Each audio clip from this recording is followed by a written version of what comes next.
Well, hello everyone, and welcome into our late night program here on the six screens. It's Healing After the Watchtower.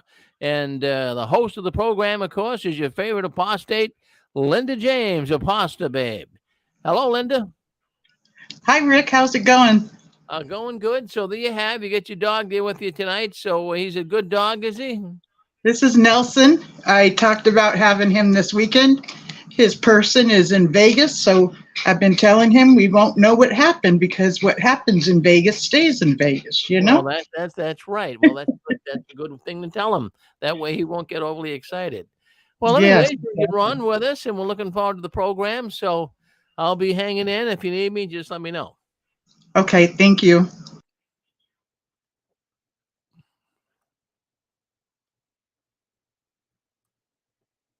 Having a good time for the last couple of days.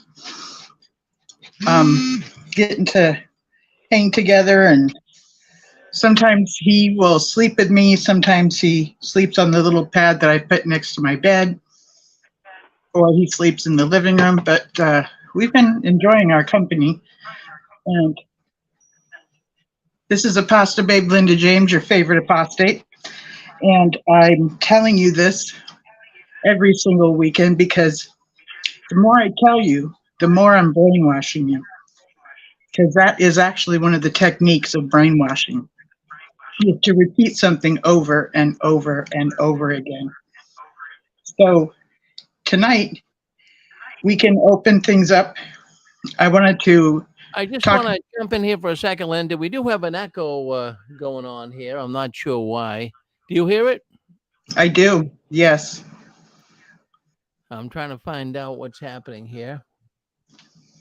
Oh, let's see. Let me just make sure this is off. Just looking at various things here before we cut you loose here. I just want to make sure we're ready to go. Okay, that's off. All right. I'm not sure what's happening. You don't have any speakers on or anything? I do not know. Huh. You don't have your headphones on. No, I don't.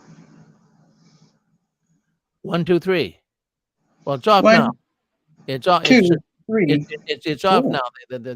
It's off now. So all right. So let's take. I just didn't want you to go all night with an echo going on. So Oh, thank you. it's off now. So you're set to go. Thank you. So I'm wanting to encourage you to look up International Cultic Studies Association. If you could Google that, International ICSA for short, ICSA.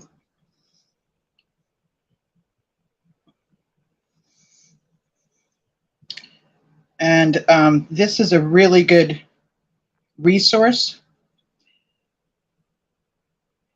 to find all kinds of different things to learn about cults, okay? So the emblem, when you first open it up, is green. And I'm opening it up now. International Cultic Studies. Let me see if I can get it open here. It's opening slowly. International Cultic Studies Association. So that the emblem will be right here, and it's green, ICSA. And when you open it up, it'll show the person that is the president. But when you scroll down, there's all these different things that you can look into.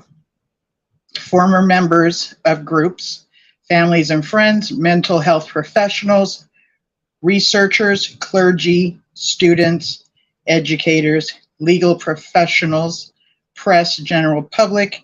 And if you go down a little further, it talks about events. And then there's another grouping of things to look at as well. And it's talking about a conference that's coming up, which I'm hoping to do, but I'm hoping to do it through the internet rather than going on location. It's going to be in Kentucky. And it talks about resources, these different books that they recommend and stuff like this.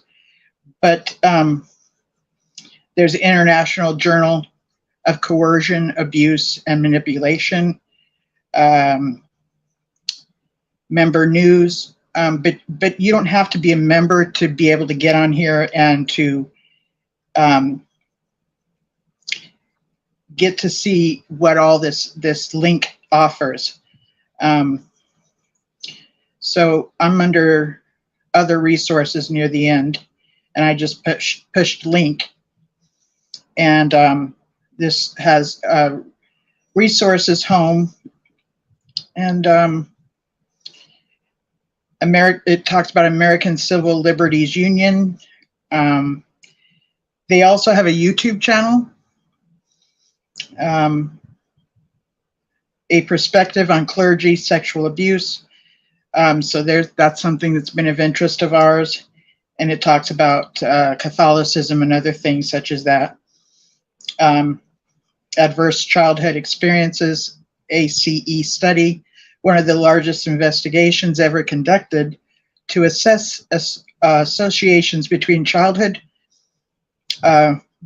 maltreatment and later life health and well-being. The study is a collaboration between the Centers of Disease Control and Prevention and Kaiser Permanente's health clinic in San Diego. So they have all these different subjects you can look into, and you can just get lost in all of this. And they're not one that has a list of what they've decided as bad groups, but they do cover different subjects. There's also a Facebook group with this too, and they will often post links for what's been happening lately, like when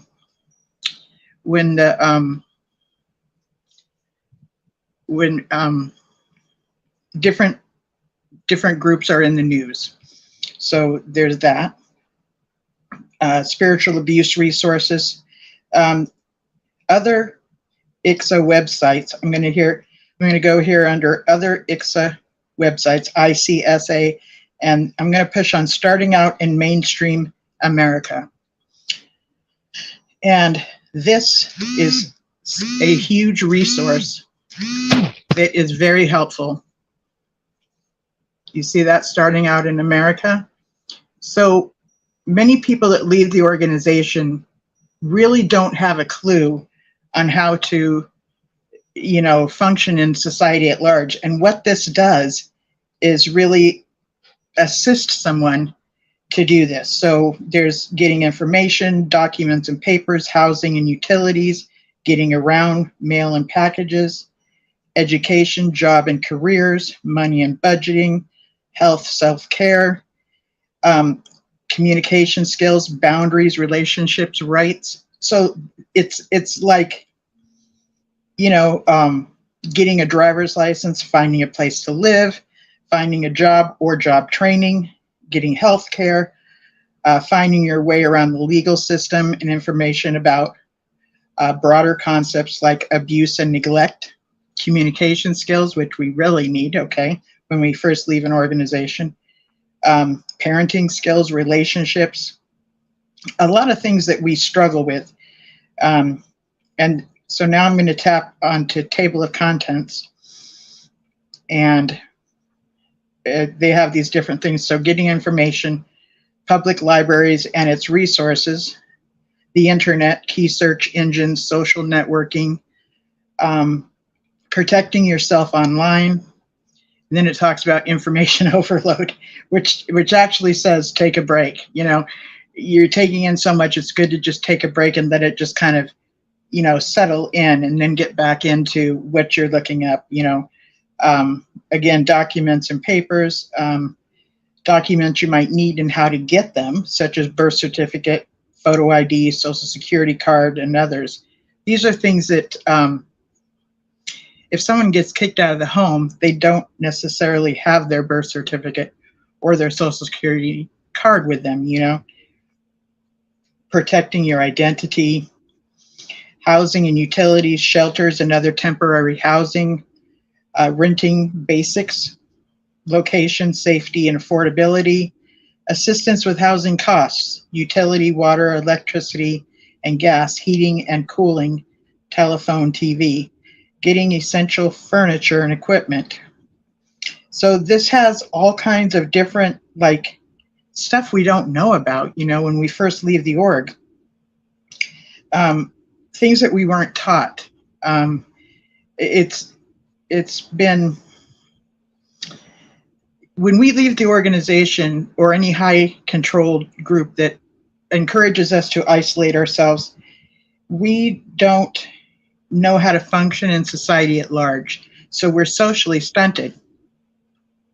So this helps with some of that stuff. It even talks about, I think it even talks about, from what I recall, like the culture and stuff like that, mainstream culture, movies, music and media, sports, hobbies and pastimes, fine arts, religion and spirituality, shopping, civic life, how to get the most out of being an American, getting government to work for you, influencing government decisions, voting, jury duty, civil life. So these are all these different, and then there's one here about teenagers on their own.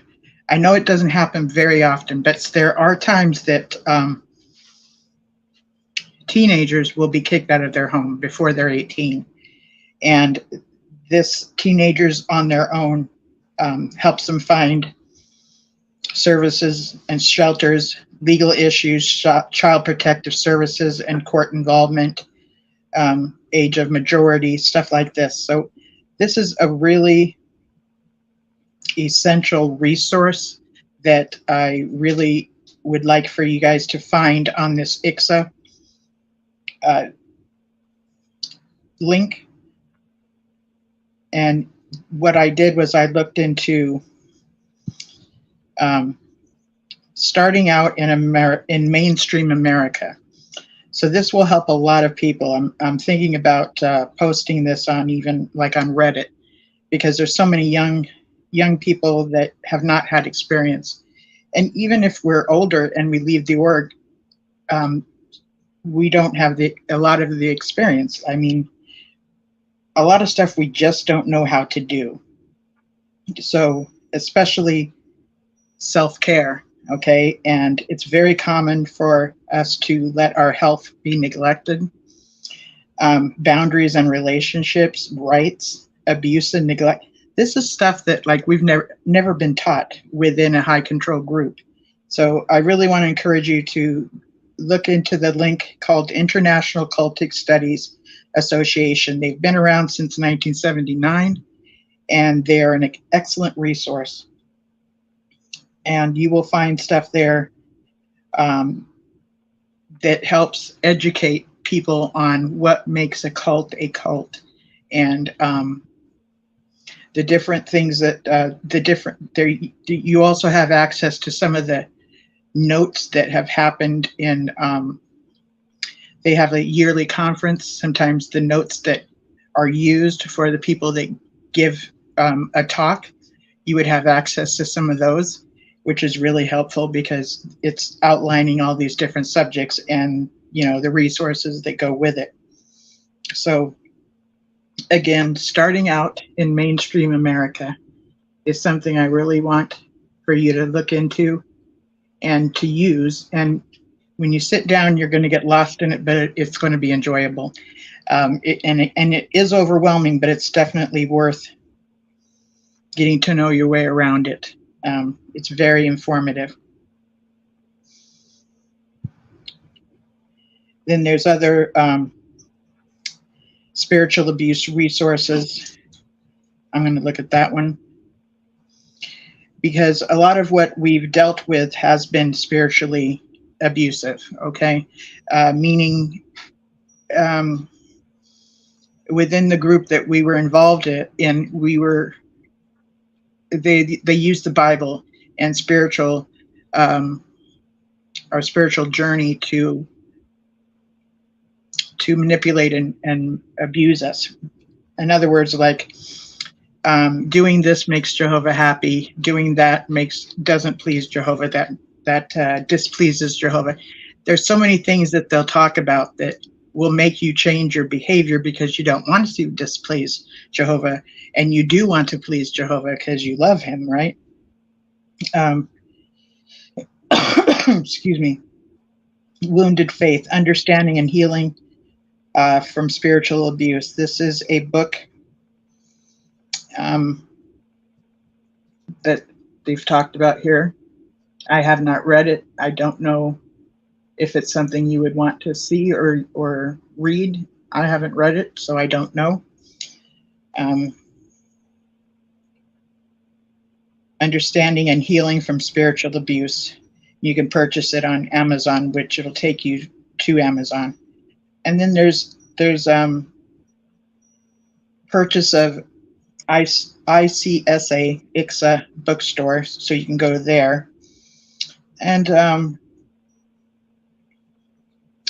it's as you go along and read, you'll see these highlighted portions that you'll be able to tap into to get to these other resources. So I just want to encourage you to take some time out and look into it, because cults can be basically a group of people. It can be political. It can be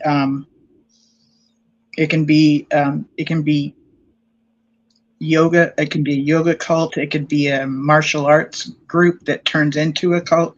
And within all of these groups, it's somebody that has that is in a leadership position, that abuses their power, that abuses their higher authority over you, and directs you to do things that you might not be comfortable doing, but yet they are an authority figure, so you have a sense of obligation to do it. And or they can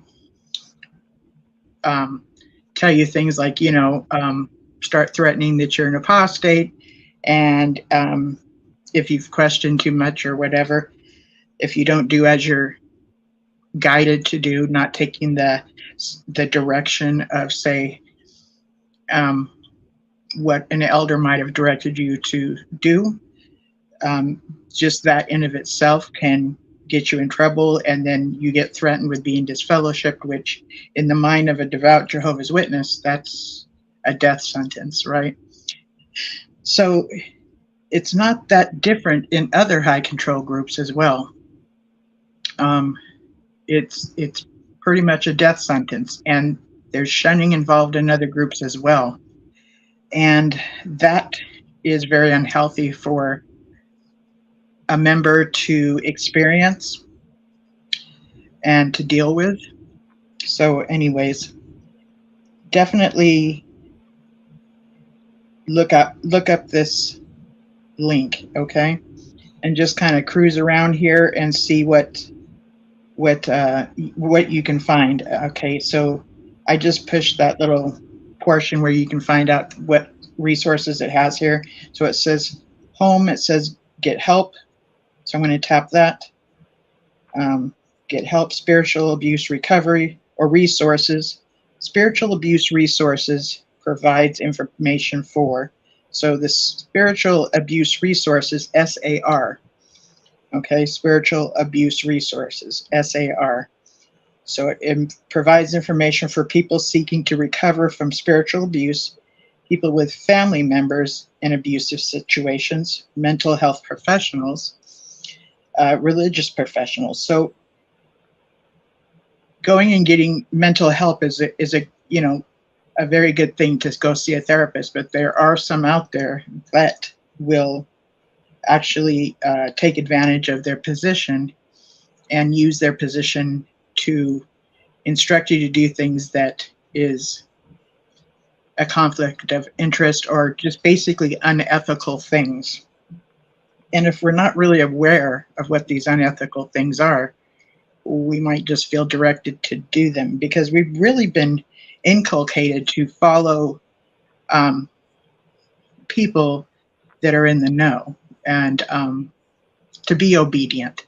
So when we leave, we actually still kind of do that out and about and follow the rules and stuff like that, unless somebody decides to just say screw it all and, and go sideways and just go nutso, you know. Maybe just decide I'm not following any rules anymore and kind of do things that are on the self-destructive side, which is not uncommon either. So resources applicable to all of the above categories.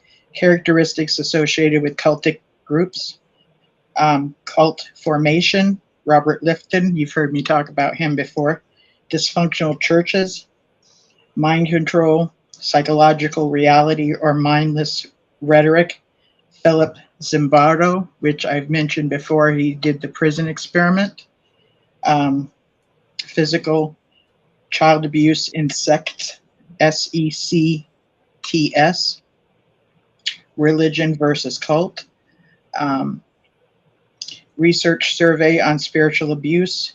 6 conditions for thought reform. Margaret Singer. Margaret Thatcher Singer, she's like, she's old school. She's no longer with us. And there's a few people like Janja Lalich and Rachel Bernstein who are very much in that we've seen them on different programs, and so those two have gotten a chance to work with Margaret Singer, and she was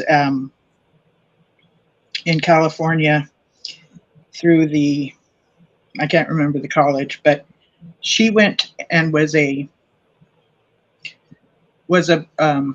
when Patty Hearst was kidnapped, thrown in a closet, beaten, raped, tortured, okay, she then became involved in a bank robbery, okay? So Margaret Singer was a expert witness as far as coercive control or brainwashing or thought control, and actually went into the court to talk about how because of the circumstances that happened, she no longer was herself. So under normal circumstances, Patty Hearst would not have done what she did. But because of everything that happened to her from the kidnapping,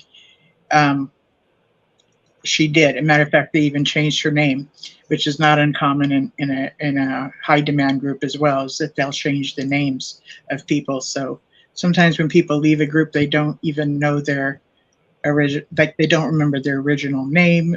They might not have an idea of even their birthday. I know with the group Children of God, with David Berg, a lot of those families and births happened, but they didn't happen like in hospitals and stuff. So they weren't really involved in school, or even the kids didn't even get birth certificates. They were just born and brought up in this isolated group, you know. So sometimes they don't have a sense of knowing how old they are. But there's a few people that have gotten out there and talked about that group, and they're worth listening to. Results of the International Cultic Studies Association 2008 questionnaire. Why evangelicals are vulnerable to cults. All these different subjects. And when you come on here, just, look at things that interest you. You don't have to necessarily accept everything that it says. If it rings true to you, then, receive it as you'd like to. But again,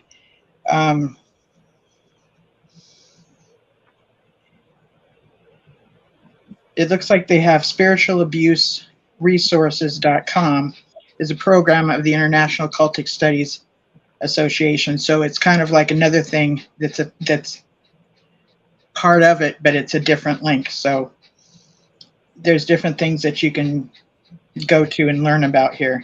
They even have some artwork of different people that have left a high demand group. So here's one, if you can see that.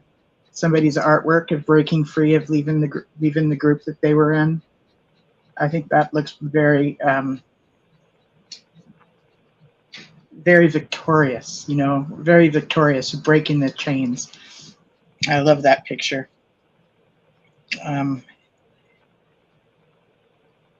This one here, it shows like people down at the bottom, it's very dark and dingy, and people up at the top, you see it bright and a lot of light, and someone is reaching down to help somebody out of that darkness, and so it encourages or it shows art that how we've helped each other, or how they've gotten help from someone, or how they've been the one that has helped someone that was in the darkness, or vice versa. That's a really good, portrait of that. So yeah, I spend hours in here and love every minute of it. This is like one of my favorite things to go to. So I cannot recommend this enough. Yeah, so John Jalalich has started a resource center, and I emailed them to see if I could be involved in some of their webinars, or some of their things I could learn over the internet. And somebody wrote me back and said, let's talk. So we set up a time and we talked over Zoom, and that lasted about an hour. And I got to find out there were so many more resources, and very affordable resources, and like just kind of once a week kind of support group things. And they do have a professional there. So unlike this show, somebody that's professional can kind of de-escalate things, or use their education to just be like, bringing it back to a place of calmness and stuff like that, is what I'm assuming. But yeah, so I spoke with a gal named Tammy, and by the time I was done talking with her, I was really, really excited, because I had checked with my insurance to see if I could find a therapist that works with cults. And what they found for me was somebody that works with gangs. And there is a lot of things that gangs have in common with destructive cults, very much in common. But once I talked to the gal and her history, it didn't feel right to me. So I was going to give it a shot, but my intuition said not to. But after I got a chance to talk with Tammy, I felt like I'm going to be getting involved in some education along the lines of what I've been through, what we go through after we leave, the things we face that are not necessarily things that people that are from society at large are facing. And it's because we're at a place where we're just kind of starting over, or we're socially stunted. And what ends up happening when we're socially stunted is that we're not aware of social clues all the time. So we kind of miss these hints that people give us. And sometimes we're not tuned into what common sense is, okay? I know I wasn't. So it helps. Education has helped me understand why I got into one abusive relationship after another. And, earlier today, Barbara Anderson was interviewing, uh, I believe her name was Deborah. And she talked about these different relationships she had gotten herself into that turned out to be abusive. This is not uncommon. This is very common. This is almost the norm. Until we understand what happened to us as we grew up in these isolated cultures, where all of the outside is of the devil, and only safe place there is within this group, where it has black and white thinking, where it has us and them thinking, us being the good ones and them being the bad ones. We don't socialize and mature as well as we could have. I truly believe that, part of this, when we're in school and we're not supposed to participate in birthday parties or Christmas gatherings or Valentine's gatherings, yes, they have these pagan roots, and yes, the organization has their reasons for us to not be involved in them. But I also believe that there's more to it. And if we were involved in those things, we would be more socialized. We would be more socially mature, and we would actually see our family members that are non-members, because holidays are the time to get together with blood family, people that you're related to biologically, where if you get rid of all these traditional events that help you get together with family members, then that helps the isolation that the leadership wants you to take part in. Fran and Joe were talking earlier in their show about, what is worldly. And the word worldly has been used in the manner of loaded language. So loaded language is when you take a word and either change the definition of it, or else you keep the definition and you load up some other things on top of it. And within the organization and many other high control groups, we'll use the term, we'll use the thing about, use scripture stating that that Jesus is no part of the world. And if we're going to be Christ-like, we do not want to be part of the world. So that encourages us to isolate from family members that are not part of the group that we're involved in, and friends that we might have met at work that we won't maybe go to their home if we're invited to a picnic. If our family's invited to their family's home for a picnic, we'll turn it down because it's quote unquote bad associations. And what we've been indoctrinated with is bad association spoils useful habits. And where do we get our useful habits? From the organization, from the cultic group that we're involved in. There are so many things that we have gone through within that organization that we were involved in that is going on in other groups as well.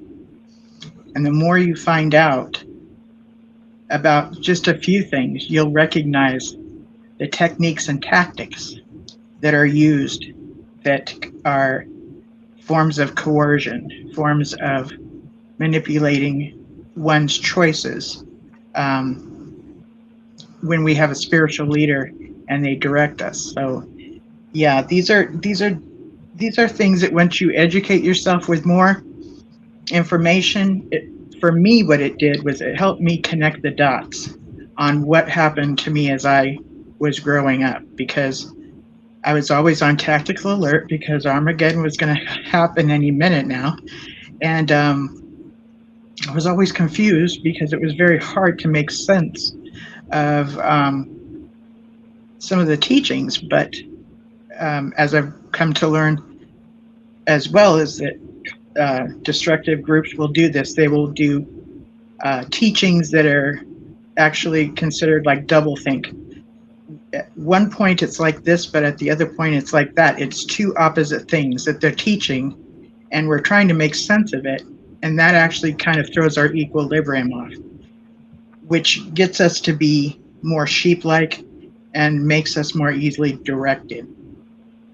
directable, So these things that go on with any of these groups makes it to where the people are more guided. So sleep deprivation.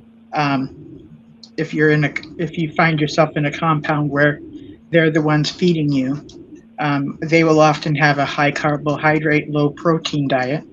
So your mind is kind of foggy. Um, they don't let you have time alone. There's always somebody with you, so you don't have time to kick back and reflect. They keep you busy, busy, busy, which the organization has done with us as well. These are all like things that are being done in all these other groups that are high control groups, and when you learn about different ones, you don't have to learn all of their doctrines as much as learning their techniques and tactics to see what makes them a cult. And cult comes from the word culture. And when I think of the organization, this is my culture of origin. This is the one I grew up in. And I see Jehovah's Witnesses as, my people. And part of why I teach with the subjects that I do teach about is because I do care about Jehovah's Witnesses. And I also care about those that have had the wherewithal to leave, or even the ones that have been kicked out and they're trying to make it out in society at large. They're just as much as my people as those that are still in the organization. And in my opinion, I still have a family in the organization, so I like to keep up with the latest news regarding this organization, because as far as I'm concerned, it is my business to be up to date on the latest things that are governing my family's life, what the governing body is saying, how they're presenting things. I heard something the other day. I heard it, and I haven't followed it through, but they, and it was from the organization. They said sheep run in packs of family. This has not settled yet, but I would look it up and see if that's the case. To be honest, I think it's another animal. Wolves actually run in packs, not sheep. Sheep are guided and directed. So that automatically made me think, that doesn't sound right. But the person that said it, and it was somebody from the organization, said it a few times. And I don't know where they're going with this or why they said it. But just hearing that, a red flag came up. So when I do look into it, either my gut will be confirmed, or else I will learn that maybe sheep do run in packs of family, but it doesn't seem that way in my head yet. So yeah, I have yet to look at that. And it is okay if you hear something that doesn't seem right and for you to double check it. Is there somebody there that wants to mention something? Hello? You can push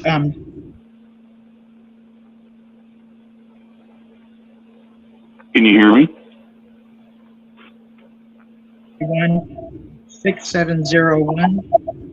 If you push *6, you can come on and talk with me. Hello? Hear me now? I hear you. Who's this? Hey, it's Daniel. Hi, Daniel. How you doing? How you doing? I'm good. I'm in West Virginia. I'm in a hotel. Just got here a couple hours ago. I'm heading to El Paso, Texas. Okay. Hey, Daniel. To do a delivery. I just wanted to, and I got to say this first. Obviously, I'm no licensed therapist. My background. I will say two powerful tools that have helped me that I truly do believe.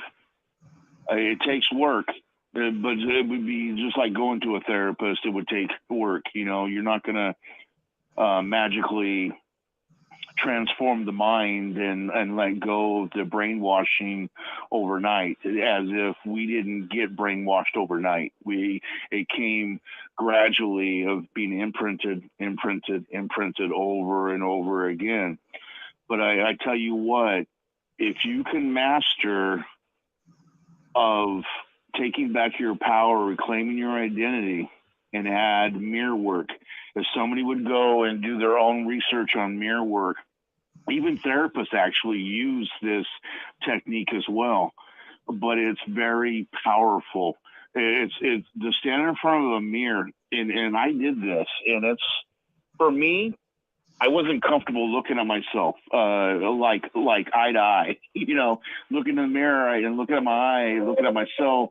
I was very uncomfortable. It took me a little bit to get used to it. But I tell you what, when you change that film in your mind, and that's the biggest thing, because we're, as a Jehovah's Witness or any cult that you're being brainwashed, you're on a loop cycle. And it's the same thoughts over and over again. And when you find yourself leaving, it's no different than when people leave an abusive relationship and they wonder why they end up in another abusive relationship. Yes. It's because what's the mind chatter? I don't deserve anything better. Even though you can want to be with the best partner in the world, and you see it in your mind, but there's somewhere in you that believes you don't deserve it, and that's where the society uses the brainwashing, is to keep you at a lower level.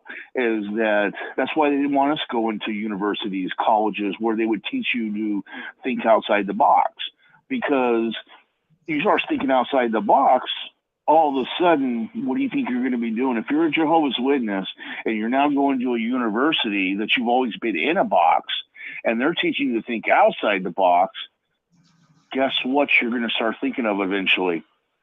You're going to start thinking of things you were taught. Well, wait a minute. Why do I believe this? And you can start doing your own research. See, they don't want you doing your own research. So the key thing that I've noticed for me, and I've noticed for other people, and I know everything is different, and I'm not discouraging anybody from going to a counselor by any means at all. But I'm saying, if you can learn how to reclaim your identity, take back your power, change the film in your mind so you're no longer on a loop cycle, and start doing some mirror work and get comfortable with that. Over time, you'll get comfortable with it. And I tell you what, your life will transform right in front of your face, literally. Your life will start to change, because when you can start to look at yourself in the mirror and smile back at your own self, Mm-hmm. and realize that, hey, I might feel depressed today, or I might feel angry today, or I might feel this way, but I love and accept myself completely. You keep doing stuff like that, and eventually, as time progresses, it'll become easier and easier, and you'll start to change that film. You'll start to get off that loop cycle. You won't be attracted to another cult. You won't be attracted to another abusive relationship, because your self-worth, you're now valuing yourself, when we were taught not to value ourselves. We were taught that was, what's the word, Linda? Prideful and haughty. You see what I'm saying? Mm-hmm. We were not taught to value ourselves. We were just a piece of dirt. And we're lucky, even if you were a pioneer, or even if you were doing the best you could, you'd be lucky if you survive Armageddon and make it to the other side. Yeah. That's not the message that God wanted. I don't believe that.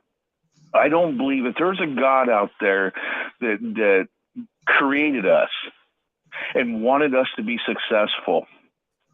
I don't believe that anywhere in my heart that any type of God that truly loves his creation would ever want us to feel like a piece of dirt, like we didn't matter. It's sad. Like a good for nothing slave? What's that? Like a good for nothing slave? Yeah, pretty much.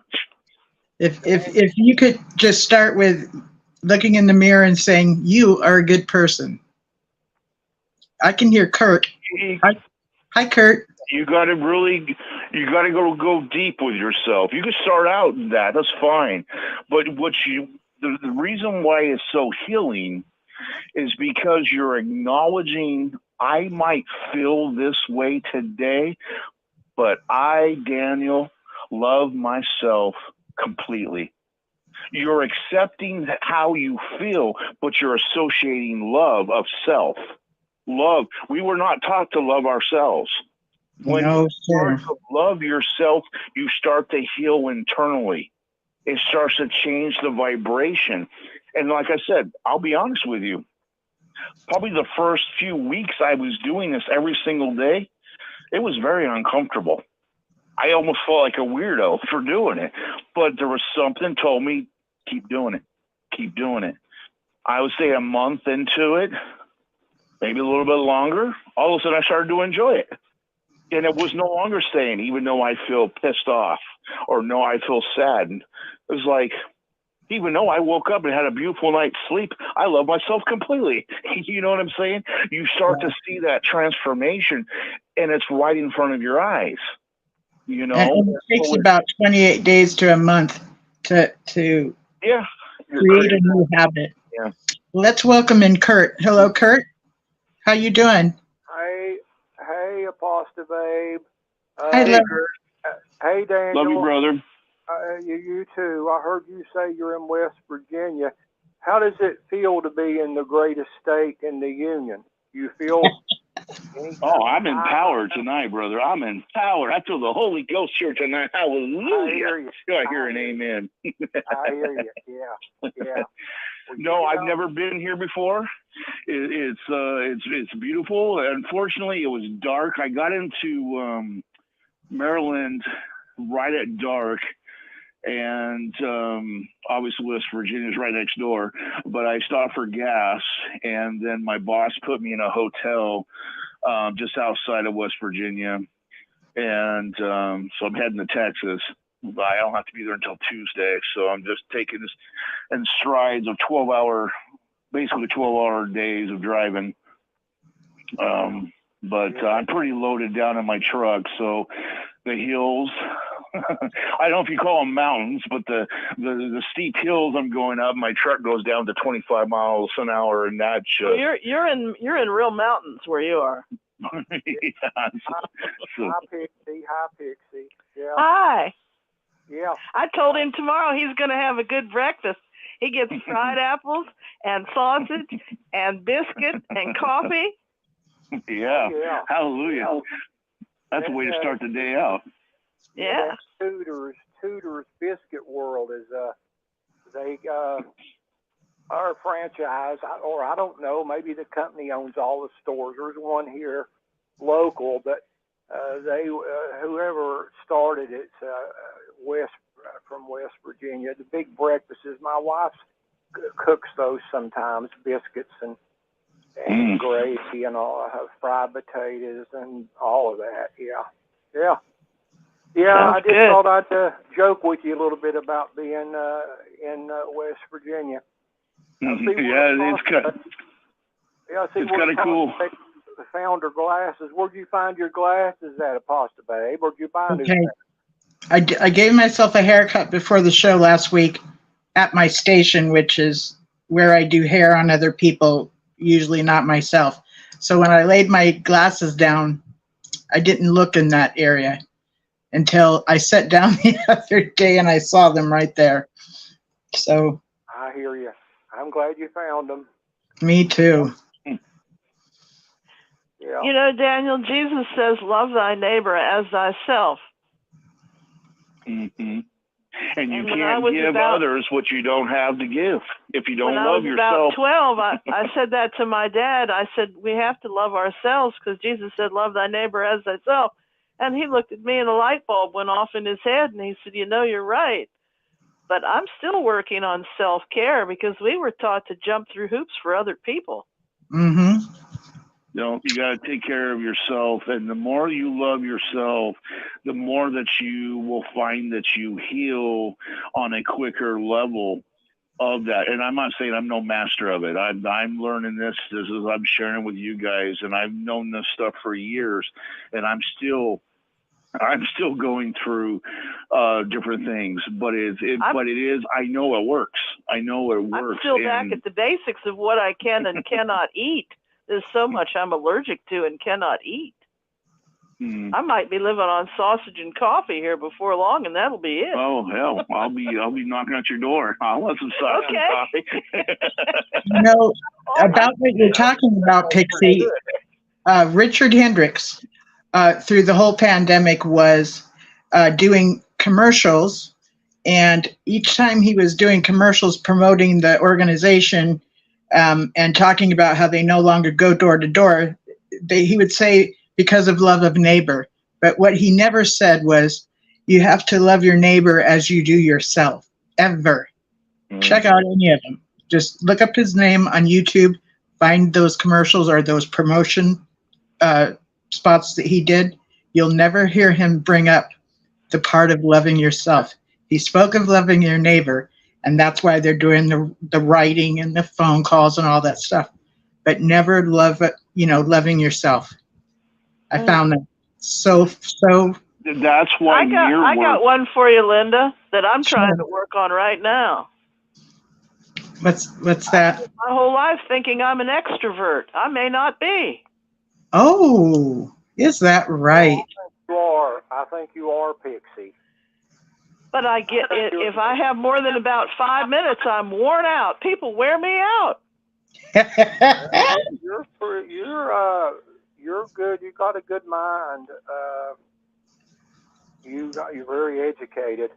But I've been. You know how Mozart was his father's little monkey? I've been entertaining the adults since I was 4.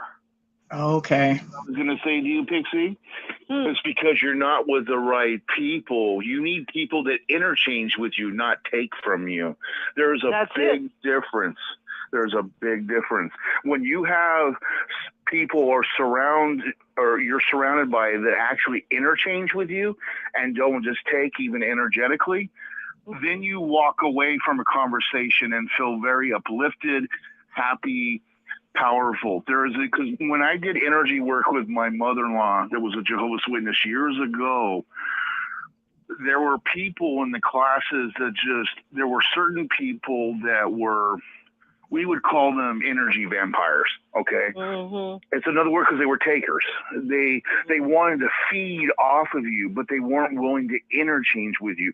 But then when you were around other people that were just excited to learn and you had an interchange with them, it was completely different. You wouldn't walk away and feel exhausted. In my whole life, I've only known 2 of those people. Wow. Which one? Vampires or the interchanges? The good ones. The bright ones, the good ones. Wow. Everybody else was a taker. I sat down and did a fearful inventory like they tell you to do in the 12th step. And I figured out I've been around takers all my life. Exactly. You surround yourself by people that interchange with you, and that will be a huge difference. Sorry, go ahead, Kurt.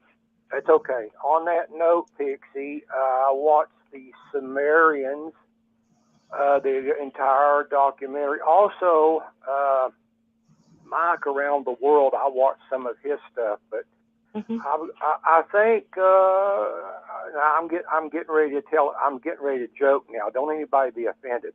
I think I have got the end of the world figured out, the date, and you were talking about sharing. I think really I need to charge for this information. Charge for it? Do you take Monopoly money? I got Monopoly money. I hear you. I'm just joking around. But years ago, I'm trying to remember what I did on a piece of paper. James Ussher, Archbishop Ussher, you all know him, and he done Bible chronology.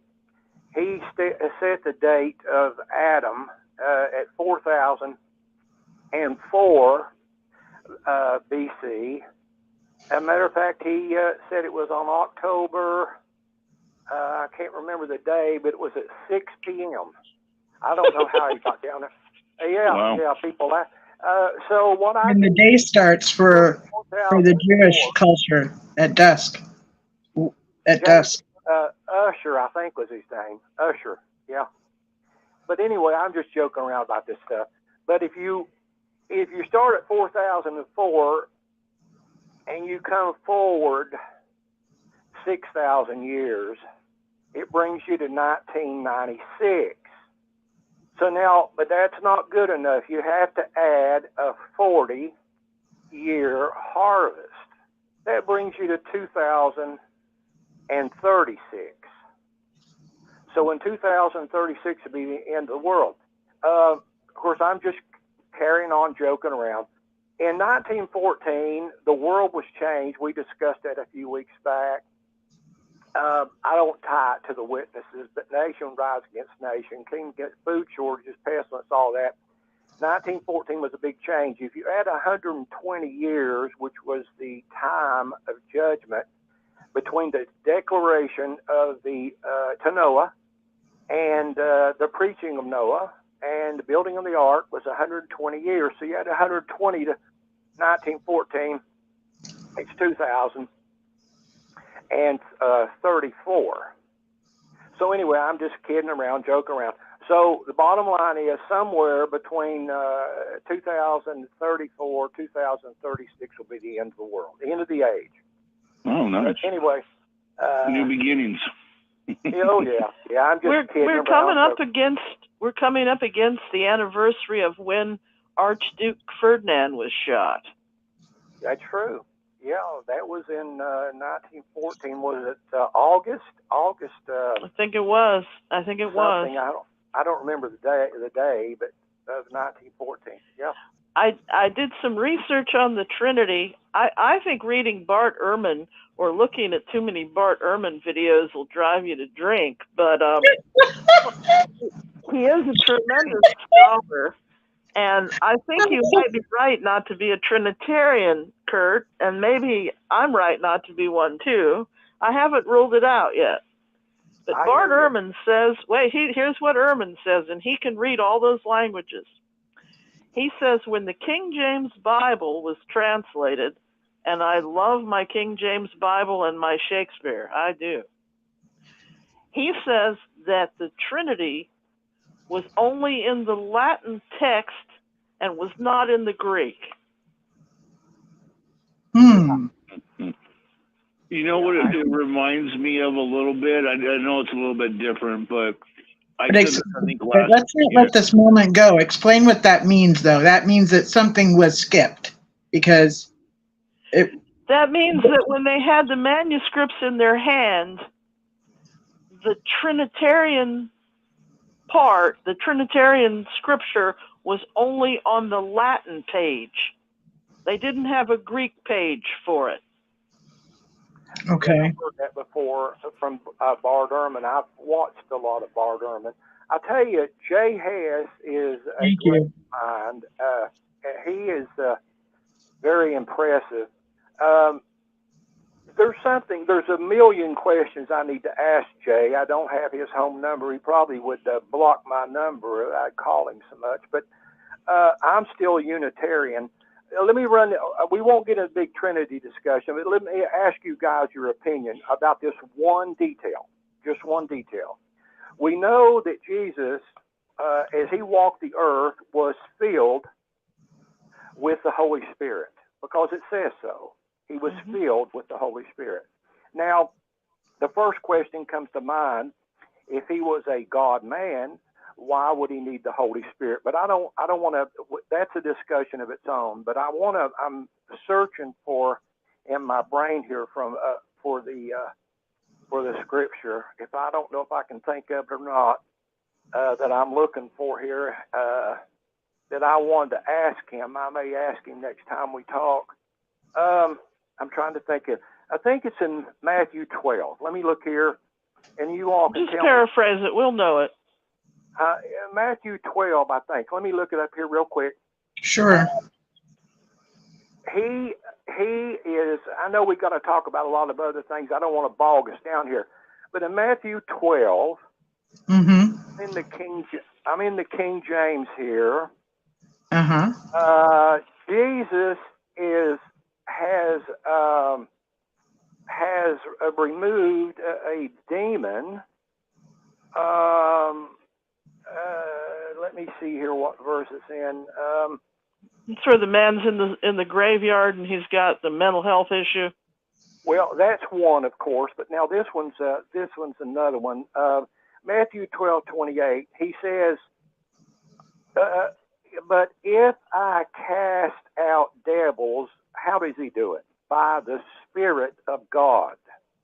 Mm-hmm. So we have Jesus using the Spirit of God to cast out demons. In Luke 11, it's I think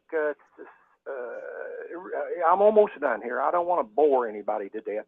No, You're fine. fine. Go ahead. You're fine. Luke 11. This is I was going to ask Jay about this. Of course, there's more scriptures, but in Luke 11,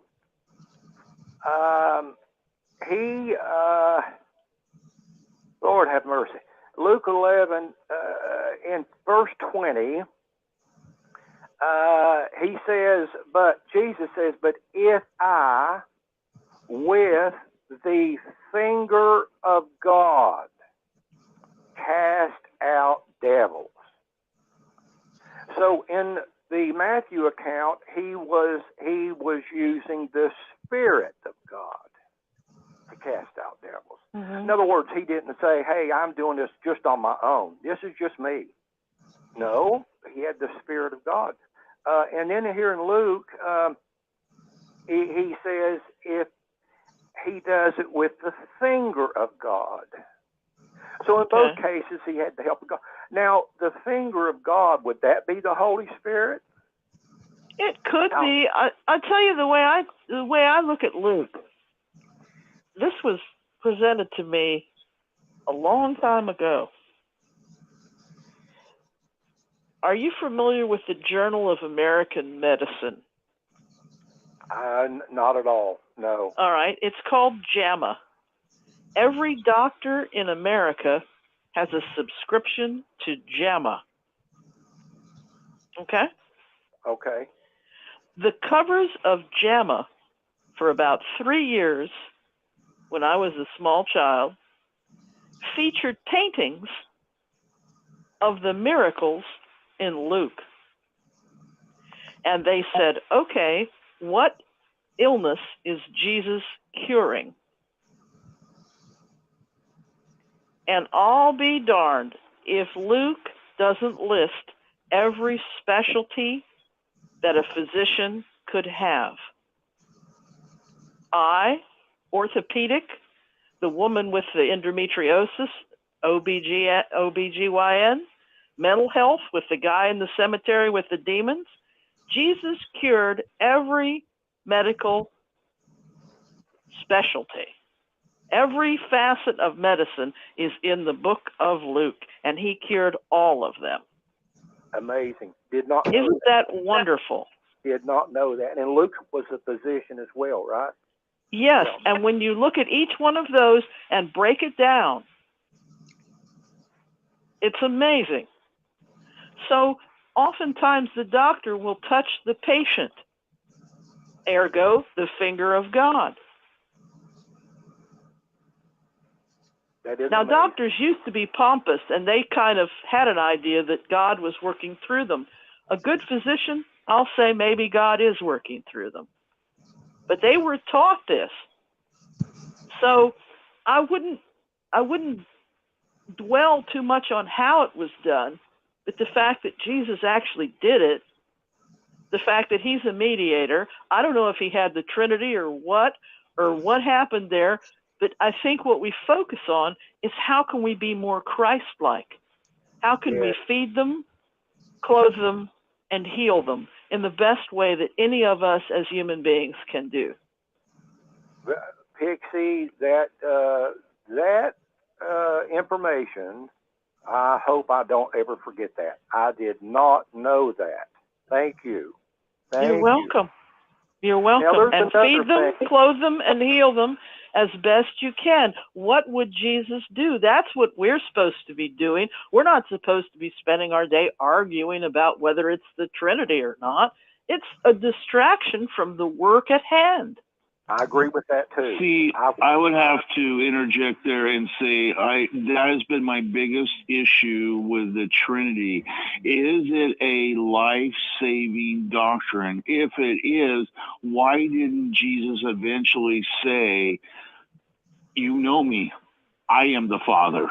He didn't say that. He says, "If you know me, you know the Father who sent me." Yes, so I will accept that. I will accept that. But we could spend all day arguing. And my favorite It's scripture, not a salvation issue. That's the big my favorite scripture is when Jesus says, I think it was to one of the apostles, he says, they choke on the gnat to swallow the camel. Oh, yeah. Yeah. Okay? Yeah, they are sweating the small stuff every step of the way when there's bigger fish to fry. There's people out here right now in a soup kitchen that need somebody to feed them. Yeah. Mm-hmm. There's people that need somebody to counsel them. Maybe I can't do surgery, but maybe I can help along the way. Amen. Exactly. Okay, the wards are full. There's people in hospice. There's old people that need somebody just to pat their hand. We have work to do, people. And these churches are so distracted from having a soup kitchen where they should be feeding these people that don't have. And Amen.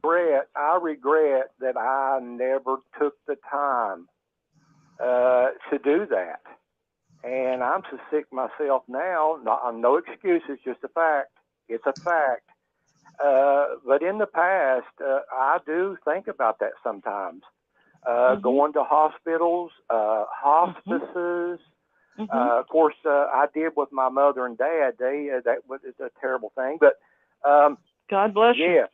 Yeah. It's the real work. You all on this topic that you brought up there, Pixie, about the healing in Luke in particular. And I want to talk about demonic possession, which of course is above my pay grade. I believe demonic possession is neurology. And I was, and Linda was too, we were treated poorly in the Kingdom Hall on issues of neurology. Okay. And so when I see that phrase, I think of neurology, I think of epilepsy, and then I also look at that and I think in psychology of people with personality disorders. And I can make a one-to-one correlation between some of that personality disorders and some of those people. Okay, so I hear you. So the world and practice of psychiatry and psychology is real. Yes. Now, I know some people argue that it's a made-up, the Jews were involved in psychiatry a great deal. I don't know all the details, but I'm convinced that there is mental illness in the world. Yes. I mean, it's pretty obvious. Just a little bit? Yeah. But it's also brain chemistry. It's also the chemistry of the brain. Yes. And the sad thing, and we were talking about this the other day, we're all very bright people. Some people ain't never going to get it. Right. And some people are not ever going to be well this side of the kingdom. I agree.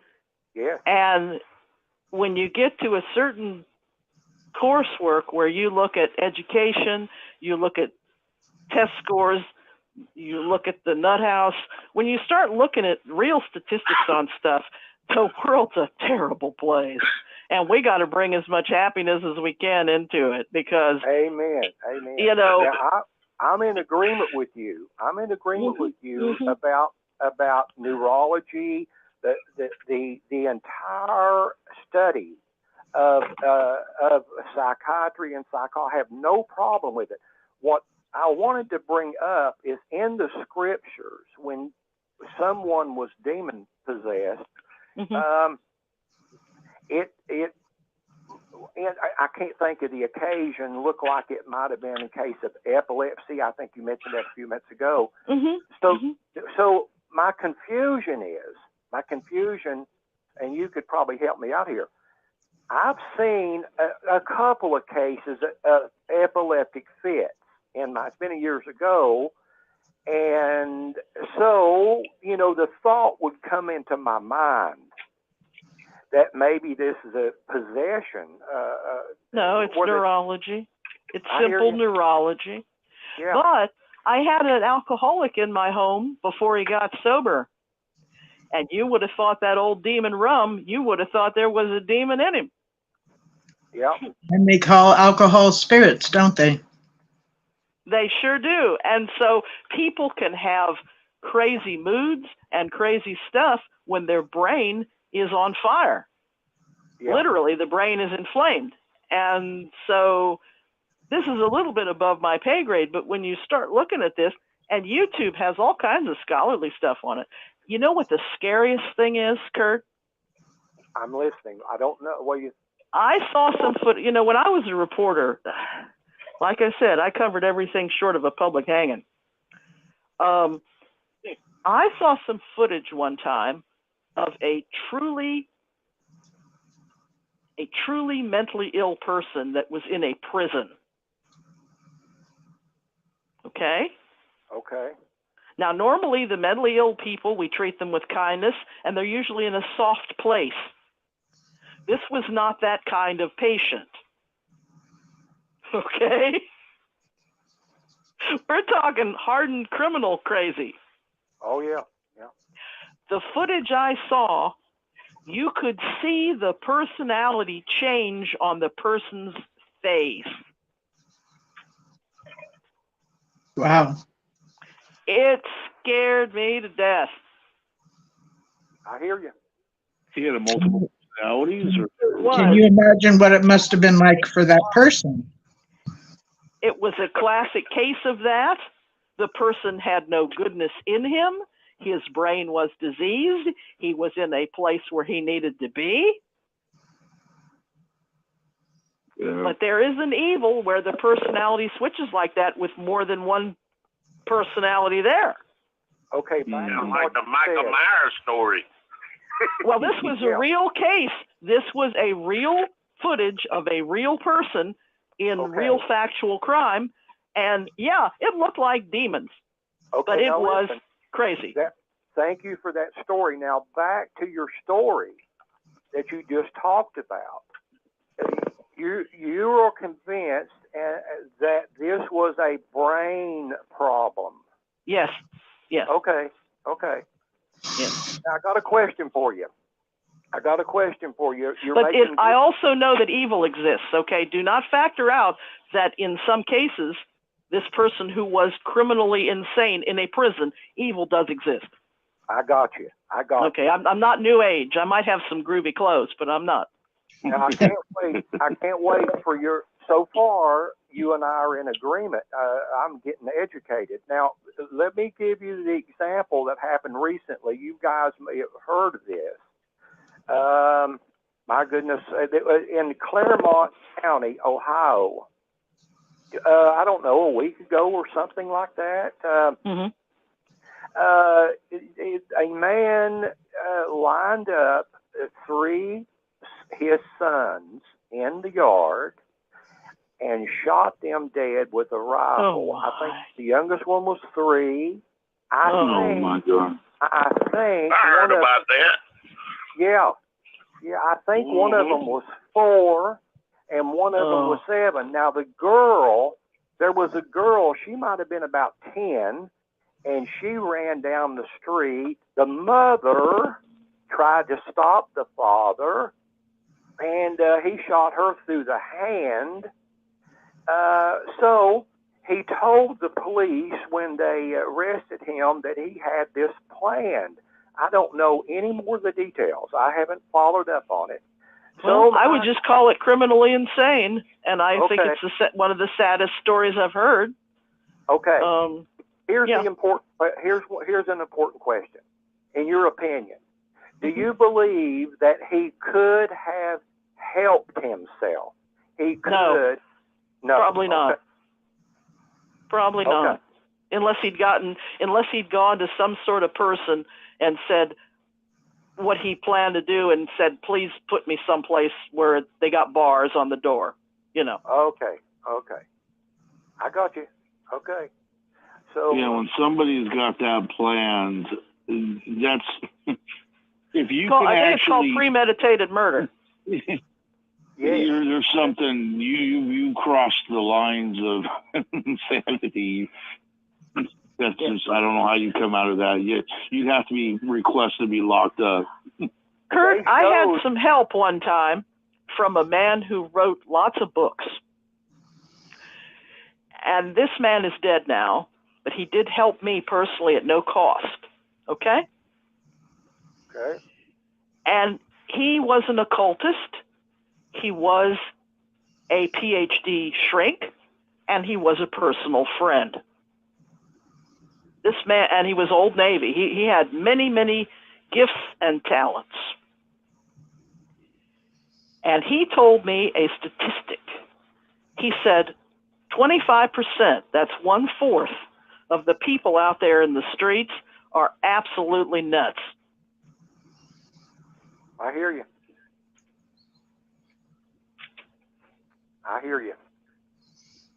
So be careful out there. Yes. I've been told that while traveling We across see that on the there. highway. Yeah. Did you all? That's what I've been told. On ABC World News tonight, 6:30. I watched the 6:30 ABC World News. They had a segment on a shooting, police shooting in San Antonio. You all may have seen that. I didn't. Tell me. Well, a Mexican, or let me put it this way, an Hispanic American, I believe she would be, her last name Perez, probably American, but definitely Hispanic. She lived in an apartment complex in San Antonio somewhere, and she was having a bad day, and she went outside the apartment and cut the wires, low voltage wires, no doubt. I'm trying to think what those wires were for, but somebody called the police. So here comes 3 San Antonio police officers. They were all Hispanic. Well, now, in the meantime, she goes back into her apartment, and they've got all this on film. And she is inside the apartment, and she has a knife in her hand. And they are telling her to put the knife down. Now, if I understand it right, she's alone. I don't see anybody else there. She's alone. You can see her partly on the camera shots. At any rate, the 3 police officers, either 2 or 3 of them, open fire on her and shoot her. Now, I don't know how many times, but they were shooting their guns, semi-automatic pistols, of course, and they kill her. So they are being charged, all 3 of them are being charged with murder. And Doesn't bring her back, though, does it? Yeah. Now, we can't survive in this world without law enforcement. But what happened to trial? What happened to go down to the jailhouse and get in a trial? Yeah. Did she charge the officers with her knife? Did she come at them with the knife, or was she? She was in her. The door was shut. The door had glass in it, and you could see through the glass, and you could see through the window. And I didn't see the knife in her hand, but I could see part of her body. But they opened up fire, and a lot of rounds were fired. I don't know, but they fired a lot of rounds. Now, the only way that I can see that being okay is if she ran out the door and she's coming at them full-fledged with a knife, and she ain't gonna stop. But if she's standing in the doorway and they open fire, that's on them. Yeah. Yeah, but they got tasers. They could have tased her. Oh yeah, tased her. We have to have law enforcement, obviously,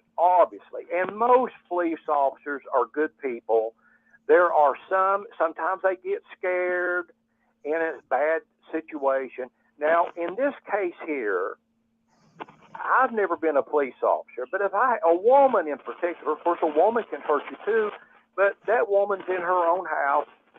If she even come out on the porch, I would back away from her and talk to her. I'd probably put my gun away. I'd stay far enough away from her, But she's having a bad day, and I would just talk. If you give her a few minutes to calm down, she's more than likely going to just lay that knife down. She's just going to lay it down. So I don't know. It's a, like I said, somehow we were talking about psychiatry. It got me started on thinking about this. If I was going to be a police officer, I'm supposed to be screened for my mental state, and to see if I would qualify to be a police officer. And I'm sure in most cases they do a real good job screening people, but somehow, I'm not saying these officers were bad people. I'm not saying they were bad people.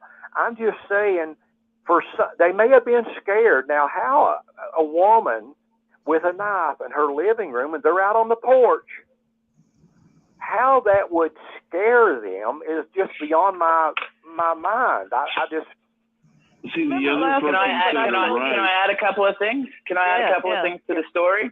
Hey, Brad. So there were two. Hey, how are you, bro? There were two groups of officers. So there was officers at the front door and there was officers at the back door. She never had a knife. She came outside.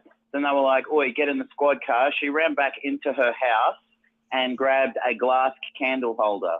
She threw that at I guess in the direction of the officers that were at the front of her yard. It did nothing. Then she noticed that there were three officers. The three officers at the back door, those are the ones you're talking about, they tried to coax her out the back door, and she picked up a hammer and she smashed the window between them. She hit the window between them, and when she did that, one of the officers fired at her. He wasn't sure if he had hit. Yeah, a hammer. He wasn't sure if he had hit her. No, you're right. I would be able to defend if I was a trained cop, I'd be able to defend myself against a lady with a hammer. But anyway, she did that. One of the officers fired at her and wasn't sure if it hit her. She took another step forward with the hammer, not raised, just down at her side. She stepped towards the window again, and all three opened fire on her. It looked like she was hit twice. It looked like she was hit twice during that second round of fires, and they broke in at that point and then tried to provide medical aid until they obviously, the meds arrived, but she died at the scene. So that is the full story. Thank you for that. That was very good, Brad. That was much more accurate than what I said. Thank you, Brad. Yes. Yeah, I just don't. What I just looked said up. it might not be Armageddon, but it's going to feel like it. Yeah. So what I just found is an article that states that 3 San Antonio police officers charged with murder after killing a woman in middle of mental crisis. Okay. Body camera footage, and yes, these are Hispanic officers. Fatal shooting of Melissa Perez in San Antonio, Texas on Friday. And San Antonio Police Department via YouTube. So this article is from June 24th, 2023. Today is the 25th, because I'm already on Sunday. And this is the thing about police officers. They're not equipped to handle situations where people have mental conditions, okay? I'm convinced that Floyd, kept saying, "I'm claustrophobic. I can't be put in the back of that car," meant he could not handle being put in the back of the car, because there was also a shield, even more enclosed. He was claustrophobic. So they have to either call somebody in to handle it separately. But if a police officer comes on the scene, they need to take control of the situation, but somebody in mental health will de-escalate.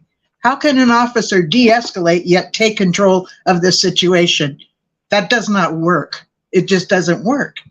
You know, it's not right that the officers are expected to do this. And what kind of training are they getting? I mean, we don't really know. I believe they're supposed to call in somebody if they believe somebody's mentally unstable, but that doesn't seem to be happening in this situation. So this is just a tragic shame, because I know that there are very good police officers out there. Why these would is it the way she treated them, and you know does the way she treated them and say she was charging them or something,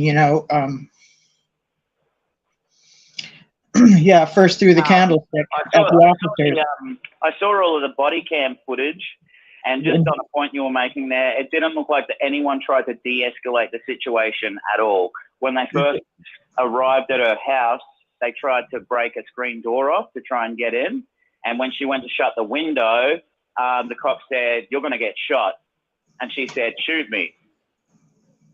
And so there was no de-escalation. It just seems like aggressive police behavior from what I saw. Yeah, I agree. If I can quote Michael Moore, "Dude, where's my country?" Yep. It's not the same. No, it's not. It's not.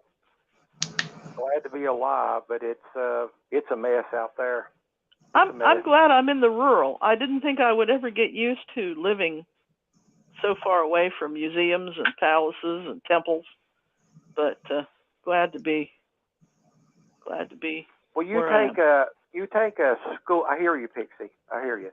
You take a school shooting, for example. I don't know what the answer would be. The first thing that comes to mind, the very first thing comes to mind, is it could happen in the parking lot, of course, out in the playground. We know that.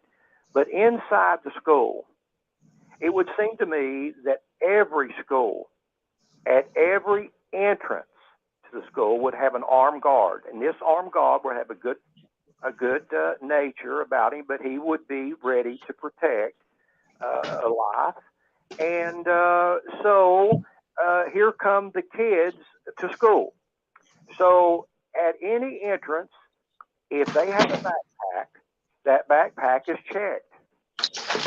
Any person wanting to come through the doors are locked from the inside. And the kids, of course, have to get into school. And then occasionally there's going to be visitors or parents, but everybody's checked.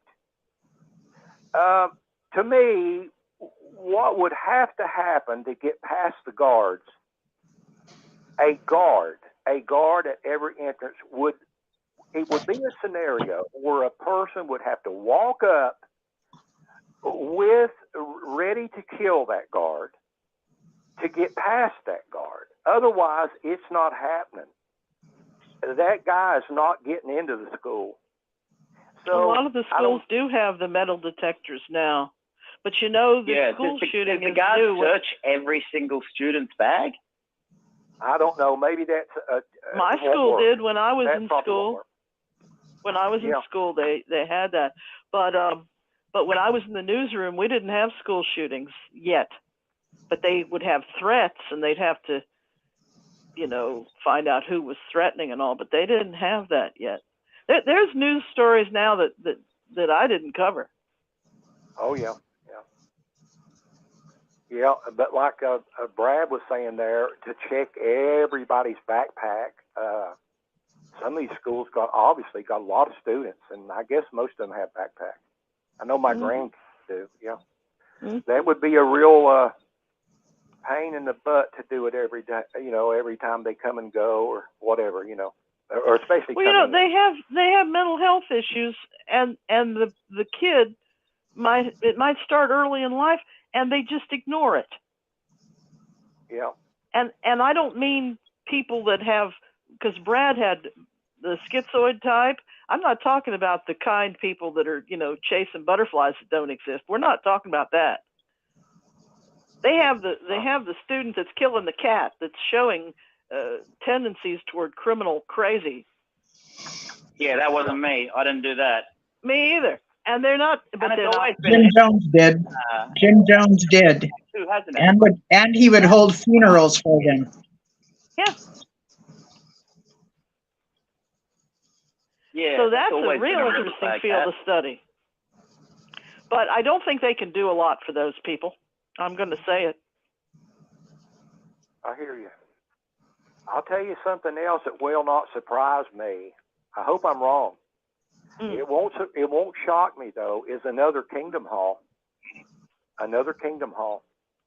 Have you? Oh gosh, I don't even want to say this on air. But I'll say it to you. I don't want to say it on air. I don't. I hear you.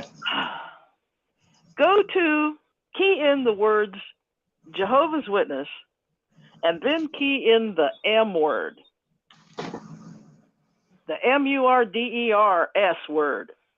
I hear you. Yep. Well, I don't have Google, but I don't know. I couldn't. But I'm just saying that. I hear you. Yeah. It's not a safe place. Yeah, maybe I shouldn't have said that. I don't want to give anybody any ideas. Of course, a person would have to be a real nut job anyway to get an idea. Okay, I'll go do that. But I guess I know nobody on our call. No, we're all good people here. We're all just trying to understand. Oh yeah. We're just trying to understand the world. That's all. Oh yeah. And these people that do want to kill other people, why don't they just get a rope and hang themselves? Really? If I was that's your best one, Kurt. I love that. If I was, I'm trying to think. What Kurt's smoking over in West Virginia? Yeah, I love it. If I Where you was at, Wayland or miserable, Charleston, somewhere? Where you at? Yeah. If I was that miserable, You know what? I agree, Kurt. Let's shoot him up. Yeah. I'm totally joking. YouTube and Facebook. I know it. But Lord have mercy. I mean, if a person's that miserable, just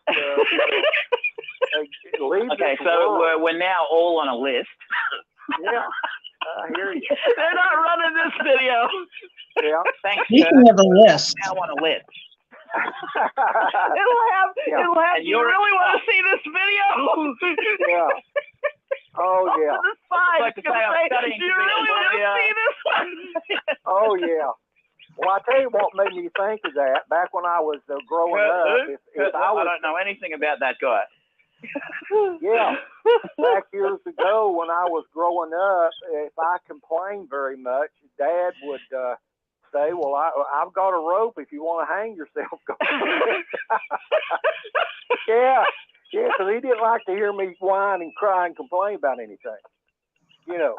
Oh boy, I tell you, what a world. Ooh, in the big city, they just slap you into next week. Oh yeah. He was something else. Ooh. I hope he was joking around. I never took him up on it, but You still here, right? Good thing. he might have been serious. I don't know. Lordy mercy. Well, anyway, we know when the end of the world's coming. Mark it down. 2030. I got it marked down.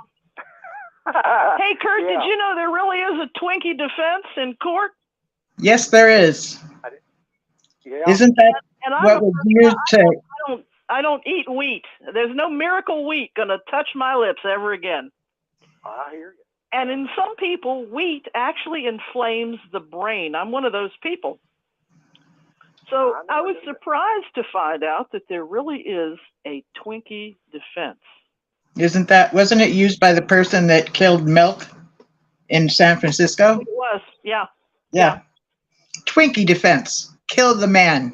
Mm-hmm. Dead. He ate too many sweets.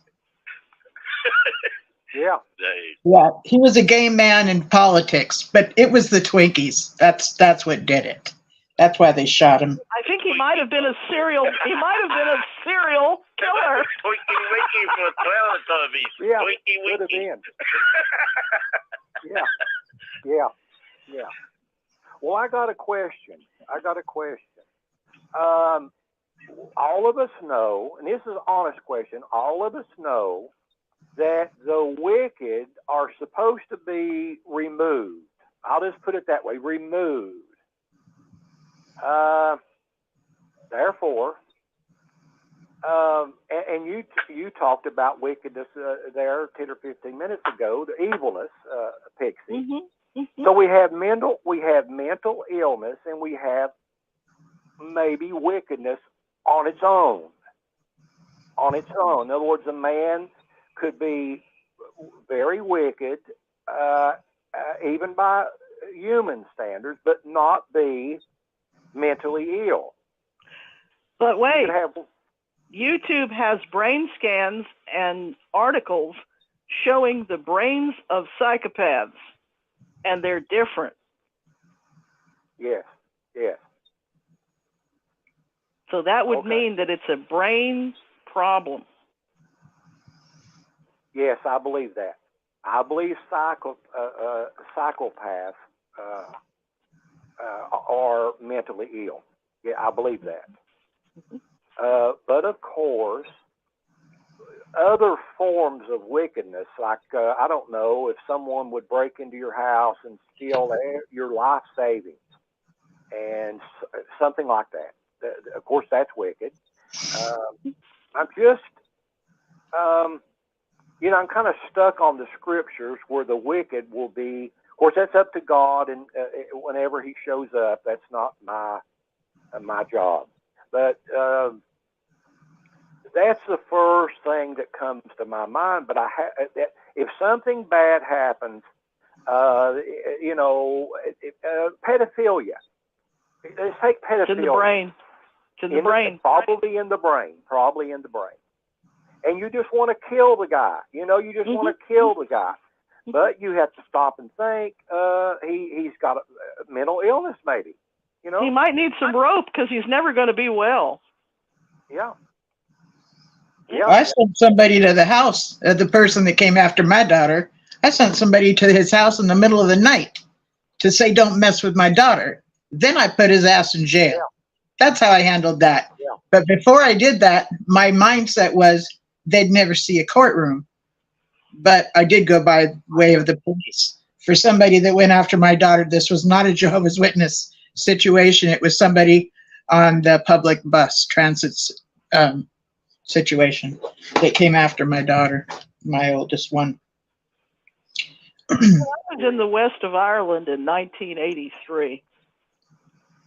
There was a woman there traveling alone, and she got with our tour group, and she felt very safe, and we were happy to have her. That same evening, after we left the pub, we had some wonderful food. We talked to two Irishmen that were part of the village. And I said to them, this woman's now traveling with our tour group. Is it safe for a woman to travel here alone? And they said, yes, most of the time it is. Said, we had a rapist about a year ago. We caught him. So there are certain villages where they don't even have the trial. They just put the rope up and the guy's gone. But that's not the American way of justice. Right. Yes. Point taken. I'm gonna take my headset off and go back to speakerphone. You can't hear me when I'm on speakerphone. I'm gonna take a few minutes break. You guys go ahead and keep on talking. I'll be back later. Okay, I'm gonna flirt with Brad. Go right ahead.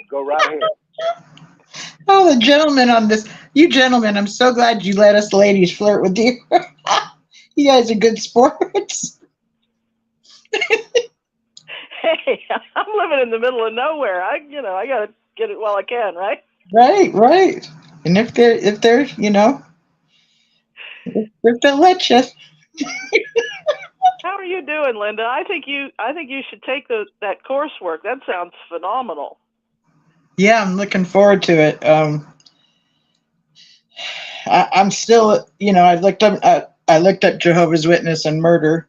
Uh, you know, a lot of the Christmas Day Kingdom Hall shooting came up. The first thing that came up was the Germany, and Lauren Stewart and her family came up, murder suicide. Um, Now there's something on Scribe which I do have, which is a subscription I pay for monthly, and it's a book called Wolves Among Sheep: The True Story of Murder in a Jehovah's Witness Community. Read Wolves Among Sheep by Jim. I can't even pronounce his last name. Kostelniuk with a free trial. Read millions anyways. So that's something I'm going to look into. And you know what I've been finding is Internet Archives. I'm finding a lot of books in the Internet Archives, and there's it'll show like a little headphone down at the bottom where it reads it to you. It doesn't sound all that great, but I'm using it, and I changed the speed, changed the speed down one level, and it's bearable.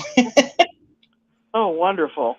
Well, what was the website of those people that have the counseling and help and all? ICSA, ICSA, which stands for International. Why am I losing it? International Cultic. ICSA. I stands for International. C stands for Cultic. S stands for Studies, and A stands for Association. ICSA. ICSA. And that is a great source. International Cultic Association, or Studies Association. Okay, great. Thank you. Yeah, I see you excelling in your own health, but also in helping others with that. I just see that as a path for you.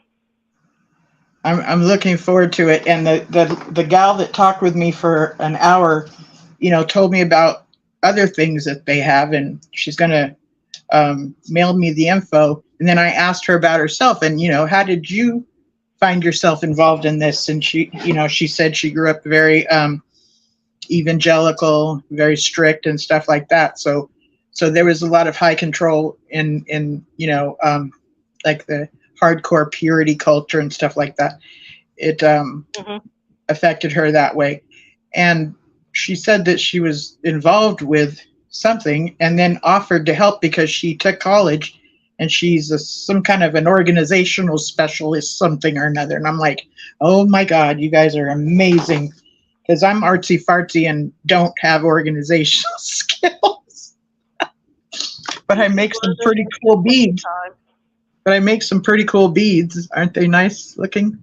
Yeah. You have wonderful people skills. You really do. Do I? Thank you. You do. I enjoy talking with people, and it's so much easier for me to do that rather than sit down and spell stuff out. And it seems like she's really good with what she does. Plus, she talked about how our mind was wired and what, how we have to rewire it, which I can't even begin to even talk about how to do that. But I can't even begin to think about that. Yeah, so I'm looking forward to that kind of stuff. But John Jalalich, I've been, a fan of hers. She has a couple of books out that I've read. One is Something Utopia and Take Back Your Life.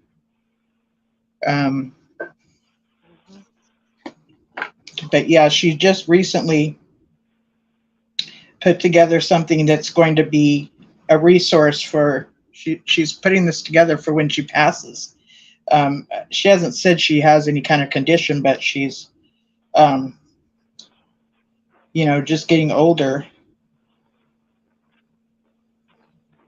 And So she's an American sociologist. Janja Lalich. So she was an Oh, American. her, yes. She is an American psychologist. I'm sorry, sociologist and writer. Lalich is best known as the foremost expert on cults and coercion, charismatic authority, power relations, ideology, and social control. She is a professor. Professor of sociology at California State University. So she has retired from that. I'm just reading a little bit of Wikipedia. She's 78 years old. Education is University of Wisconsin-Madison, Fielding Graduate University. Escaping Utopia was the book. And then Take Back Your Life. Okay. I might have to read that one. You know, I heard a lecture where it said the hardest people, escaping. I can spell at 3 a.m. You're good. You know, born-ins like you and me, they said it was difficult when we leave because they say, well, what can you go back to before your occultic experience? And if we're 20 years old, we've got a self to go back to. I can dance. That's what I go back to. Okay. I don't have what was me before this? There wasn't. I mean, right. A friend of mine became a Zen Buddhist. He was a physics teacher. He was a brilliant man. And he told me, he says, yeah, but I'll die an Episcopalian. He realized that there's certain conditioning that was not ever going to go away. We just have to accept where we are and who we are some of the time, too. Yeah, well, we didn't get to develop our identity when we were inside of the organization. You know, all those times we were told not to pursue any of our self-interests? That was to make sure. My elementary school. I did have my neighborhood in my elementary school. And I know that you being homeschooled, you had maybe some limited school in your early years. I wasn't homeschooled, but my sister homeschooled all 3 of her kids. Janja Lalich was part of a Democratic Workers' Party, so it was a political cult she was involved in. Okay. But she's since made a point of looking into religious stuff, and she also was very involved with Heaven's Gate, and she's also an expert witness. And she was awarded the Margaret L. Singer Award, which is like a big deal. Remember at the beginning of the show, and I was like, Margaret Thatcher Singer, so I was saying it wrong. It's Margaret L. Singer. If you win a Margaret L. Singer Award, that's a big deal in the realm of cultic teachings and education and stuff. And that was by the International Cultic Studies Association, which is the link I was telling you all about. But I'm gonna look at that. Yeah. But what I was thinking is that has there been a lot of literature on, I have one book here that was a scholarly book talking about how creative Jehovah's Witness children were. And I'd have to find the book because I don't remember the author because it's 3 a.m. But it was a scholarly work that was printed in the 60s. And he said that witness children were more creative than other children. Oh, wow. That's probably true. But how much coursework has been done to help born-ins leave and find their true self? And so it sounds like you might have your work cut out for you, because this expert said that in the clinical setting, the person born in and the person that came in as a convert were 2 different animals. Yes. So I believe that our like there's a cult self and an authentic self, and put on the new personality is the cult self, which says coming as you are isn't allowed. But I believe underneath that identity is a true, authentic self that either is dying to get out and develop, or is developing during living a double life. Maybe being involved in things that help them develop their. So if we think about stuff we wanted to pursue before, we can pursue it now and see if we want to spend time in it or anything else. Give it a shot, and Sure. the more we Are you choose those familiar things. with the notion? Because I know you've done a lot of 12-step. Are you familiar with the notion that is more or less saying, okay, let's say Binky started drinking at age 12, and that Binky had a serious drinking problem from 12 into adulthood?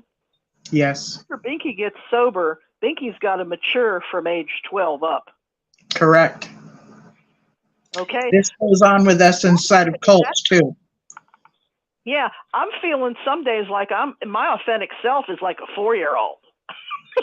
Yes. Okay? Yeah, yes. Yeah. Yeah, it's I don't know that we can find an expert that could help me. And see, that's one of those things nobody could.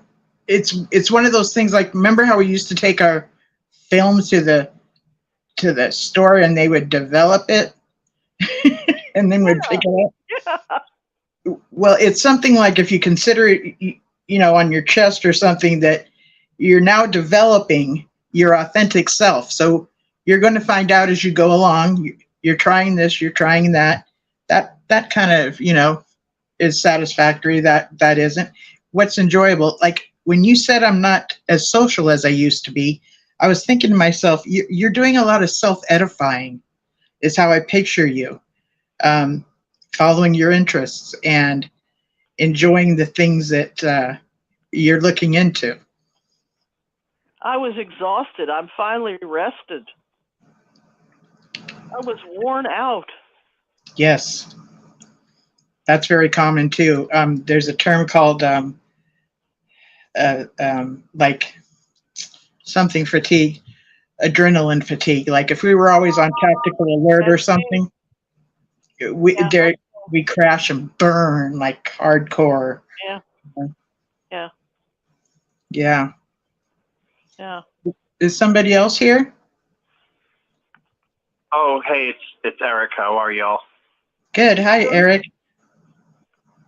I was just listening to y'all's conversation, and you were talking about introvert and extrovert a little bit, and I know that I'm definitely an extrovert, and my wife is an introvert, and we both have kind of come to the conclusion for ourselves personally that, I mean, even as an extrovert, I do get drained from certain people, but I don't usually get drained by really anybody. Like, very rarely. It would have to be like maybe a homeless guy that was like kept needing more and more, or like someone like pushing you to your limit or something like that. People drain me all the time. I don't like most of them. I jump through hoops. I understand the world is getting harder to tolerate. Yeah, for sure. But like, I don't get drained. I don't get drained from socializing or talking or being extroverted. But what does drain me is driving a car when I'm tired, because especially if I'm alone and I'm not talking to anybody, I am going through the motions, and it's dangerous for me when I'm tired because I'll fall asleep, because it drains me to not be social. And that probably sounds crazy to people who maybe do get drained of their energy when they are social. When they finally hang up, they're like, oh, and they go into their head and their thoughts, and that's how they regain their energy. And I think that's why introverts have a hard time falling asleep. Don't you remember coming home? Yeah, I go out and get pizza and beer. I remember coming home from meetings, kicking off the heels, and just being exhausted. Even when I was a teen, full of energy. And people introvert, to me, because you were exhausted from the social experience. I wasn't. I was like, let's keep going and let's go. Now, this was so boring because I was sitting in my seat, not talking to anybody. Let's go out and have food and beer. But Eric, the school system had me as an extrovert. I checked myself into first grade. I can be the life of the party, That's pretty cool. What school did you go to? Like, what part of the country for them to test you for that? Because I never had that. I didn't learn about it till Myers-Briggs. Oh. I wasn't gifted from day one. They wanted to skip me twice.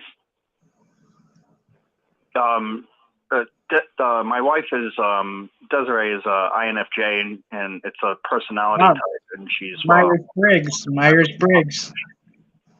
Yeah, Myers-Briggs. Yeah, I'm an ESTP, so we're actually we share the same brain functions, but they're in opposite order, like the first 4 brain functions, but in opposite order. So we're opposites, but we both get each other. So what we're talking about is a personality test, Myers-Briggs, and if you can find it on the internet and take it, it helps you answer a certain amount of questions, and when you're done with answering all these questions, it gives you like these letters that kind of helps you understand your own personality. And they said I'm an extrovert, but people wear me out. Yeah. I used to be borderline. I used to be borderline extrovert, introvert. Today I'm more of an introvert. I truly enjoy my time alone, and I burn out more quickly if I'm more social. But I love to socialize when I can.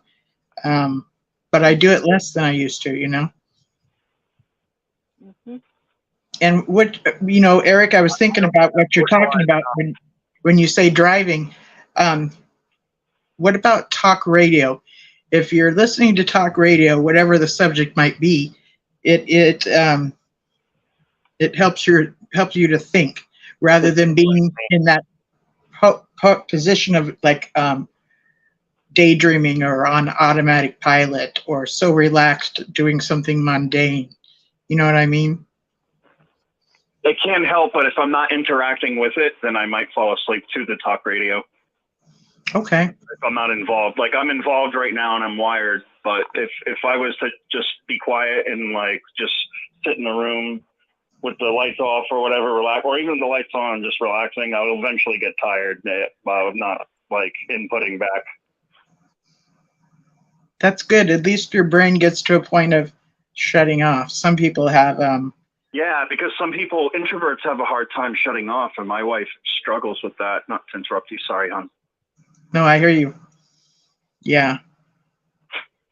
Is your wife's mother named Dottie? No, it's Renee. Okay. Because I knew a Desiree years ago. Oh, cool. It's a rare name. Yeah. And I knew a Desiree with just one other when I went to school. Like I remember a Desiree then too, but that's the only time I heard that name before. And then there was Desiree, I think a singer, or Desiree with a. This is a witness girl. Oh, okay. Yeah, this is the only Desiree's the only witness girl or gal I've ever known. So let me ask you, Eric, what have you come across that you've become involved in that you enjoy doing, or enjoy, you know, being involved in that actually is part of developing your authentic identity, if that makes sense? Cooking, yes, that's right. You really enjoy cooking. And see, this is an art. This is a creativeness. Culinary arts. If you went to school for it, you'd go to culinary arts. Yeah. Very cool. What the heck? I'm sorry to laugh in the moment here, but I have like I don't know what happened to me, but I have a bunch of ants crawling all over a pile of grits, and they're uncooked, and it's like you're dead. Oh no. I don't know if y'all know. I'm sorry to do that to y'all. Has it been raining over there? I think in the moment. How do you like your grits? Desiree made some tonight, cheesy, and I had it with some blackened catfish. But if ants eat grits, it expands in their bellies and it makes them die. Oh no! I have no idea why they're surrounding us. Wow. Bring it to the hive. sorry to distract y'all, but it's like It's a hive. It's the hive mindset. Yes. I get distracted. See, that's how I'm an extrovert. I get distracted in the moment, and then I chat too much. You go like squirrel. I do too. Pasta Babe. Yes, Kurt. Oh, What's up? By the way, I might have heard Kurt in the background. Really good comments tonight, Kurt, and from Brad too. Y'all had a really good show, or have had a good show tonight. And I'll butt out now. I don't want to let us run it. Thank you, Eric. And you too, Pixie. Thank you. Toward the end of that lady's interview with Barbara Anderson, I went to sleep in my chair and I slept through your program, and I woke up, I don't know, about 15 minutes or so into Apostle Babe's program. I go to sleep in my chair. Sometimes I don't even remember going to sleep. I just kind of pass out. But thank you, Eric. I wanted to ask Apostle Babe a question. I got on your YouTube channel. It's probably been at least 3 months ago. Probably about 3 months, probably. And it's a good channel. You got a lot of videos saved and on playlist. And I listened to your singing, and I thought your singing was really good. The only complaint I got is that there's quite a bit of background noise in your singing, karaoke. Mm-hmm. But, carry on. What I was going to say to you, sometimes, on these YouTube channels, people that sing, they're at home or, they've got a little studio set up, something like that, Yes. where you can be heard clearer. Yes. One last thing. Did you ever hear of the country singer Laura White? It's spelled Lari, White. She died a few years back, maybe 5 or 6 years ago, with cancer. I don't know what it is, cancer. She had a song. She had a lot of songs, but Just Thinking is the name of this song. Just Thinking. It is beautiful. I believe you sing that really good. Look it up sometime. Larry I don't know how in the world you say her name. Lari. Okay, Lori. Yeah. Yeah, Just Thinking. Okay. Okay. There's a song I do called Mary Did You Know? And it's done in the style of Kathy Mattea. That was recorded in a studio, so you'd probably get better sound from it. And then the video, I created the video when you watch the video, I created all of that. But what you hear is me singing, it's a studio thing. So I love doing the videos. And I have a bunch of like very short videos that can be just uploaded anywhere, and it's not too long. Like you can even put them on Google for reviews and stuff like that under Kingdom Halls and stuff. Yeah, I listened to all the songs. You've done a real good job, and I know it was a studio. Oh, thank you. Mary, Do You Know? I know that song real well. You've done a good job on it. Thank you. Some of your other songs, you do good. I can hear you, but there's a lot of background noise. I'm not complaining. No, but you're right. The recording is definitely just from a karaoke bar and recorded on just my phone, Yeah. Well, I'm just glad to have that, but I'm just saying if you could, your singing your is best really acoustics in your home or in your tiled bathroom. Yeah. Yeah. There's an app called Smule, SMU. I think LE Smule, and it's a fun app. And you get headphones, and you get to listen to the background music, and you look at the screen, and it guides you when to start. And you can get some very decent recordings from that and have fun. Have fun recording them. I have been on. Spell it for me again. Smule. SMULE, I think.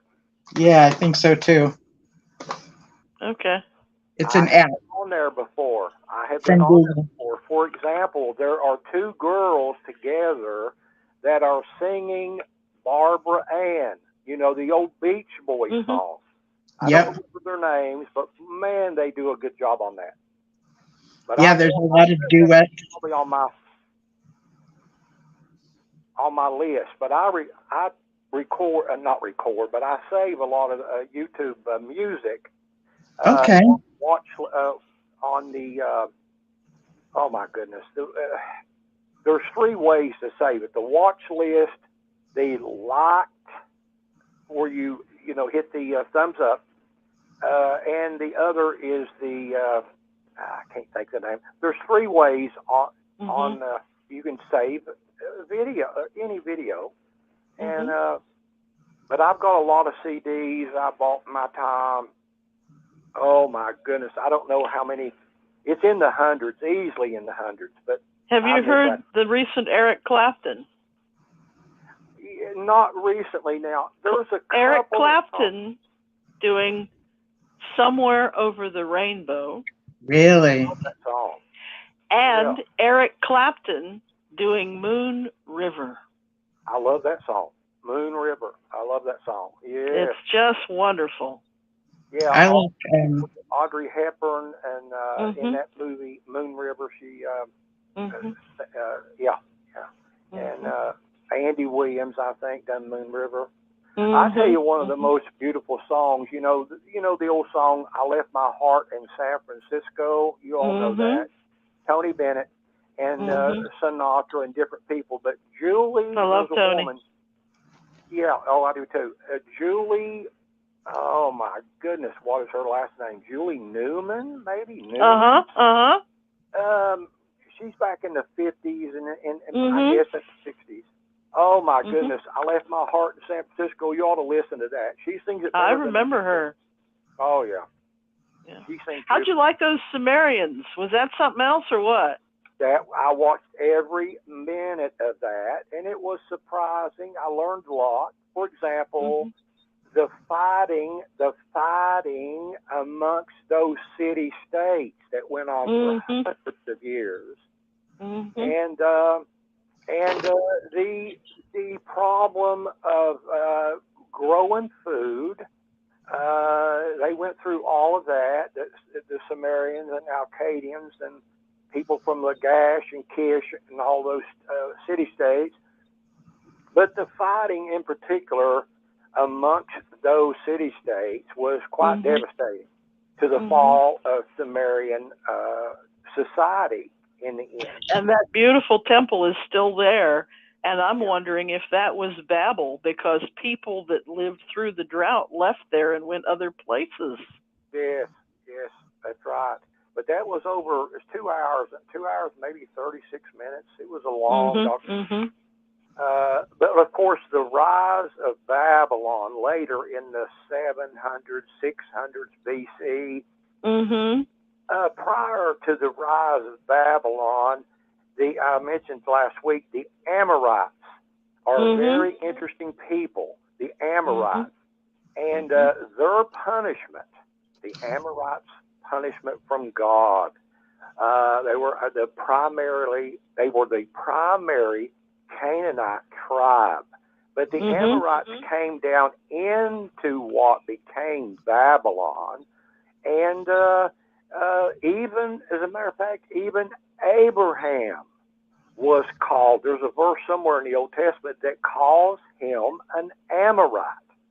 Abraham himself, before he was declared to be a Hebrew, he was called an Amorite.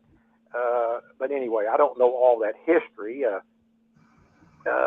But the development of what became the Neo-Babylonian Empire with Nabopolassar and his son Nebuchadnezzar and Nebuchadnezzar II. That empire had a lot to do with the Amorites. The Amorites coming and settling in the city-state of Babylon, as it turned out. Yeah.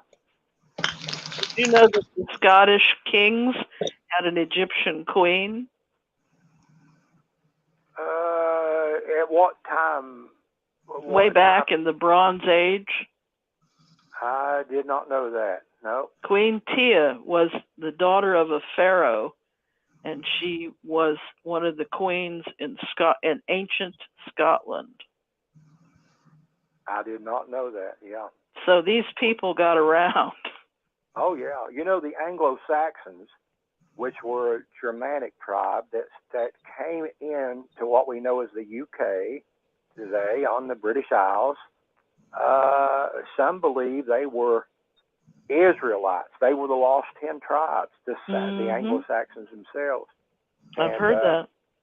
Yeah, there's a lot of ceremony. I don't know much of the details in England today with the Queen and the King that has to do with David's throne. I need to do some research on that. It should be, look up the coronation and they'll show you that throne that he sat on. That wooden chair is all about that. Yes. British and the stone under it. Right. British Israelianism, I'm not saying that right. The Worldwide Church of God, what's his name? Oh my goodness. Armstrong. Yeah, I couldn't think of his name. See, Russell was all about British Israelism too. Yeah, I think he was too. I'm thinking that Armstrong was influenced quite a bit by Russell. I don't have it all, nailed down. I've got a book here that Armstrong wrote. I can't say that I've actually read it. I've had it for years, paperback. It's that famous book that Armstrong wrote. It's his most famous work. I can't even think of the name of it right now. It's stashed away here somewhere.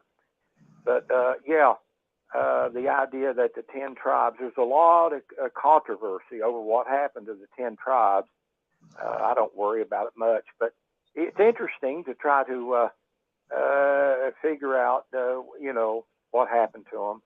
In the scriptures, I don't have to tell you guys, in Ezekiel, for example, chapter 37, these 12 tribes are supposed to be regathered.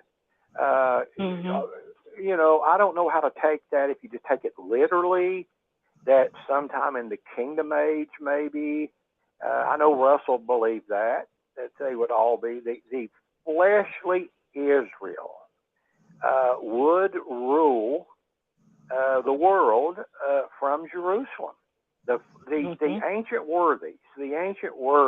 And he was really into that. It makes me think of pyramidology. Pyramidology is a pseudoscience. In the 1830s, there was two guys. One of them was John Taylor. He was a British mathematician. The other guy was Charles. Oh my goodness, what's his Smith? He spells it SMY. Yes. PH, something like that. Anyway, they worked together. Yes. On the. And they were Christians. Huh? And they were Christians. Yeah, they were. And they wrote, they done work there, and somehow they became convinced that the Great Pyramid was a spiritual, it had spiritual significance in the measurements. And this pyramid inch that somebody came up with became let's see how it works. It became, this pyramid, it became the inch that the Anglo-Saxons used. Okay. I think I'm right about that. But later on, other people got involved in this idea. Joseph Seiss, that wrote the book in 1870s, he wrote the book The Gospel in the Stars, in the Constellations. Joseph Seiss. I think he wrote a book, and there's 2 or 3 others, but I think he also wrote a book about the Great Pyramid. There was supposed to have been, somebody figured out, the face blocks were limestone, white limestone, polished white limestone. And according to somebody, there were 144,000 of those blocks that were the face bricks, or what we call face stones. And this capstone, which has been gone for who knows how many centuries, a capstone was supposed to have been put in place, and it was pure gold. I heard that too. Yeah. And there's a verse, don't ask me where, maybe Hosea, the prophet Hosea, there's a verse that is translated, I know it is in NIV, pertaining to Christ, where he is called the capstone. The capstone. Now, in other places, he's called the cornerstone of the cornerstone. Yes. Right? I'm going to grab a snack, but I'm still listening. Okay, guys, keep talking. Okay. So I'm a little confused. Is it the capstone of a pyramid, or is it the cornerstone of a cube? Because in the Revelation 19, this New Jerusalem comes down out of the heaven. It's in the form of a cube. Of a cube, right? Yeah. Right. And, there's a book called No Trees in Capernaum. Say that again, Pixie. There's a book called No Trees in Capernaum. Now I hear you. Go ahead. And the book postulates that Jesus was not a carpenter, but a stone cutter. Oh. Because Herod's temple was being built at about that time, it's stone. Right. The dwellings, whether rich or poor, in that region were all stone. Right. So chief cornerstone, it would make sense. Yes. Okay. I did not know of that book or that idea that he may have been a stone cutter. I hear you. And that would make more sense for the place that he lived and everything. Oh yeah. And those are certainly smart people, always. Oh yeah. Yeah. But I bought, it's probably been 15 years ago, I bought from Chicago Bible students quite a bit of stuff. I began with the 6 volumes. They will not have anything to do with the 7th volume, but I bought a lot of other stuff too. I read all the pyramidology stuff that he had in those 6 volumes. He would have sections. I can't remember what books it was in of the volumes, but it's been years ago, where, you know, he thought that it was the Isaiah 19 and 20 a pillar that would be at the center of Egypt. I looked on. Would be an obelisk? Well, yeah, it was an altar. It was called an altar. Okay. Yeah, but I done somewhere on YouTube the center, don't quote me on this, it's been so long ago, the center of the mass of the earth is located where that pyramid, the Great Pyramid, is built. Now, don't quote me on that. You have to get on Google, and I think I found some kind of a small note of it on YouTube. I don't remember. I think it was YouTube. That's interesting. Yeah, and so anyway, I don't know. I wonder how primitive, well, they weren't primitive. They were smarter than some of us. But I wonder how early humans knew some of this stuff. Good question. Good question. I can't wait to see the Napoleon movie because I know nothing about that time period at all. Right. And right. Napoleon, one of his men shot the nose off the Sphinx. You know that, right? Oh yeah. Yes, I do. So I'm looking forward to that movie. The pyramid complex, particularly the Great Pyramid, I don't have any idea how it got built. It is just, I don't know how the Egyptians built it. I'm thinking there's a possibility that, but before the flood. But here we go. There's no flood damage to the pyramid. There is on the Sphinx, though. Yeah, they got water damage on the Sphinx, and there's arguments, debates about how that happened, whether it was from windstorms, it's sand, or whether it was water. If it was I go with shock that it was water damage. Yeah, I go with that hypothesis. Yes, yes. But there are, different people. Did Enoch have anything to do with the building of it? Did the Nephilim build it?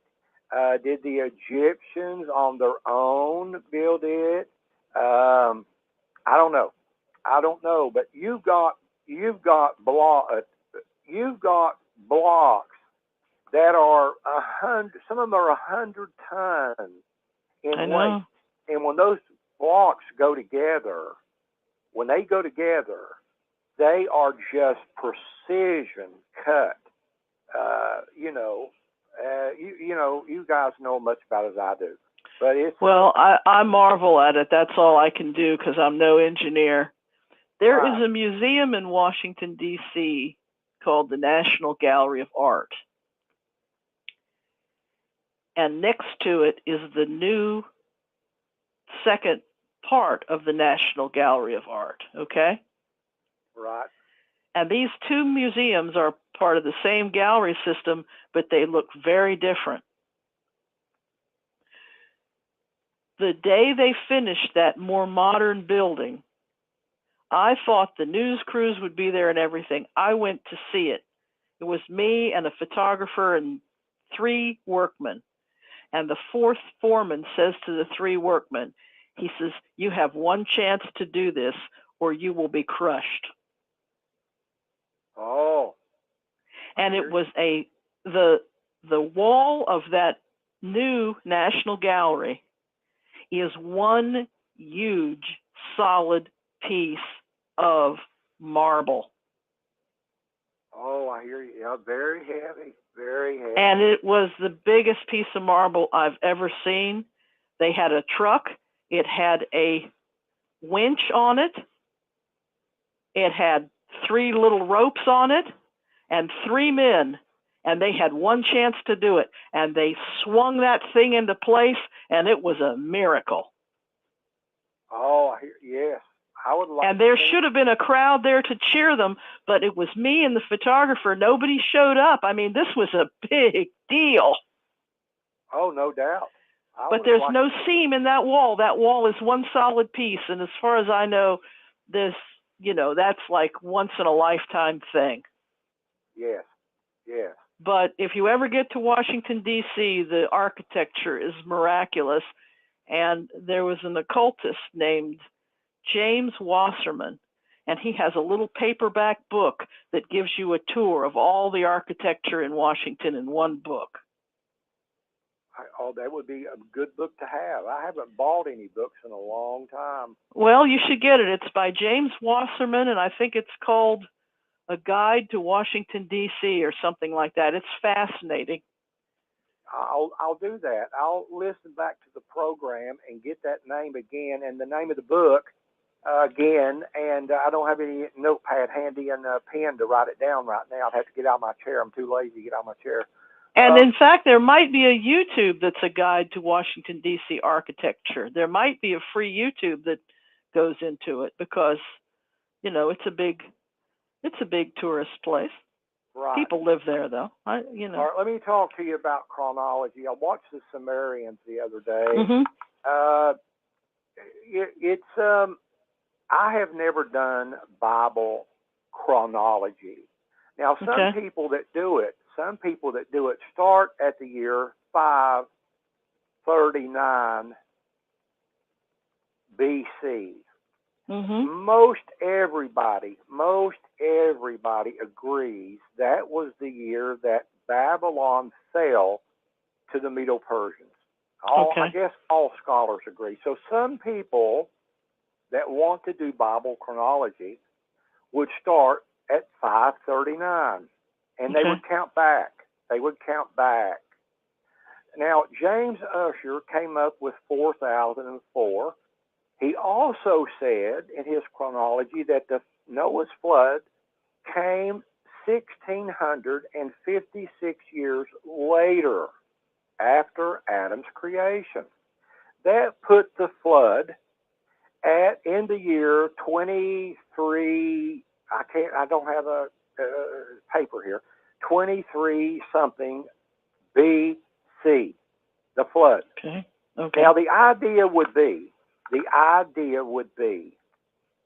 that the flood wiped away and changed the earth. It changed the earth, this massive worldwide flood. And after the flood, in southwestern Turkey and the Ararat Mountains, the human race started over. They started over. I believe that. That.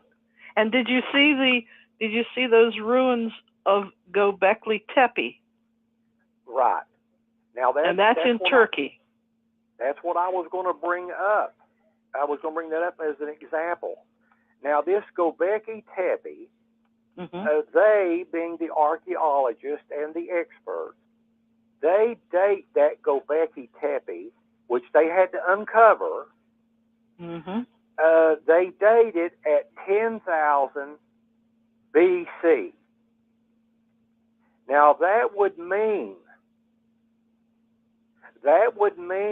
that Adam, if he was created in 4004, there were people on this earth before Adam. I believe that.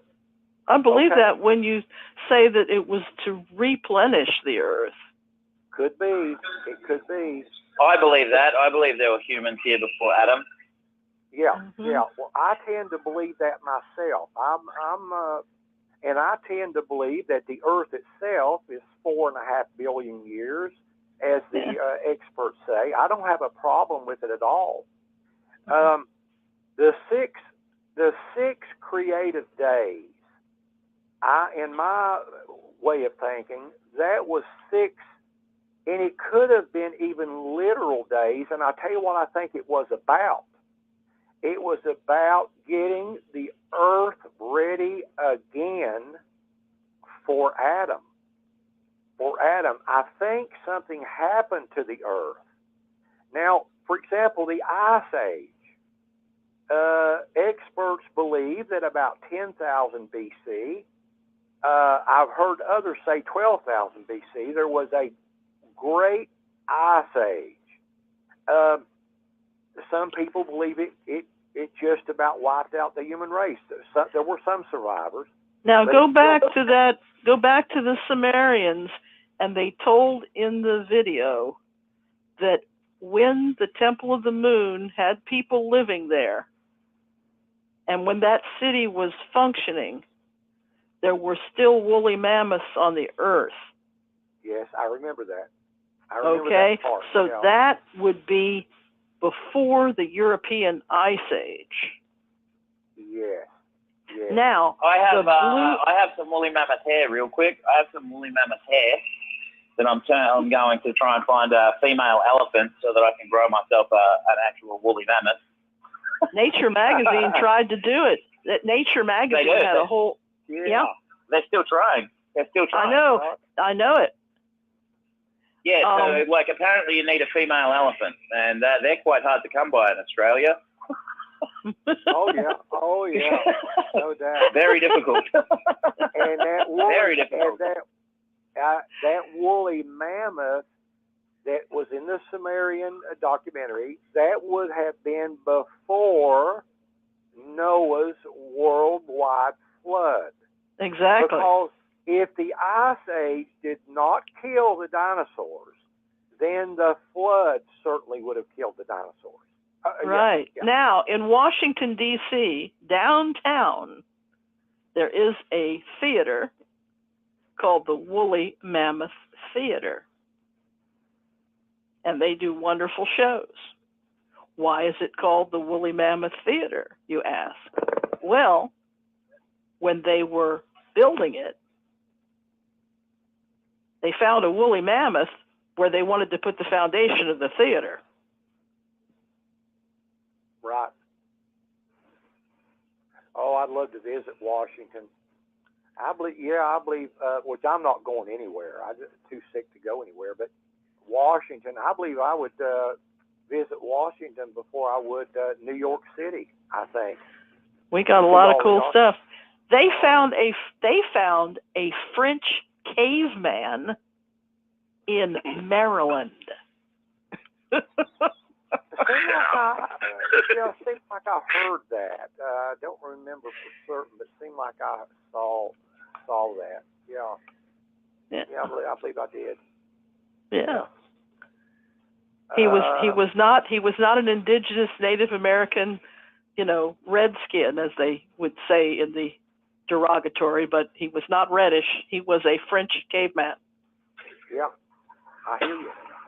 And it seems like that somehow the Nephilim or relatives of the Nephilim somehow got past the flood, because I can't quote the scriptures. It's been so long since I looked into this, but it looks like that with King Og.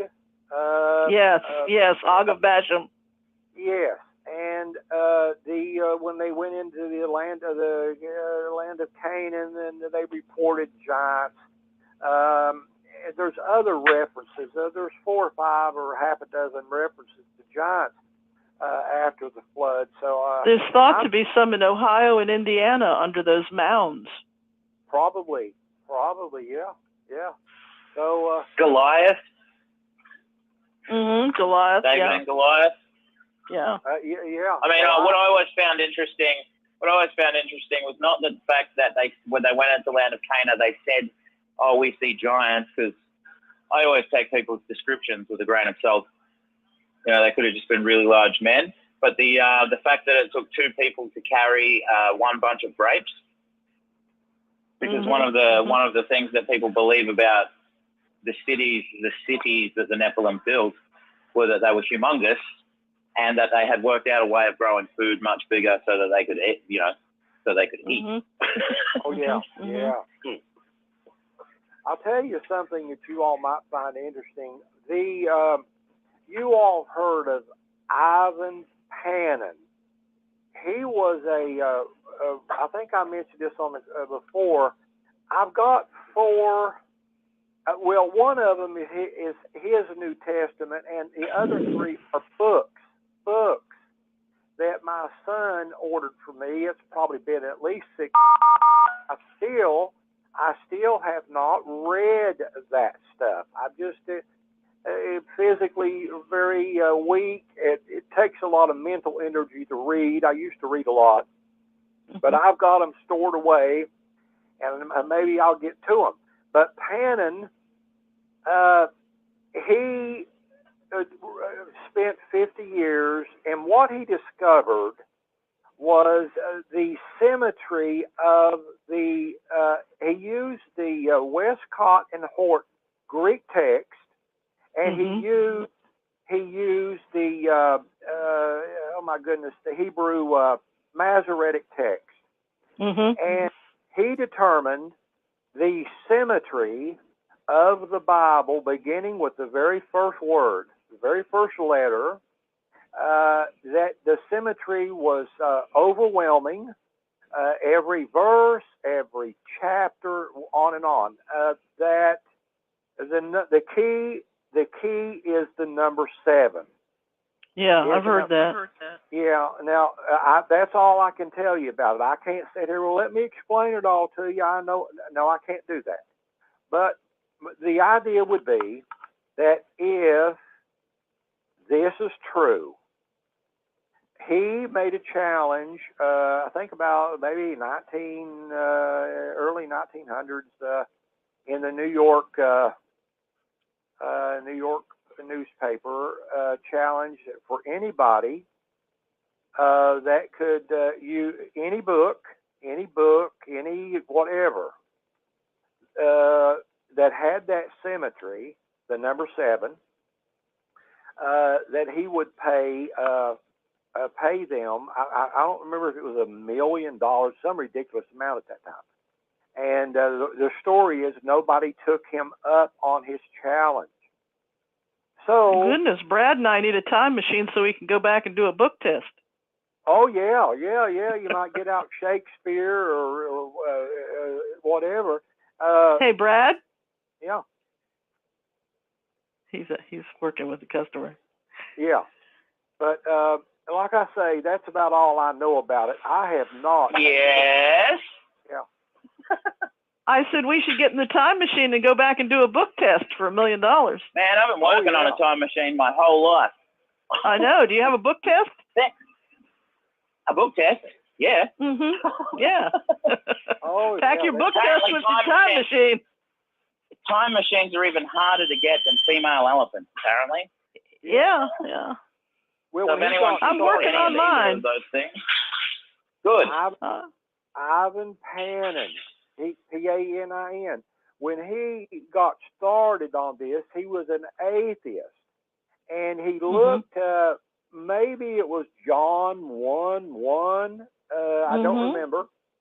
And somehow he got some verse caught his attention, and he got started on this nearly lifelong work. You know who you'd like on YouTube is what is his name? L.A. Marzulli. Oh yeah, I know L.A. Marzulli, and I haven't watched him in quite some time, but he's a good researcher. He's got new lectures this year, and I'm looking at the Bible as telling us things about weather and time, and because we have had nothing but rain here. It never rains in June. We've had a month of rain. I know that because I'm not far from you in West Virginia. I know. We've had a lot of rain here. I don't go outside much, but my son tells me, "Boy, it's raining out there." He cut the grass today, and the grass was wet. It's supposed to be 88 degrees here. Today, Sunday, and he's got a lot of work to do outside. But now tomorrow, I think tomorrow night it's supposed to start raining again. I can't remember, but I think tomorrow day is going to be clear and hot. 88, I think, yeah. But, well, we've got some crazy weather, and we're in a crazy world, and it's getting crazier. Oh. Well, ain't the Earth going into a new age or something? Coming out of the new eon. Going into Aries? The pagans say it's a new eon, so I don't doubt it. Right. So we ain't never witnessed none of this new change of the atmosphere and all this stuff. So. Oh yeah, I agree. Yeah. It looks like the pagans are winning. This looks like exactly what they wanted. A thought just coming to my mind about Washington. All the time, my dad was the same way. He a fan of the Washington Redskins, Mm-hmm. And I don't want to make anybody mad, but it really, I almost went into a depression. I'm joking around, of course. Went into a depression when they changed their name from Redskins. Oh yeah, everybody in town did. Yeah, and I'm not an Indian, American Indian. I love the American Indians. I'm not one, but if I was an American Indian, I think I would have been a Washington Redskin fan. But I know some that are. Yeah, so I don't know, but that's the new world we live in. Of course, we do need to not offend anybody. No, I like the idea of not offending people. And if you don't agree with them, you don't have to be offensive, be mean or anything. So I'm all for that. DC's changed a lot just in the last 10 years. Yeah. Oh, I tell you what. It's getting fancier and fancier and more expensive, and people can't afford to live there, and it's different. Oh. But it's still beautiful at night. Yeah, I'd say it is. Yep. But I used to go every Saturday to Smithsonian. Yep. Well, I hope you don't go out at night. I don't anymore. I went with some friends to DC about 3 weeks ago, and it was so wonderful to be there at night and see the beautiful buildings. But that's the most I've been out in a long time. But anybody out at night in a big city, anybody, male or female, of course, people have to go out at night. I mean, I'm no, scared of a lot of stuff, but I would be cautious. But especially a woman by her or anybody. I wasn't by myself. Yeah. But it's beautiful at night from the car and all the lights and all the museums, and it's quite the stunning place. I tell you, gun violence, I don't know what the answer is. I don't know what is 2023. I've lost track of it. Sometimes I hear it on the news occasionally. This is the 280 whatever mass shooting so far. Oh gosh, DC and Baltimore, it's like at the end of the year, who wins, and it's all a loss of life. Oh yeah, and Chicago, my goodness. Mm-hmm. It's mostly a lot of it's gang stuff, I'll tell you what, some of these gangs, Oakland, Chicago, I think the police are afraid of these gangs. You might be right. I'm not talking about a SWAT team. I'm talking about just your average police doing their job. I think they're really cautious about dealing with these gangs. I mean, 2 police officers roll up on a gang of 10 or 15, and they're all armed. They might lose that shootout if there's a shootout. So I know that they have to be really careful. Even the police. Well, I'm just glad that I'm out here in the middle of nowhere. I hear you. And I have 4 supermarkets near me, so it's not like I can't get whatever I need. Right, yeah. I'm sure. And with YouTube, I can bring the world to me in ways that I couldn't years ago. Yeah. I don't know if you're actually in Virginia or District of Columbia, but Virginia. I'm in rural Virginia. Yeah, okay. I've been all the way to the East Coast. It's been a long time ago. I had an uncle, my dad's brother, lived in Norfolk. He retired out of the Navy, World War II. And matter of fact, 2 brothers of his went in the Navy at the same time. They were on the same ship. Wow. Anyway, they stayed in Norfolk. Mm-hmm. And I went out there one time. Actually, I've been out there twice, but it's been years ago. And anyway, I've been to Roanoke a few times. Roanoke's really beautiful. Yes, yes, it is. But like we were talking last week, even this coal camp I grew up in, I can remember the 60s. I was born in 56. I can remember the '60s really good, and even the '70s really. Even the '70s, it was just different than it is today. It was just you know, it was different. And Brian was saying that about where he comes from, how he said it was almost like paradise in the '60s, but it's not that way anymore. No. There's problems we didn't even think about. Things we didn't even fathom. Think about that about the '90s. Yeah, even the '90s. Yeah, I think you're right about that. We ever that humans ever got. You know, like the millennium was coming. Yep. I went to a wonderful party for that millennium night. That was so great. Yeah, I bet. Yeah, some people were, I think it had to do with computers, the switch over. I don't remember much about it, but some people were thinking about maybe even the end of the world, or at least Y2K.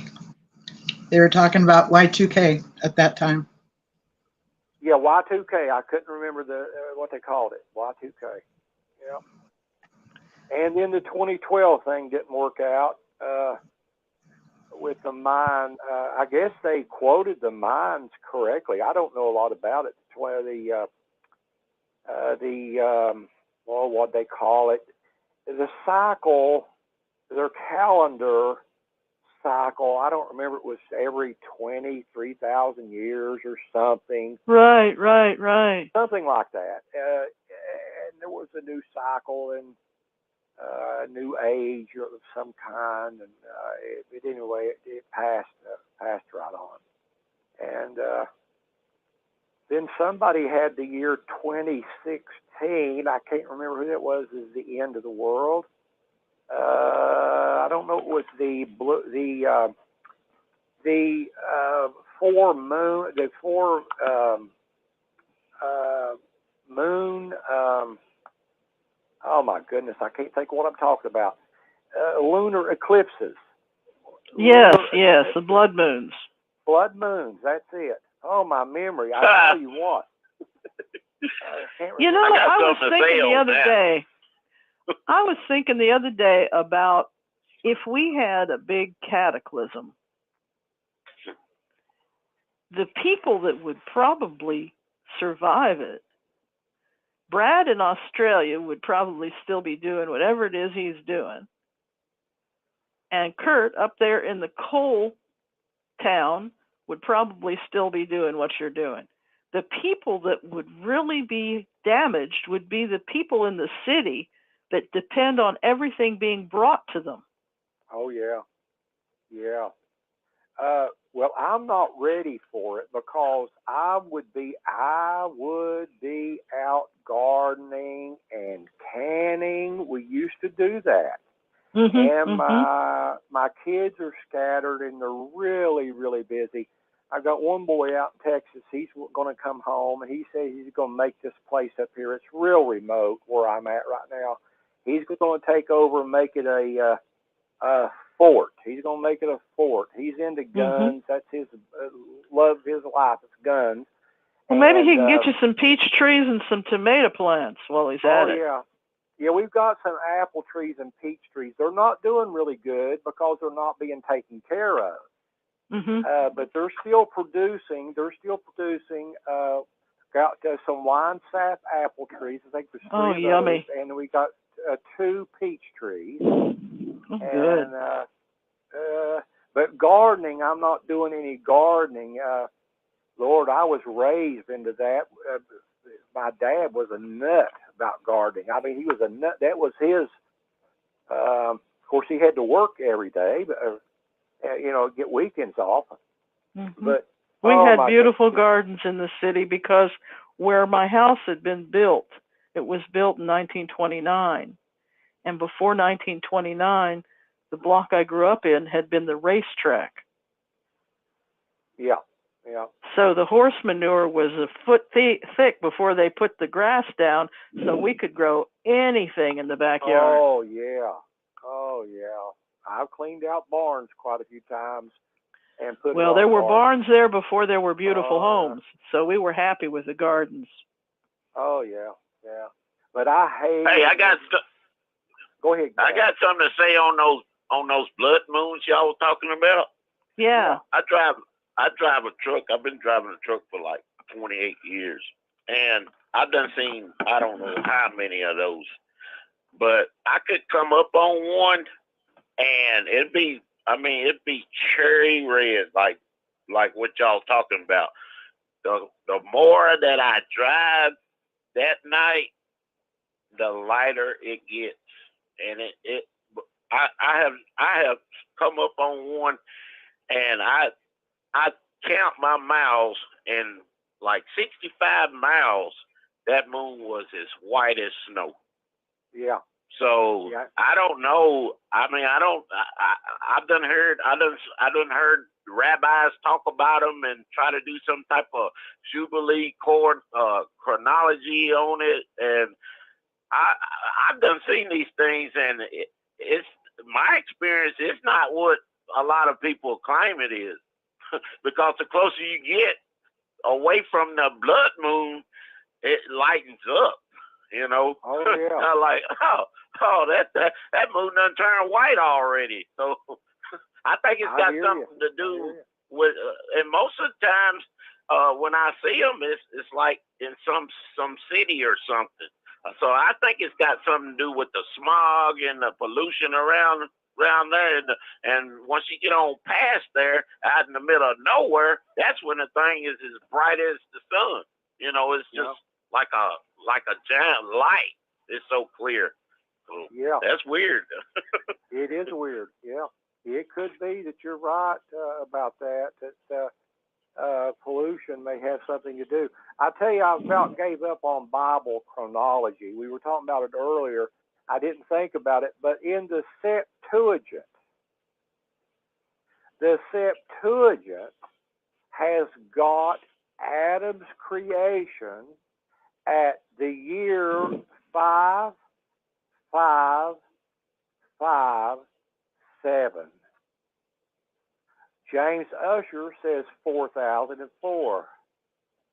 So there's 1,500 years roughly difference between the Septuagint, that chronology of Adam's creation, and James Ussher's chronology out of the Masoretic text. So you just throw your hands up. I mean, what do? You just throw your hands up. Who knows? Who knows? That's just like when Cain killed Abel, he run off, right? So if Adam and Eve were the first people on the earth, where'd he run to? And what wife did he take wherever he went to? There you go. I don't have an answer for that unless, like you're thinking there, that there's a lot of other people on the earth. I hear you. Mm-hmm. I hear you. Well, but anyway, at least I've told you guys. Almost day. It's beautiful out. Yeah, I told you guys tonight the truth of the end of the world. It will be in 2034. Okay. Or 35 or 36. So write that down. I will.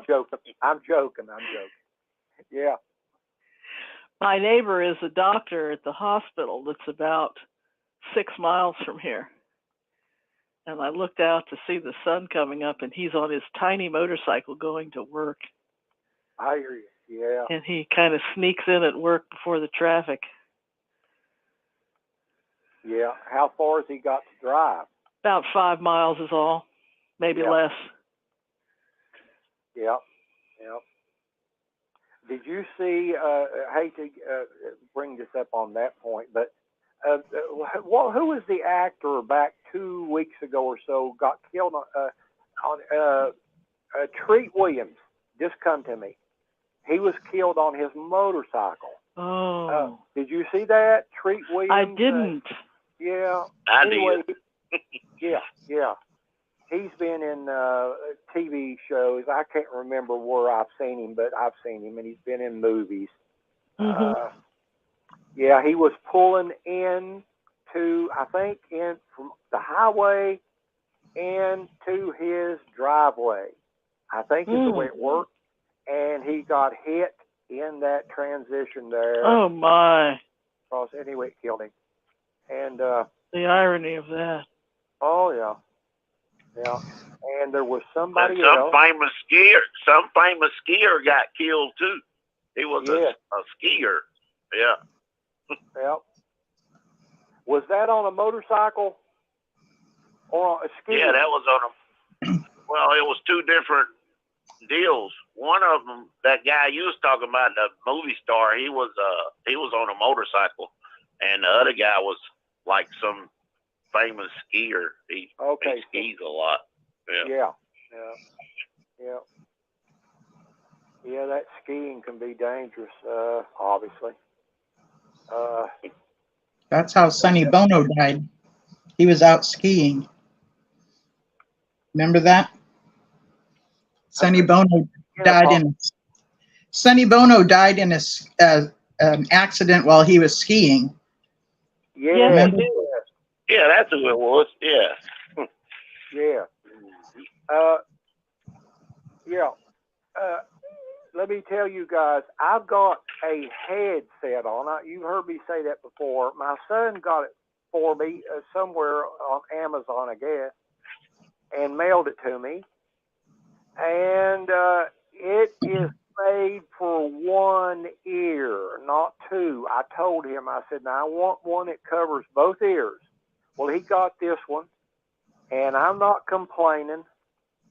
I've got it fitted on my head the best that you could do it, and I have a hard time hearing you guys talking.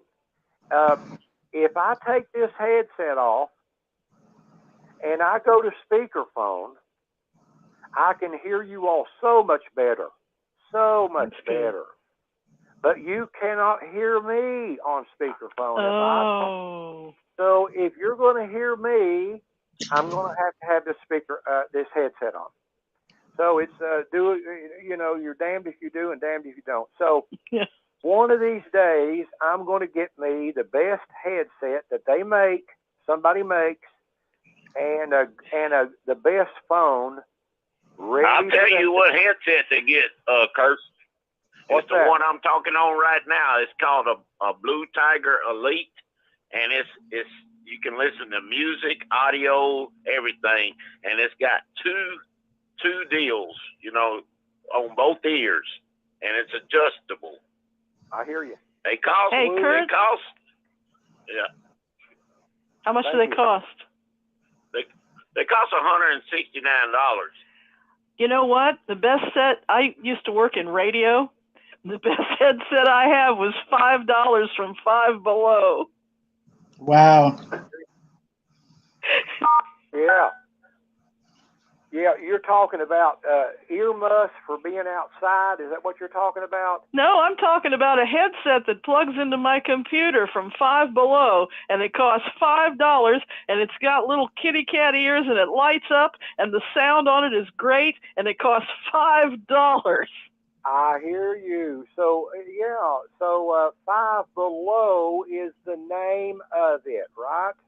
Five Below is a store that sells all kinds of stuff that's $5 or less. They got flip-flops, they got lip gloss, and they've got every cable for computers you would ever need. They have $5 headsets. They have little lights you can put on your phone. I hear you. And this headset was only $5. It would be $100 20 years ago. Oh, I hear you. There's not one of those stores here. There may be one in Charleston. I don't know. Of course, you can order it over the internet too. But I'll listen back to this program. And was it Tom talking a minute ago? Was it Tom about his headset? Yeah. What is your name, sir? I don't think this is Tom. Okay. I didn't get his name, but I'll listen back to it and look into it. But I would. Well, I couldn't believe how good the headset was for $5. Oh yeah. No, that's just no. My name is Tim, Kurt. okay. I'm Tim. a truck driver. Yeah. Okay, Tim. I've heard you before speak up. Thank you for that. Yeah, thank you for that suggestion and everything. And, How's our you shipping, can Tim? get How are we doing with getting goods across the country?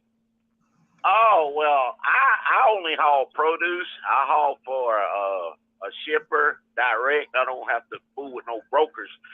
But I haul for a guy I went to school with, and he's a big time produce grower in Mexico and Georgia and Florida and Texas. So I only drive in Texas and deliver to Walmart distribution centers in Texas, and I stay busy. You know. Oh yeah, yeah. I'd say you do if you're keeping Walmart supplied. You know. Oh yeah. But I used to do that cross country 3 years ago, and I done been over there where you at, Kurt. I know I done been all over West Virginia. Oh, I hear you. Yeah. My favorite place was Wheeling, West Virginia, over there where that TA truck stop is. I forget the name of that pike. I think it's Dan's Pike or something like that. But that was I've the been to Wheeling best a place. few times. Yeah. I've been to Wheeling a few times. And Pittsburgh. I've been up to Pittsburgh a few times. But I'm not too big of a traveler. As we was raising our family, we really didn't have the extra money to do much traveling. The traveling we would do most of the time would be going to a district assembly, something like that. And I've been to Florida a couple of times. I remember I was probably about 16 and went to Florida my first time to Daytona Beach. We were going to an assembly down there. I went with some other people in the congregation. And, man, I was thrilled to go and got down there and had I guess it was a motel room. I can't remember exactly. It must have been a motel room. But it was close enough to you could smell the ocean. It had a smell to it, the ocean air. And I never will forget that. That was such a new world for a 16-year-old hillbilly to be down in Florida. But that's the first time I went when I was 16. Yeah. But we just never did too much traveling. But if I was healthy and I've got a little money. I don't have much money saved. I got a little money. I'm on my Social Security as well. But I probably would do some traveling. Well, you got peaches and you got apples, and that's good. Get some cinnamon for those apples this fall, and you'll have it made. Oh, my goodness. Those wine sap apples that grow out here. They're delicious. Along about October. Crisp. In October when they come, they're ready. But I don't know if you like wine sap apples. I do. I haven't had a good wine sap in years. That's a blessing to have those trees. If you ever come here, I'll at the right time, I'll give you some wine sap apples at the right time. Sounds nice. Yeah, but another thing comes to my mind. I think we've talked about it a little bit before. Is AI? I don't keep up with it. I don't know how to turn a computer. It's terrifying me because the new AI says to the man sitting at the terminal, the new AI says that he is living and God. Oh. And the new AI has so far put Hollywood screenwriters out of business almost. They're striking because of AI. I heard that. I saw that. It's going to put PR people out of business. It's going to put lots of journalists out of business. Anybody that has the written word. It's going to change the art world. My dentist cannot be outsourced, but there's lots of jobs that are going to go the way of the past. No and doubt. What they want to do, they're talking about something called I want to say standard basic income. It's going to be like when you and I get our Social Security, although we earned that and worked for it, they want to have something where all these unemployed people in the future get this basic income. Okay? Right, I hear you. Because they're anticipating that there's going to be more people than there's going to be work. Right. I hear you. It's a little scary. It's real scary. And you're talking about some of these jobs are skilled jobs. Now, like you use the dentist as an example. I can see what you're saying. The dentist. How can you replace the dentist with AI? You won't. There'll still be a dentist. There'll still be somebody in a shipyard building a ship. Yeah. There'll still be, well, I don't know. Maybe there won't be teachers in the schools. Maybe that'll be computerized. Okay. Yeah, it could be. It could be. And Tim's truck driving career, they're working. I think they've made a lot of advancements in, what do you call them, the trucks, over-the-road trucks that can automated. Yeah, that's where they're going with that. And looks like that may become a reality. I don't know. It looks like it. Now, what they're doing in the big cities, which is very disturbing to a lot of people, because the Washington area has beautiful architecture and beautiful homes. Rich and poor, everyone lives in a beautiful looking house. Except there's some poor people in like a high rise, but mostly everybody's got a pretty house. The new buildings they're putting up are these shoebox apartments. And they are ugly shoeboxes. And they're very, very small. And in the future, they want people to live in these shoebox apartments. Yeah, I hadn't heard that. Yeah, that's not a And surprise. It's the thing now. And the idea is that you live in the shoebox apartment and you probably will get all your food in a cafe, and you'll the slogan of these elites, you'll own nothing and you'll be happy. Yes. Okay, that's what they want for the people. Yes. So I'm thankful for my yard. Amen. And immigration, these poor people that's coming into the country, and they're desperate. Probably 99 out of 100 of them are desperate. Most of them with families. They're coming in and needing help. I don't know what the answer is. The housing, the jobs, and a lot of these people are real hard workers. They're used to working and struggling, and and they come to some America. of the people from Venezuela might have been rich too. I mean, there's a whole group of people, rich and poor, skilled and unskilled, and then we've got people that are criminals sneaking in, and people with diseases sneaking in. There's a plus and a minus to the whole thing. They're not really putting it in the newspaper. That's a prediction that there's going to be more situations with all of that. And I don't know if anybody's got the answer to it. We got more questions than answers now on everything. Yeah, it seems that way. I know I wouldn't have the answer to it if somebody gave me the, hey, you can have this, you make the decision. I wouldn't even know what to say. I mean, what do you do? What do you do? And so it's one of the problems. Well, what's the revelation? Men's hearts failing them. Yes. And I feel like we're there. And again, I don't know if it's end times, but it sure kind of feels like it. Yeah, it does. It does. I'll agree with you. It sounds like the phone has hung up and that we lost the people that were on the phone. Okay, we're about 3 hours in, which means they'll either come back or Rick will redial, which is what he's doing now. Thank you.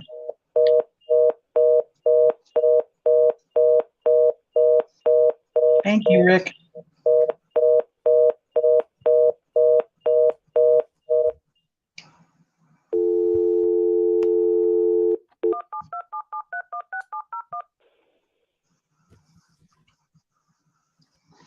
Welcome into the live Six Screens conference calls.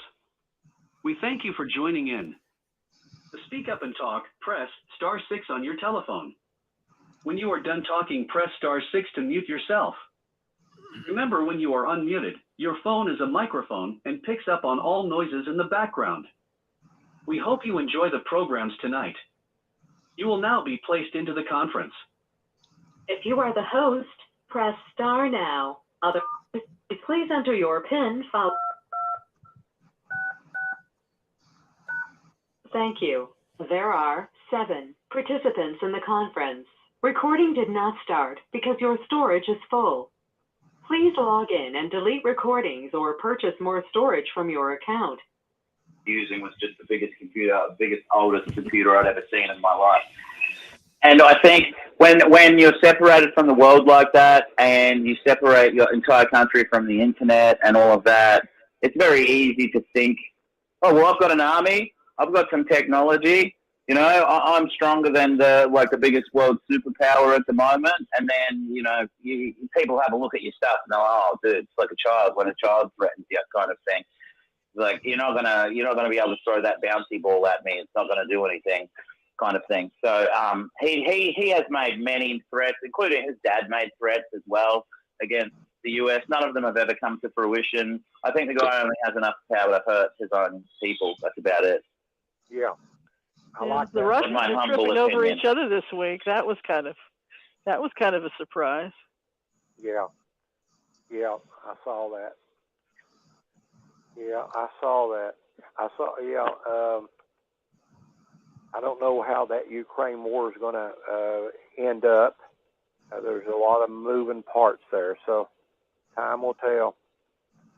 I'm of two minds. I've got a huge part of my mind is war is terrible and atrocious, you know, the usual normal stuff. But I've also, 1 second, Evander, I've also never lived being able to watch a war happen play by play. You know what I mean? Like, this is a historical event in my life, at least. I've never been able to watch. And okay.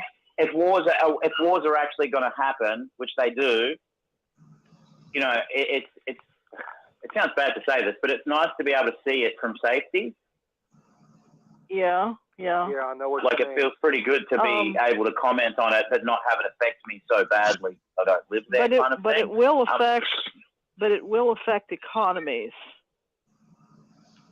And I totally understand those effects, but I'm talking about my house and family and everyone being blown up. That kind of effect, more like it, or me being drafted to that actual war or something like that. Right. But you know, like I'm not saying that I like that the war is going on, but you know, when Trump was president or starting to be president, and he tweeted every stupid thing that came to his head, that was to me another really historical moment, because it's like we've never had a time when the president can just talk to you. You know, it's always like a press conference. It's always something like that, and it feels we're in an unprecedented time. You know? We are. We're in a different time. Yeah. I am so old that my first grade to my 12th grade was the Vietnam conflict. Yeah. And all my suitors, all my would-be suitors were killed. Wow. The town was 2 miles across, and they gave the most percentage-wise. They signed up in droves, and it was devastating to the town. And socially in America, they've never addressed how devastating it truly was. And I love talking to Australians and British people, because they seem to have a little bit of civilization that we had before the Vietnam conflict. They didn't have to go through that trauma. And so the early part of my childhood was civilized like that. And then everything just kind of slowly fell apart for that 12-year war. And it was actually longer than that, but the coin that they sell in the newspaper is from my first grade to my 12th grade. Wow. Years that some historians use. Absolutely. Before I forget it, of course, I mentioned Zachary, I think. Grace from Sweden. Wide Earp's not been on. And who else? There was another person I was thinking Zachary ain't been on either. Yeah, Zachary's not been on. And then Connie from last Saturday night. Connie and Christopher. Connie and Christopher. Zachary might be on vacation. Yeah, he might be. Christopher was on last weekend. No. Yeah. Near the end of the show. Last couple of hours, I believe. But we haven't heard from Grace. I'm hoping she's doing okay. Yeah, me too. Yeah, I had a little hard time hearing you, Apostle Babe, but yes, I wonder about Grace. She was pretty regular for quite a while. I don't know, months. And I don't know. I hope she's okay. All righty then. I guess I'm going to go to bed. We'll have a wonderful Sunday. Yeah, you too, Pixie. You too. Thank like you. I say, it's supposed to be hot. Of course, I don't ever go outside. You don't have to worry about me overheating. But well, I'm going to play in the garden today. I have tarragon, which I love on my chicken. I wondered if it would grow, and it's doing very well. Good with that. But anyway, I'm going to go ahead and go to bed, literally to bed. I went to sleep earlier in my chair, and my legs are killing me. I'm going to have put to them up. Put them up. Yeah. Okay. I'll talk with you later, guys. All right. Week. We'll chat next week. Okay. Have a good bye. one. Bye. Good night, Kurt. Yeah, I was born 1964, so I am the very last year of the baby boomers. And as I was growing up in school, when it was 1972, I was in the second grade. 76, I was in the sixth grade. And all the way up till 82, I was in the 12th grade. And I thought that was kind of cool. Remember the end of the Vietnam War then? I think it was going, say that again? I said you were in about 5th grade when the war ended. Yeah, and I wasn't aware of any of it. I don't recall seeing it on the news at all. It was on every night with dinner. Okay. And there was much criticism because it was on every night with dinner. Wow. Yeah. From what I understand, going to war makes business for certain people. So it brings income in other ways, but going to war is just so, I don't know, devastating. And I think that Ukraine has been doing pretty darn good, standing up, and the support they are getting, I think, is wonderful. And well, the thing is that Europe can't afford to have any incursions. They can't afford to have anybody come in their way. So that would mean we don't want Putin to get that land? We certainly don't. Yeah, that's what I was thinking too.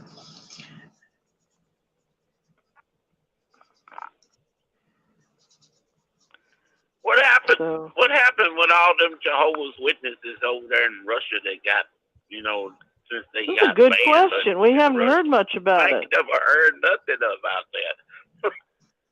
When all the Jehovah's Witnesses in Russia, what? I'll look at that this week. That'll be my assignment. What was the question? He wanted to know what happened to all the Russians that were Jehovah's Witnesses, the guy that was in the jailhouse, and they're still putting him in prison. There. They're still getting time. They're still getting put in prison.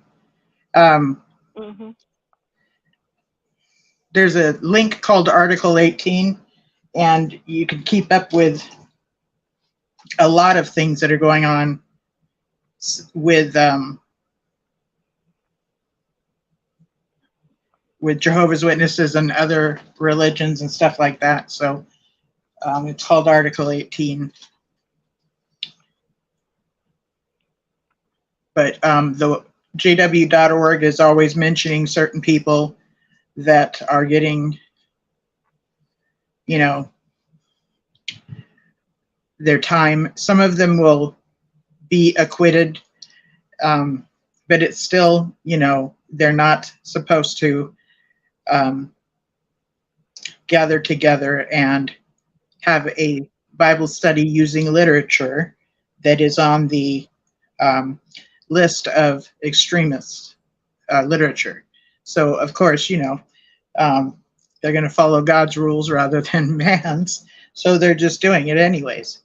And, I was thinking earlier as they were talking about the assembly and how, we were talking about these certain people, like in the situation of this summer, 2023, be patient. And these people are going to these camps that are set up by the government. And I can't get over how often the organization sets the Jehovah's Witnesses up for an ass whipping, okay? The whole... Exactly. That's the point I was trying to make, and you said it for me. Thank you. You put a charity box in the middle of this camp that's, taking in anybody from all areas, okay? And it's by the government, and there's this little thing that we're going to donate only to Jehovah's Witnesses, only for us. I just can't imagine that even happening. Like, this is rough. That was an alligator story. That's where you have to walk over alligators to get there, right? Yeah, it's something about. It reminds me of a playover, and I haven't watched the whole thing yet, but it seems like a playover or a redo of Malawi. That we can expect these things to happen again, that the government will come after us, and we have to stand firm in our commitment to God and the organization, of course. So these refugee camps are set up for refugees of these different places, right? So you don't put up a charity little tin can or anything for just the Jehovah's Witnesses. That's what I'm talking about. If you're trying to get out of something, you take that little road to Italy like they did in Ukraine. They said, if you have $200, take a car to Italy, remember? Okay. And it's like, you want to stay out of anything marked a camp. You don't have to be a great student of history to know that, right? You would think so, but you would think so, but yet the organization doesn't have a place set up for them to go. But yet at the beginning, and I've seen bits and pieces of this whole long thing, there's a time frame where the elders got together and that got word from headquarters that, to consider having to flee because of,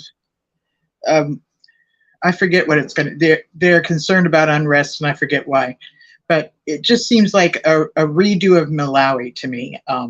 It just does. Me too. I got that feeling too. You're not alone in your feeling. Africa is a huge continent with lots of countries in it.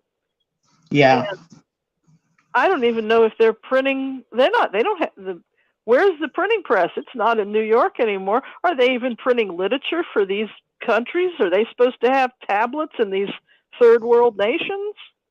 Well, a few I can remember 6 months to a year ago seeing a really beautiful a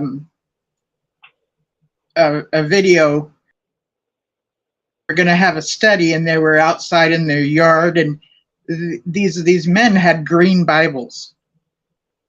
So this told me they were hand-me-down Bibles. They told me that told me they were hand-me-down Bibles, that they were not current Bibles. That was just strange to me, you know.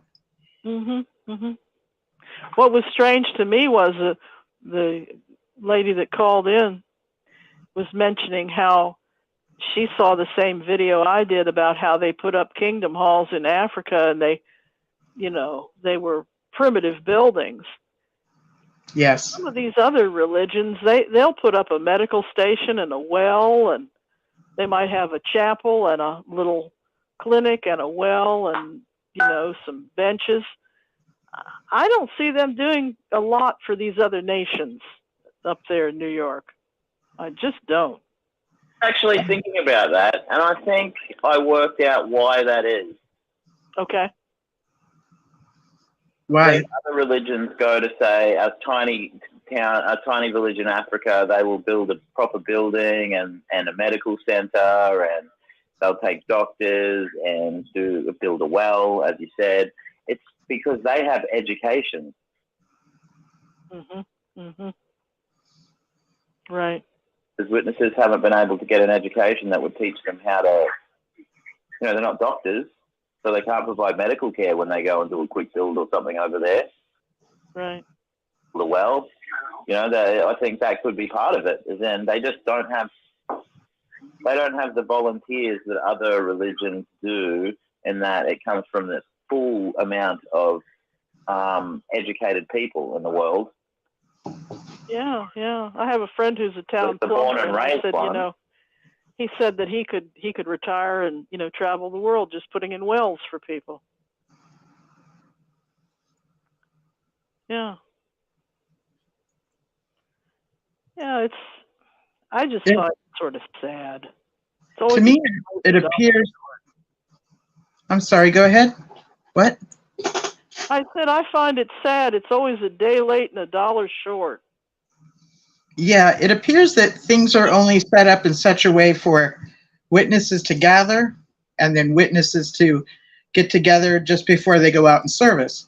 And I find it interesting that going out in service is considered your spiritual act of worship. It's just so, it's a very, the things that they call worship is strange to me, because mainstream Christianity does worship so differently, like as in maybe singing some praise songs and speaking positive things to God and stuff like that. That is a time set aside for praising God and worshiping God. And but going out in service is our spiritual act of worship. It's amazing.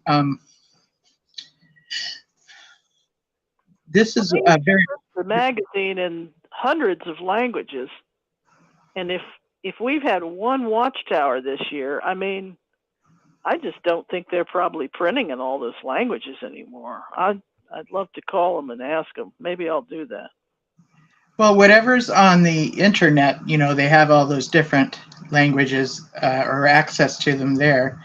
One of the JW alerts said that, I don't remember the language, but something just came out in a new language, a New Testament of some sort. Oh, good. Yeah.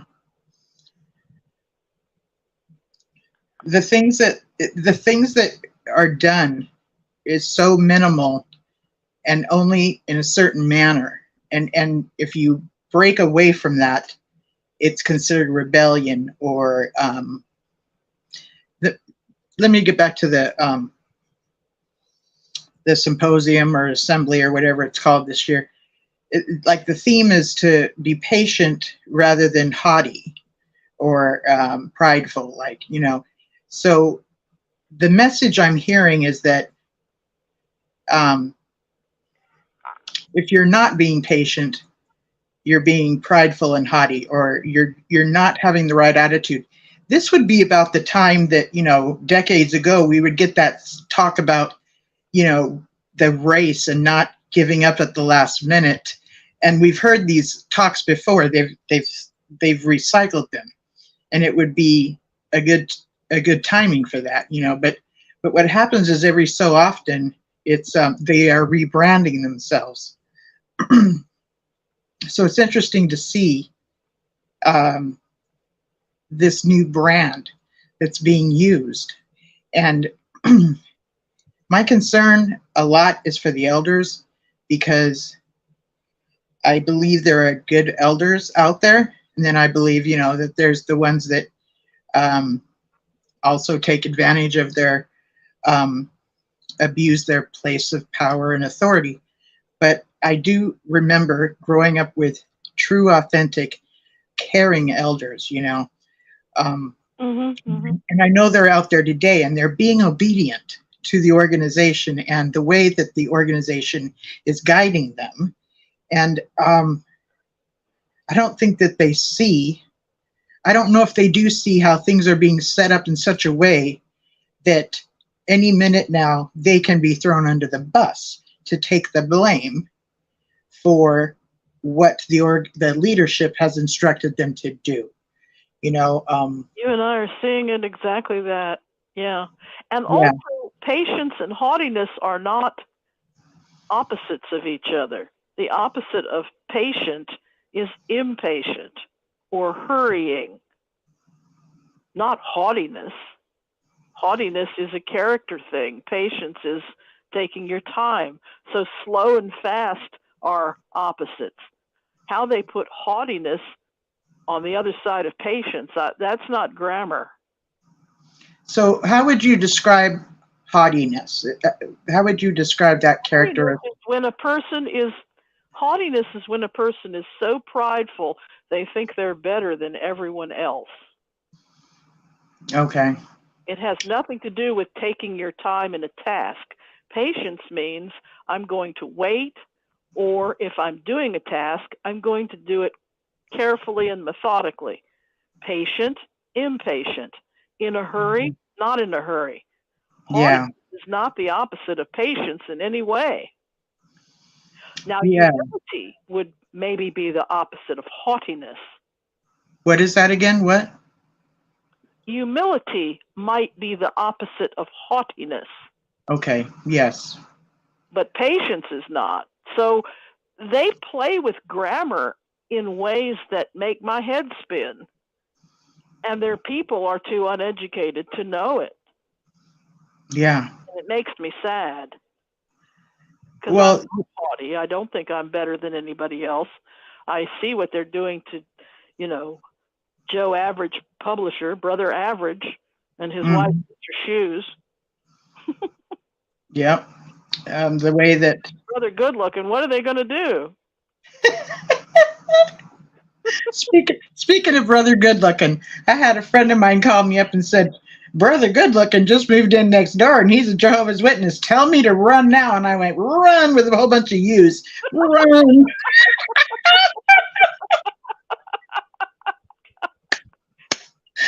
And she had already. I'm glad you like Tom's picture, but he's not wearing any pants.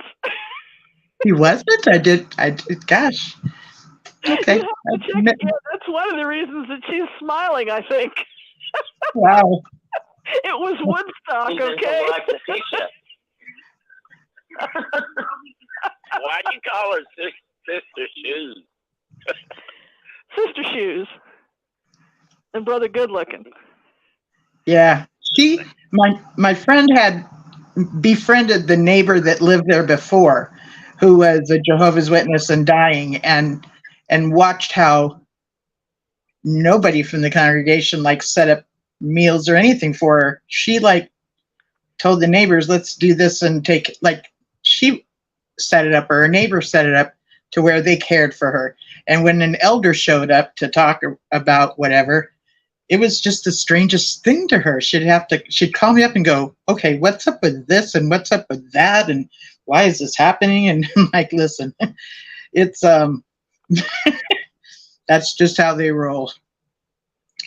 But yeah.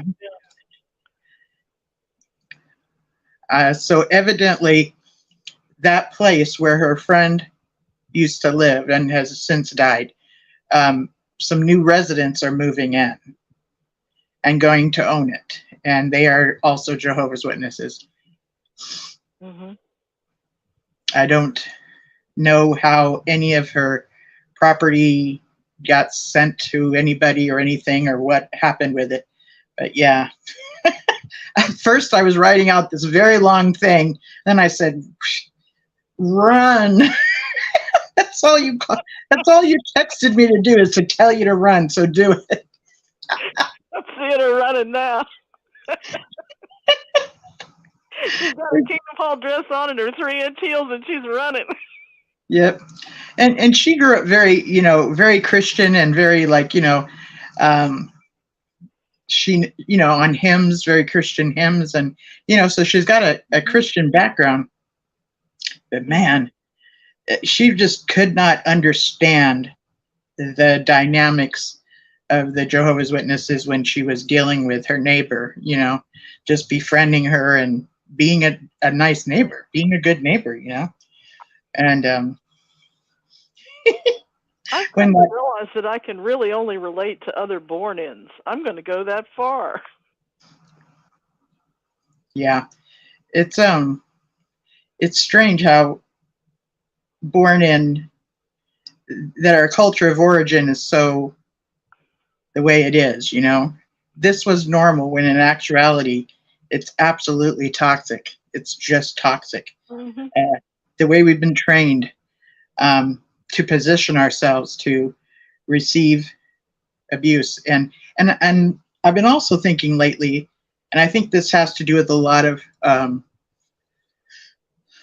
the Christian realm, is that I think women are considered non-trusting, not to be trusted. And I think it goes back to Eve was the one deceived, so she's easily deceived. She's not a good decision maker. And because they're in this position of not being the head, a lot of times women will do things that are kind of passive aggressive to give the men the idea that it was their idea that they suggested, so that they're not taking a role of telling the man what to do, because women, of course, are not supposed to do this. So it's women are considered manipulative and catty and not trustworthy, and temptrists, that within the culture of Christianity, there's a whole lot of cover up, what did you do to cause this person to be attracted to you? Kind of things. It's a kind of pre-feminism. I mean, they didn't get any consciousness raising. They're not up with the times. Mm-hmm. They don't vote. It's like going back to the worst parts of the 50s. Well, it's like pre-suffrage. It's like when we were property. 1950s. Yeah. When we were property. It is. Yeah. I was looking at some of the Mormon videos on YouTube, and in some ways, that's worse than the witnesses. Now, in other ways, some of their people go to Brigham Young University and become doctors and professors, but there's other subcultures within Mormonism that made my head spin this week. Yeah. And last week I mentioned the documentary or Sunny Happy Faces about the Duggars and the family that was under the leadership of, I forget this guy, but there was a family that they had a show, and this lead director guy encouraged the families to have as many children as possible, yet he was not married, nor was he a father. It was just the strangest thing how he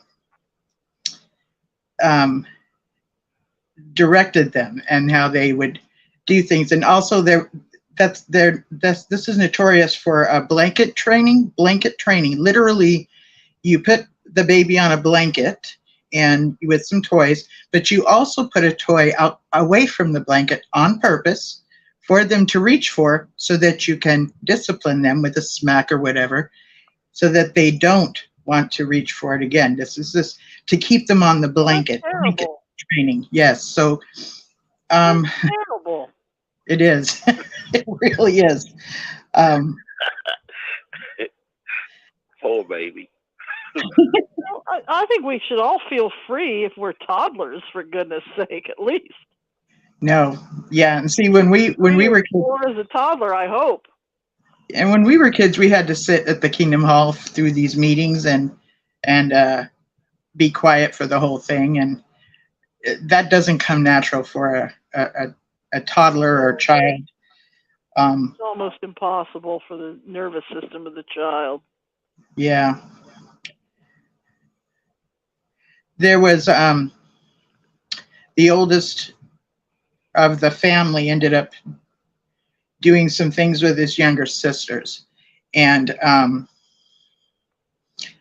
it got out, and the sisters that this was done to, they tried to get on TV to say it really wasn't that bad and it really wasn't a big deal, protecting the perpetrator brother. That's another thing I remember.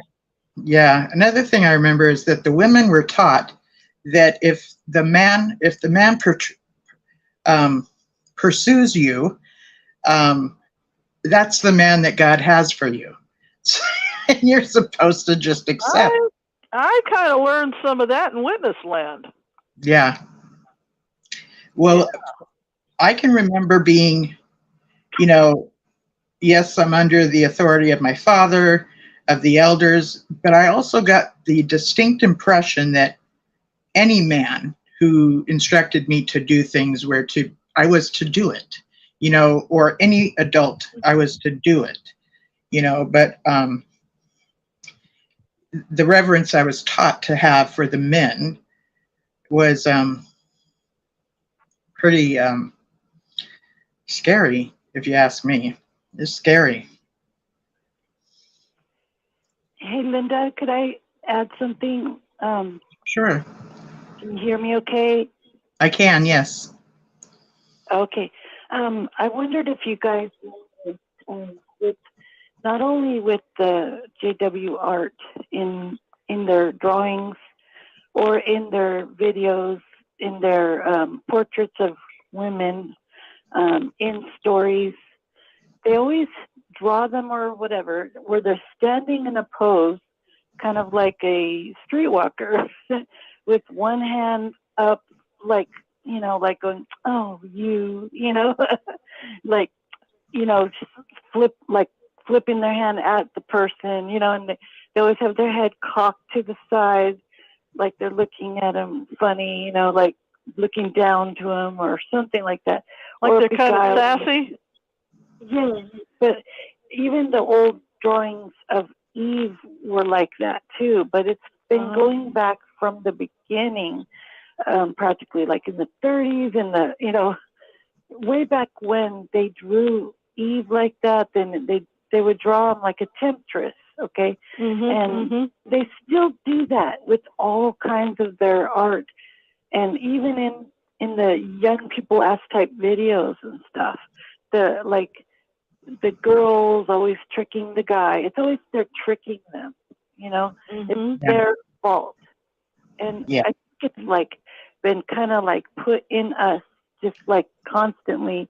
We just maybe didn't notice, but it's almost like it's always put on the woman did it, caused the guy to do it. And that's why they treat us like that. Well, don't blame yourself. And I hear you. I hear you. But don't you notice that they are just putting it everywhere in there? I'm wondering if they're going to keep doing that or if that is even intentional. But to me, it is. Anyway. Well, when they had that, that well-produced video of the Asian lady that was selling real estate, and they made it sound like it was wrong for her to make $1. Yeah. I know. And then the husband was That was when her family called Lot's Wife, and they put it as you cannot serve two masters, as if making more money was another god or something, you know. Yeah. Yeah, they got all the stories wrong. And then prodigal son, he's so guilt-ridden because she unbuttoned her button, and we're supposed to think that he spent the night, and then he goes into an alley and cries because he scored with a woman. In every other culture in the world, he would have been celebrating, even if it was just quietly to himself.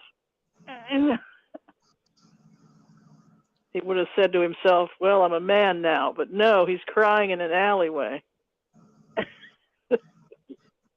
It's sad, though. They turn, what do they call it? Milestones that we go through to grow up, as into crime, so that it like ruins the rest of, or at least a third of our life, feeling horrible about the many things that most people do before they're 18, and they grow from it. But us, because we're, punished and shamed, instead we're just constantly shaming our own selves and not learning other lessons we need. So we're like me, I was born in 63, and I'm just now enjoying things. It's like I'm a teen again, kind of like what you said, Pixie.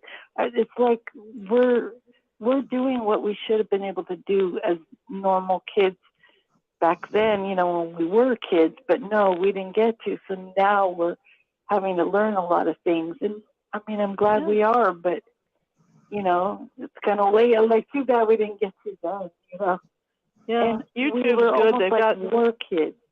They've got one called The Body Keeps Score about trauma, and they've got some lectures by the author on YouTube about that. They've got lots of counselors that talk about, forgiving yourself and not being blamey, shamey, and YouTube has all kinds of wisdom for helping, and it doesn't cost anything.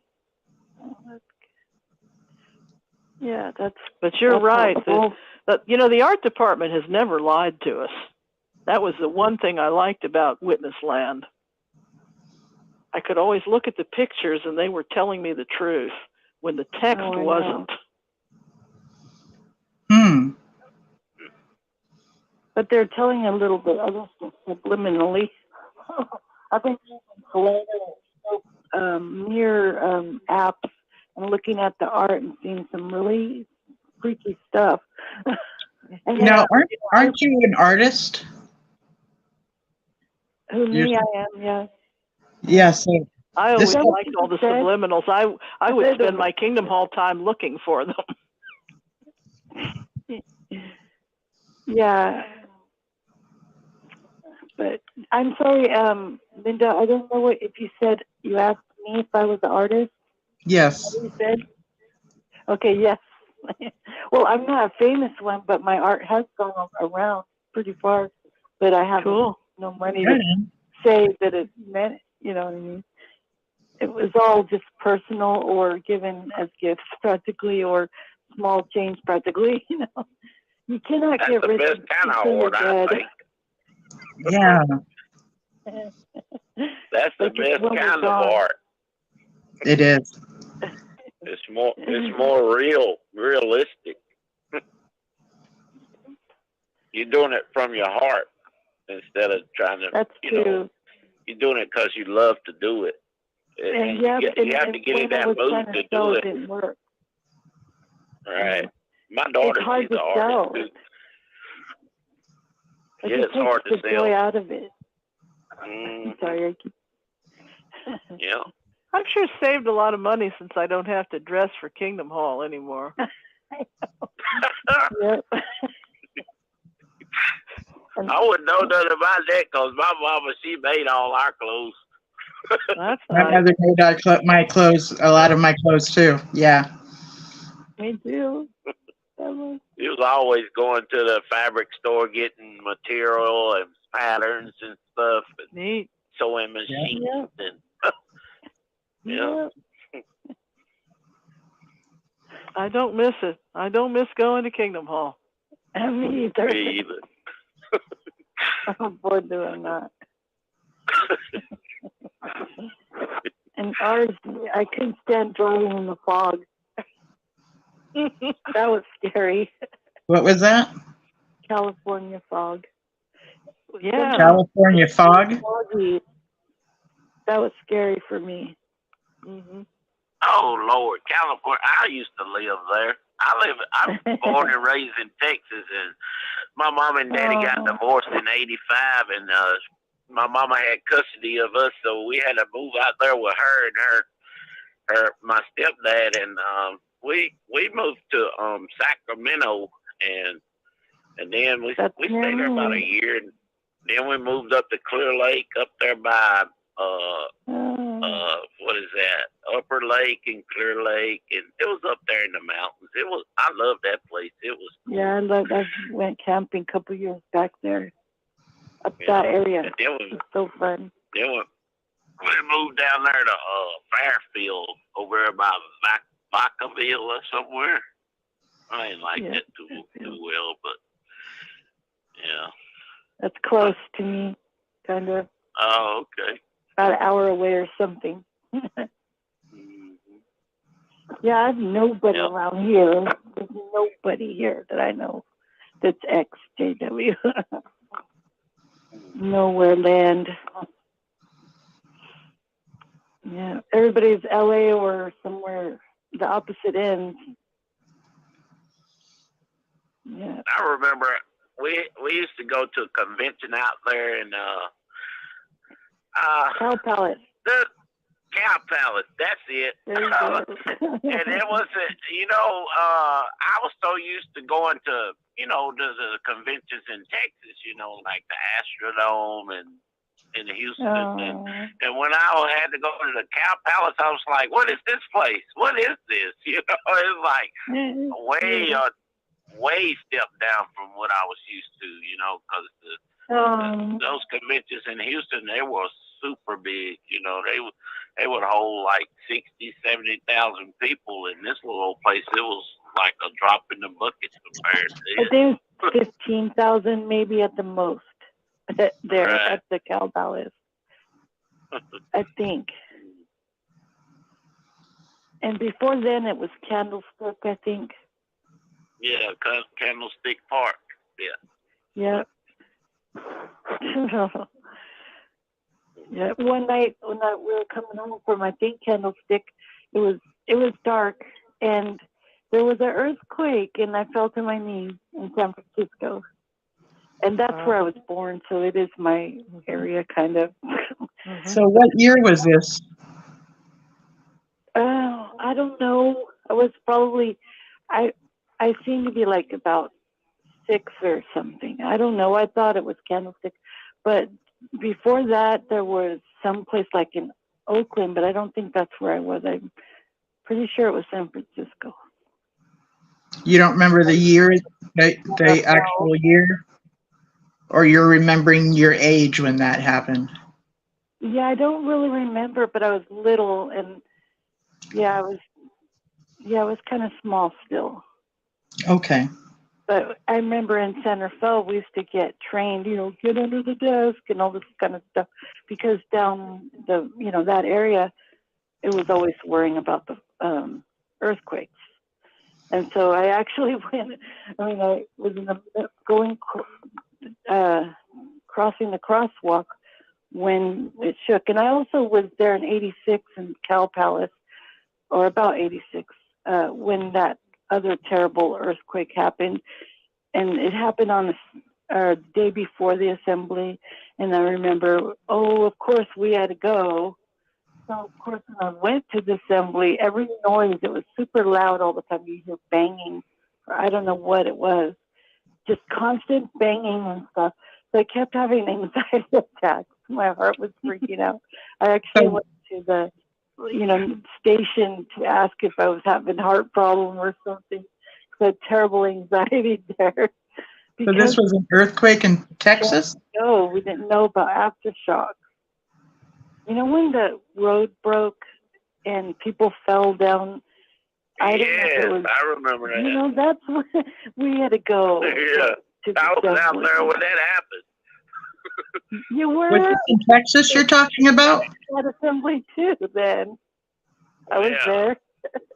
Help me out, guys. Are you talking Texas or California? California. California. Okay.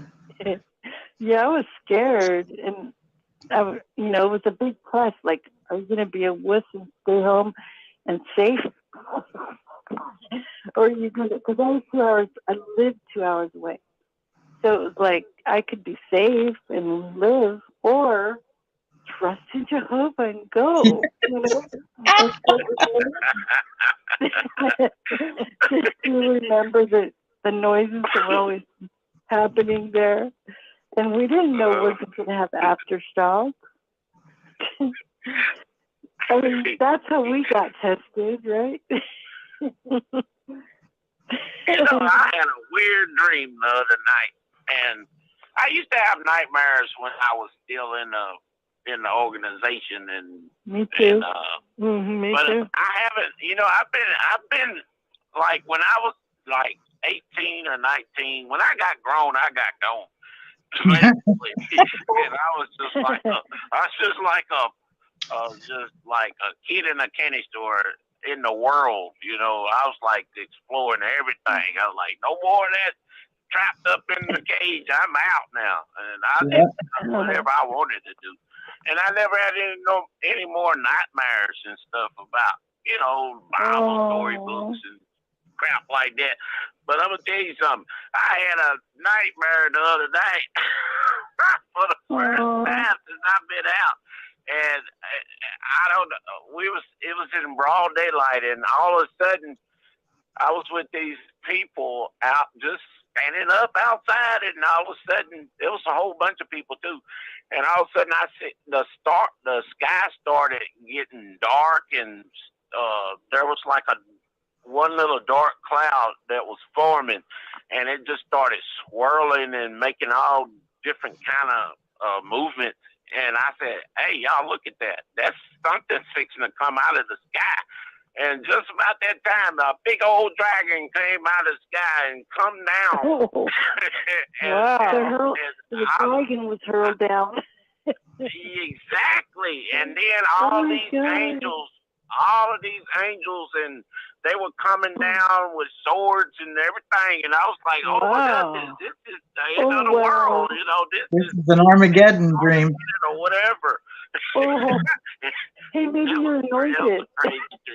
And that dragon, he almost got me. And I was with my wife. I was standing beside her, and I said, "Come on, move, move!" And I moved, and the dragon hit the ground, and then he flew back up. And I said, "No, I'm finna put into this." And I was like, I can get us away from this just like right now. And I just opened my eyes, and boom, that was over with. And I woke up. You. Oh, you got yourself out of that dream. Oh my God. Yeah. Yeah, oh it's like when you falling off of a building or something, and they say if you hit the bottom that you're not gonna wake up.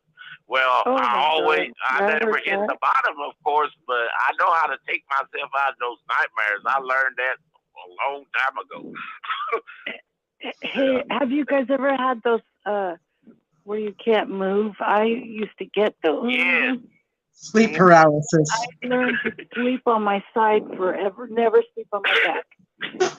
Because of that. Hey, you know, it's funny you said that because I've heard that later on I found out why the body does that. Is it the vagus nerve? Driver, it's something to do with your since I'm a truck driver, I've done pushed it a lot in my days of driving and just constantly driving and no rest. And I mean, sometimes I can just, too darn tired. And I'll lay down and I'll be so scared to fall asleep because I know that I'm not going to, it's just going, something just takes over your body, you know, and it's hard it's to called wake during up. REM stage 4 sleep. That's one of it. You're in too And deep of a sleep. Right, exactly. And your I've muscles heard, like, when I was in the organization, they said, well, all you got to do is call on Jehovah's name. Yeah. And I tried that. I tried that. That don't work. Don't work. That Yep. does not work. Yep. But yeah, that's sleep paralysis. And part of it's you're in too deep, I think, of a sleep, the stage 4 or something. But I wondered if it also could be triggered if you're on your back and the vagus nerve, I don't know how to say it, VAGUS or something like that. That might be it. It's one that affects like your heart rate or something.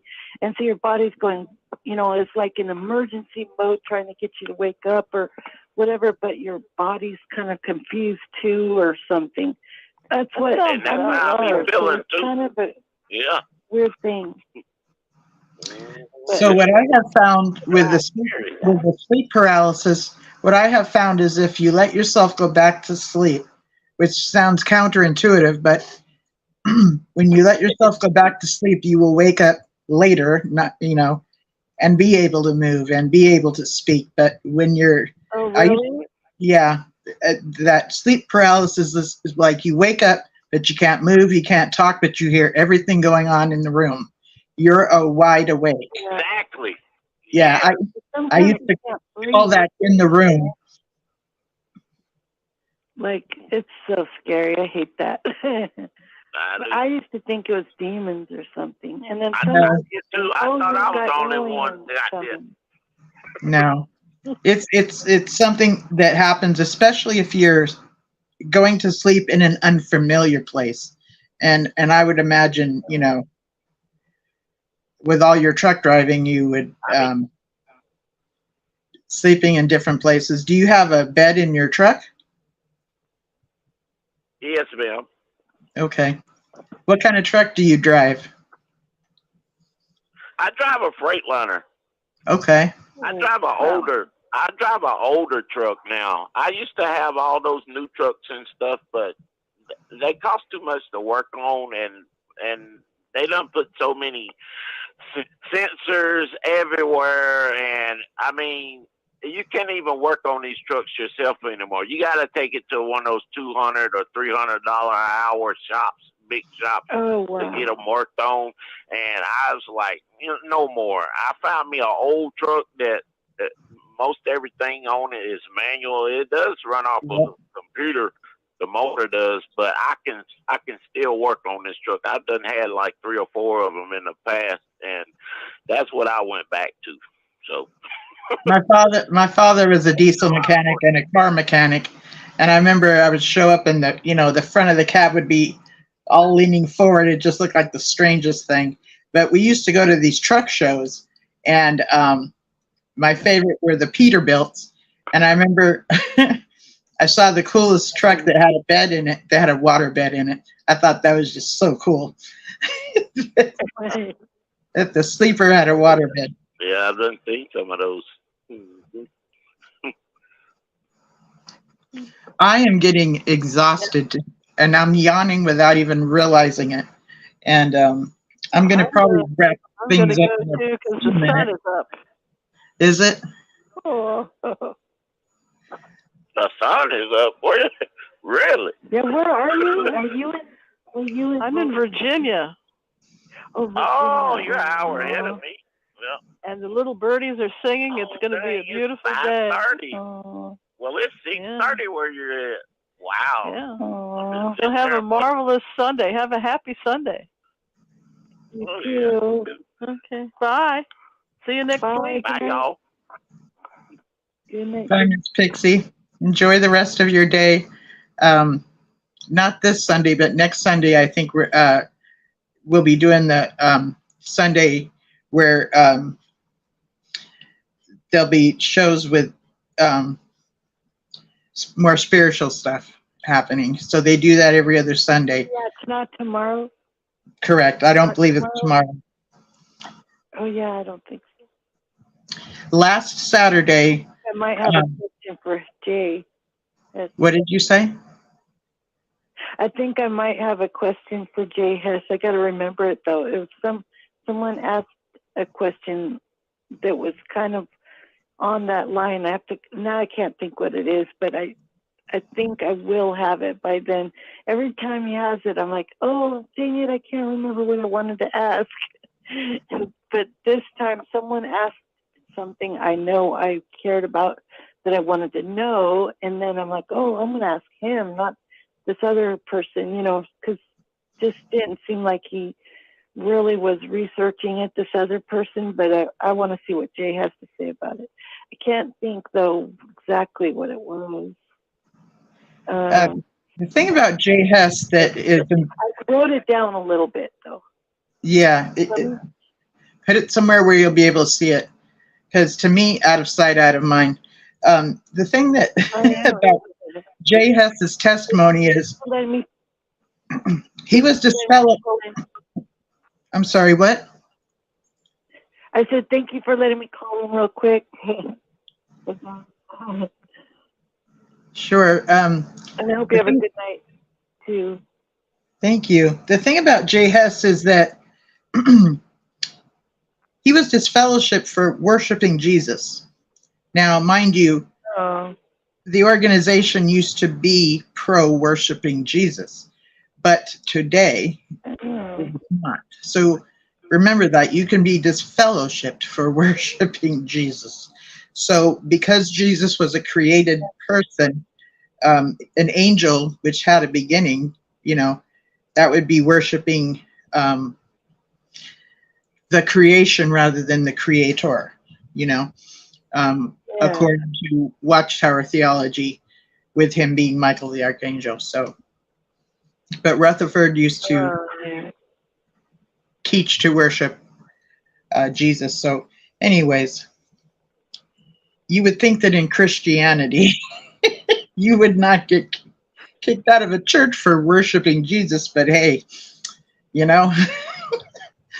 that's what happens at the local Kingdom Hall. Don't worship Jesus.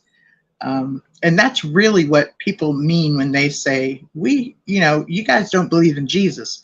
But that's what they really mean. You guys don't worship Jesus, and don't, most mainstream Christians have the Trinitarian mindset, don't think of him as being deity, But that's neither here nor there.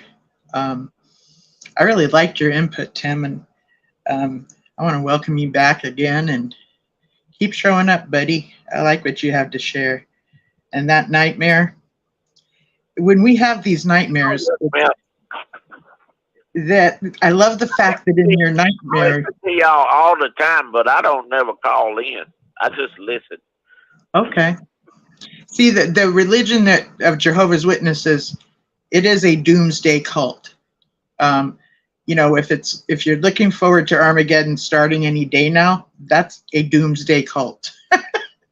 And if members do something to help bring about Armageddon, that's a doomsday cult. And just the fact that, Matthew 24:14, that we're going to share the good news, to all the inhabited earth, and then the end will come. So we're actually taking part in bringing Armageddon to happen, You're telling people, so then boom, there it comes. So, man.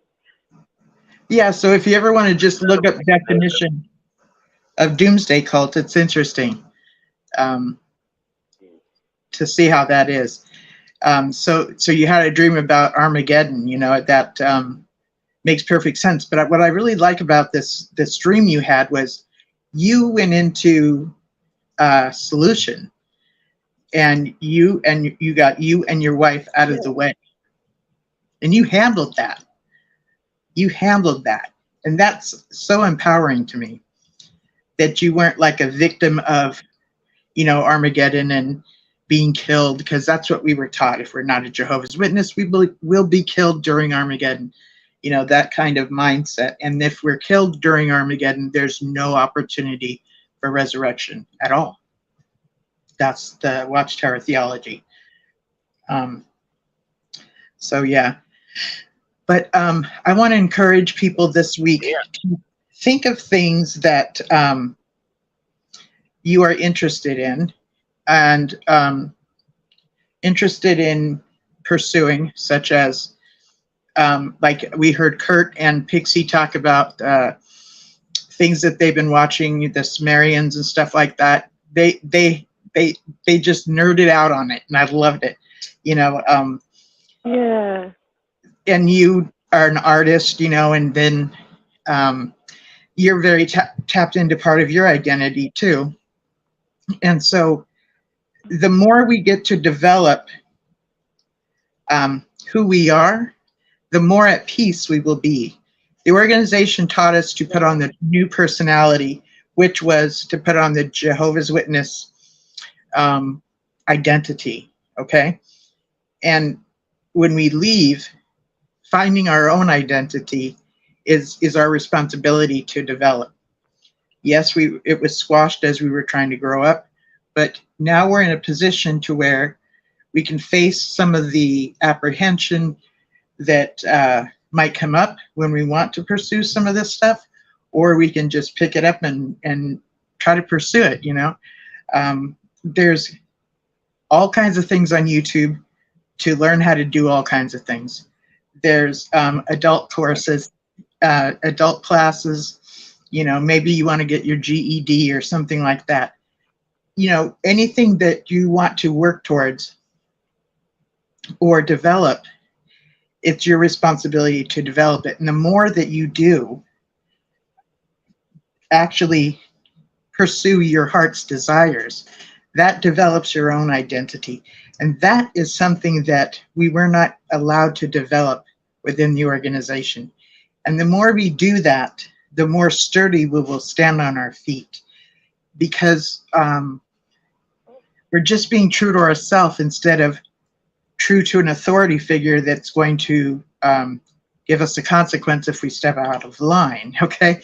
We can use our own ethics, our own morals, and let them convict us and learn more if we would like to or not, and just kind of go from there. So I really want to encourage people this week to kind of think back to when you were a kid. What were some of the things you wanted to do when you grew up? Or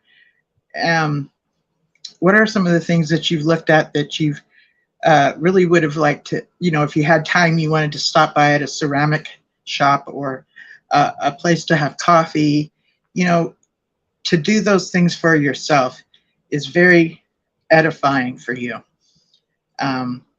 Self-care. Can I tell you what I am doing right now? Sure. I made one for my daughter too. So I get this air clay for, it's really like for kids because it's in colors. But so lately I've been making a lot of little miniature, little flat houses. They look like, right? And the style is either white or other colors and things. And then I bought these little miniature trees, and I used resin. Well, and I made already one. It looked like a little ocean scene with island, like an Italian or Mexican island with a bunch of little houses on it with little palm trees. Oh, and how cool. like this little villa kind of thing or something, you know, like little island. Well, so I'm making now one. I'm going to make a Greek, you know, like, what is it called? That Greek island where they're all white buildings. So I have a bunch of white ones I did. With the bricks on the top, right?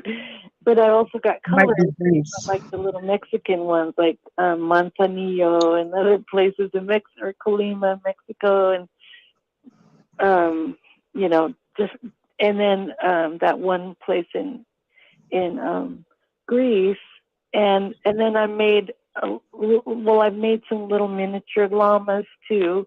So I've done the hills and some buildings. So it's going to look like Cusco, and also some little phony pretend, what do you call it, megaliths. See, I studied archaeology and I didn't finish when I faded one at a time. But I was guilted into flunking out, let's just say. I didn't finish, in other words. so now I'm trying to create things that I didn't get to actually do. But so I'm still putting my passion into it, my art and passion to bring things I've learned in my art, let's just say. And so anyway, I've done one for my daughter, but I'm going to do different scenes of different parts of the world, which meant a lot to me, or I've wanted to go to, because right now I can't afford to go, so I'm going to make it. And it's like Right. you'll look at it, and it's with resin on top. And so I don't know anyone else who's done that. And then today I actually used silicone and made a mold of little dinosaurs from a little dinosaur set that I already made one of. And it's only half of the dinosaurs. I have to do other side of each one. But I made 2 half ones, and I'm going to put them in their own little scene. And I might light it up for people, like to put on the wall. So I'm creating something I don't know anyone's done. And I plan on lighting up some of those scenes. And so I'm trying to use my, with all the stress that I have, put it into a positive. So that's why I wanted to share it. So That's awesome. Isn't it? what I'm doing, you know. And you know what I'm picturing? I don't know if you're doing this, but I'm picturing actually a painting that's kind of 3D with some of the stuff that you've made. That's what it kind of comes out like. Okay, so if you've got, I wish nice. I could give you, like, I still do plan, like I was going to give you guys my email and all that. And I would love to share stuff like that, pictures and things. I do jewelry and stuff. And I think you said you do too, don't you, Linda? Yes, I do. Did you say you do, Linda? Jewelry?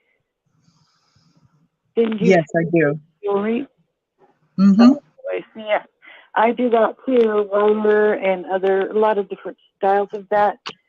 And so, yeah, and like I didn't make it through school. I did UCD for almost the full amount of time. And the last minute, the family guilted me so much, I just kind of didn't go, and I flunked out of the last day. And so, but I don't really want to do that anyway. You know, it turns out I don't really for sure want to be an archaeologist. So I'm more an artsy person, you know. So yeah, that's a funny thing, but I'm not sorry I did it, because I learned so much, and maybe it's why I woke up too. I really do think it had to do with it. So everything seems to somehow be, even if it was a mistake, like even all our Watchtower time, we learned something from that. And maybe someone else learned through us, through our actions, you know, something. So, maybe some things are by accident, but there's always something good that does come out of things. So hopefully, you know, something goes really well from it. I do know that if we do have a really bad time with, you know, like situations, I learned a lot about foraging and stuff. We learned how to do lean-tos and all kinds of stuff. And like, you know, I mean, I've got a lot of my books, so I feel like really, you know, it was enriching. And the weird thing is, JWs were sitting right there all the time in the chairs with the table. I mean, right in the middle of the quads. I always had to see them, and it was the time I was fading, you know. Wow. Wow. Because I was mentally still in. Sure. Sure. It is like, just like you said, let's think of stuff that we can do, because we are growing right now, and like every day we're coloring who we're going to be later. You know, our experience, you know, we all affect each other in some way. So I hope I gave creativity. I hope I gave you guys a little idea of something you might want to do. I don't know. Well, let's have your I'm describing. Can I have your link? I said Pardon me? that's not weird. That's interesting. It is. Doing. Yeah, I like art. Yeah. Thank you. But it's just like it's kind of it ends up being fun, you know. And even when you have to force yourself, it's not always easy to start a project. But then once you do it, then you don't want to stop. Exactly. I gotta be in the mood. I draw, and I used to make toys out of paper. Oh, really? I learned this from Captain Kangaroo. I don't know if y'all remember. Captain Kangaroo with the long sideburns? Right? I dug that guy. I thought he was the hippest dude ever. God, I love Captain Kangaroo. Well, I learned how to do art. Yeah. Yeah. But I have to be in the mood to do stuff like that. I can't just. I done tried to force myself. I start on a project and I knew I wasn't really into doing it, and I would leave it just like that. I wouldn't even get nowhere with it. But when I got in the mood to do something, oh man, I couldn't put it down for like 3 or 4 days until I finished. Yeah. And that's nonstop. My mama used to see me and come into my room at night, and she said that she would see me sitting at my table with my eyes closed, and I'd be walking around the room with my eyes closed, working on projects. Sleepwalking. I was a sleepwalker. Oh, that's what I was. Wow. And those of you who enjoy doing sports, check around with your town. There's usually a softball team, a basketball team. Go and check it out. Go see what they're doing, and check it out first and see if that might be something you want to be involved in, or start your own. Because there's people that love doing sports, and that was also squash too. So if you get to take the time to add sports into your life, do that too. It can be golf, it could be tennis, whatever it is that you like, Yeah. Did you say you were going to give the email? Yeah, I'm a little chicken to say it out loud. Oh, okay. Because it's my name, my last Oh, name. okay. Never mind then. Never mind. So, if you could look me up on Facebook. Do you have Facebook? Yes. I locked myself out because I made my account when I was it was years back. I put it, and I used an old email, and I don't know how to get back in. Messenger. There's another app called Messenger. You don't have to have Facebook to use it. Or you can start another Facebook account. Regular app. I used to use a Messenger with Facebook, but I also use a green. I have an iPhone, and it's a regular green app, like for messages. Is that what you mean? Is that WhatsApp? Do you use the regular iPhone green app for messages, or is it a Facebook Messenger? Facebook Messenger, and I have an Android. I have an iPhone. It's a little bit older, but it's an iPhone. But I could maybe tell Rick in a message or something to get the message. You sound muffled. You sound muffled, honey. What are you saying? Oh, really? Unless the touch. Oh, there you are. Hang on, I'm trying not to. I don't know. There's a few buttons that maybe I'm putting my hand on. What if I email Rick and try to give him the information to give you? Sure. Okay. Yeah, and ask him to pass it on to me, Pasta Babe Linda James, or just Linda James. That would be great. Well, I thought I did that with Danny. Now, I've been bad because I do have a hard time. I do get depressed, and it is kind of hard sometimes to get on the dang phone. Me too. Me so too. I meant to, or say to her, I wanted to get you like my message or something, and I don't know if she gave you my number or not. I tried to start it. That's She might have. Danny, she might have because she's good at that. But, And I might have airheaded, so. But I just haven't been on hardly at all. Phone or anything. But I have a trouble, like, because I don't know anyone in this area, and I'm like got used to not even, just being all by my dang self. And so I have called in, but I haven't gotten really that much get talking, and I've called Danny a little bit. She's called me more. I hate to say it, I'm the bad one. And me too. Me too. I'm so bad. I'm so bad. So yeah. So that's my issue. That, and the trouble is I've never been, DF'd yet. I am parents are probably trolling us, It's probably who I am too, but because I have given some like relevant info to kind of pin me down. Oh, that's her, Yeah, we don't want to do that.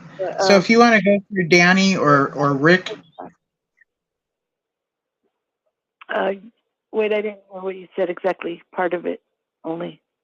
What was that? I'm sorry. With me to go through Danny or Rick, okay? I'll go, since I'll just do what I said with Rick too, but you probably will go, oh yeah, Danny gave me that.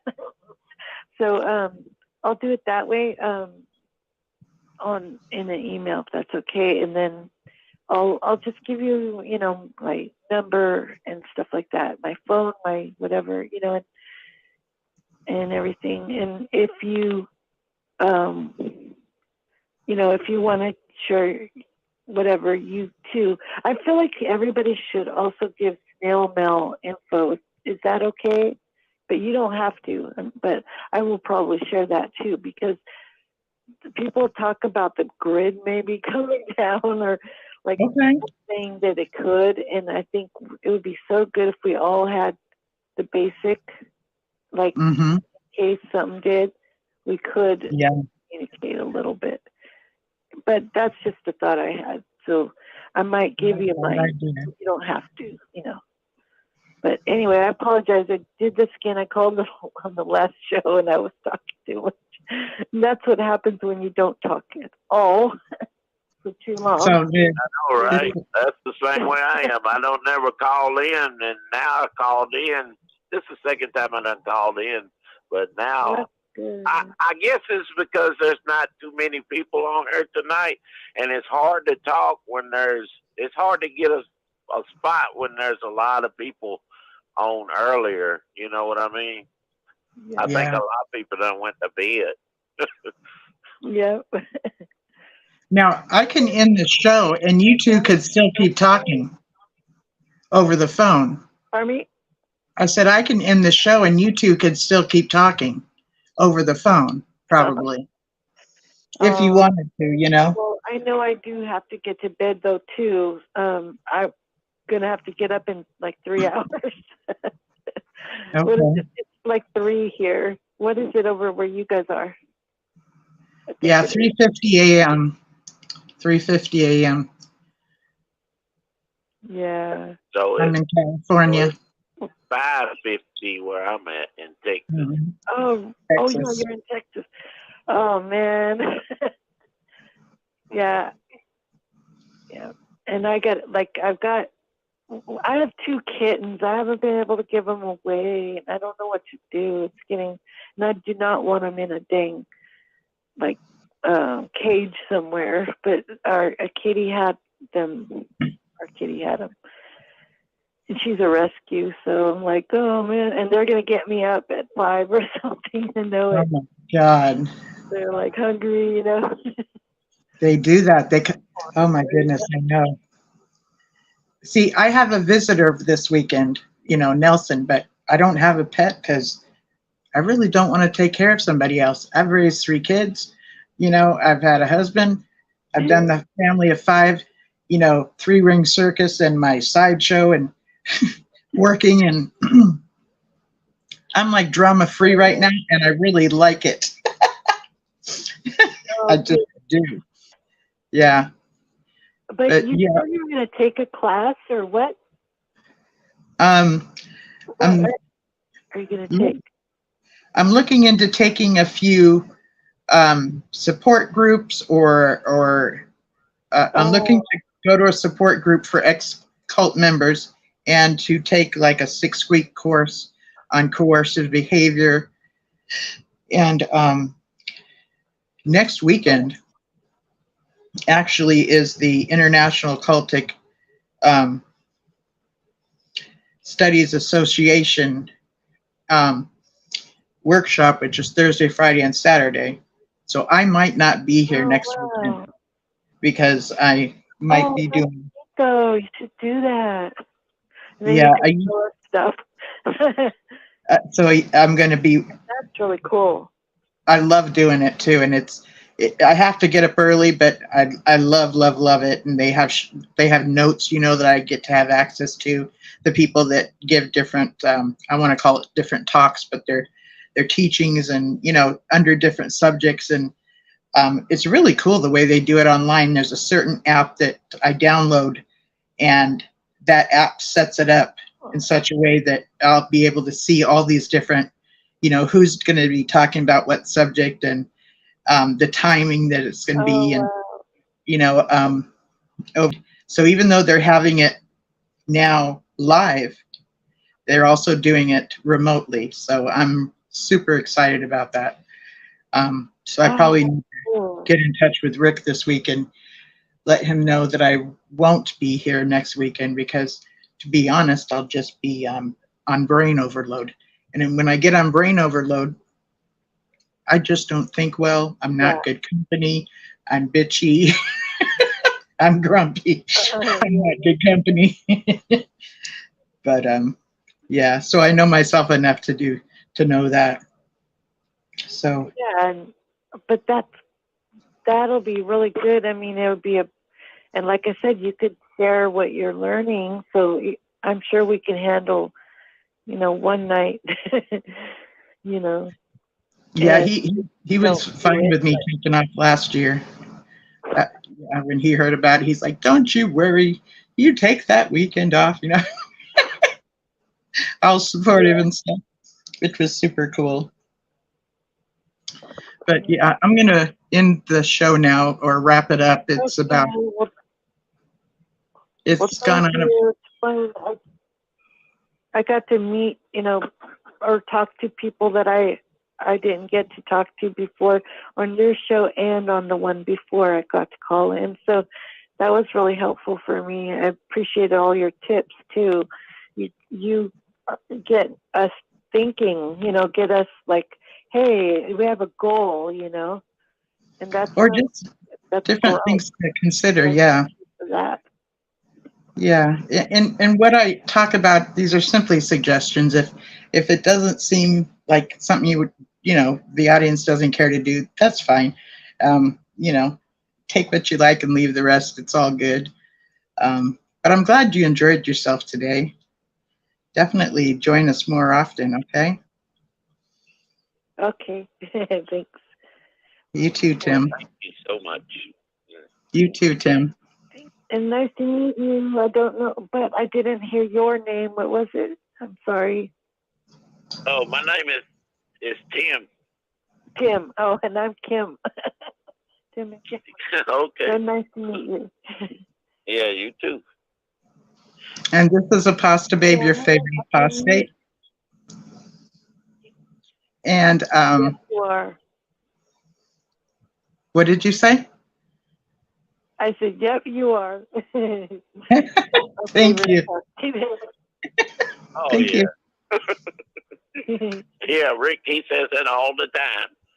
Yeah. I like Rick so much. I listened to him for years ago when Johnny the Bethelite was on. I Oh, used yeah. I to remember those days. started listening to Rick. Yeah.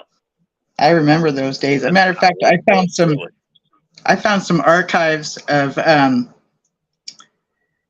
Hess from years back. It was fun to listen to him talk about his testimony years ago. It was a trip. But anyways, I ran across it on the internet. So I'm going to try this one more time. I'm going to try to end the show. Okay, sorry. Okay. Bye-bye. Bye. Thank you so much for being here, Tim and Kim. And thank you for everyone that showed up and made a comment tonight, or anyone that was listening tonight.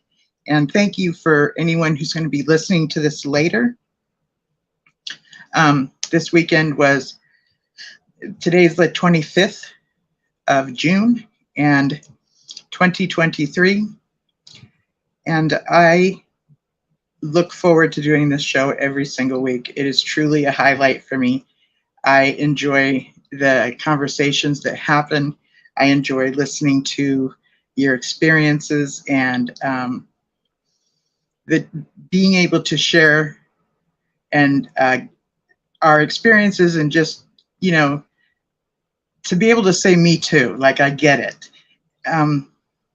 This is priceless to me, and I'm so honored to host this show, to be able to set that up for all of you, and I get to listen. Sometimes people would just talk, and I just listen, and it's just so enjoyable for me as well. So thank you so much.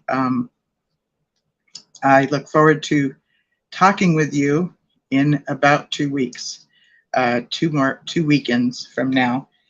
And again, this is Apostle Babe Linda James, and I'm saying good night for now.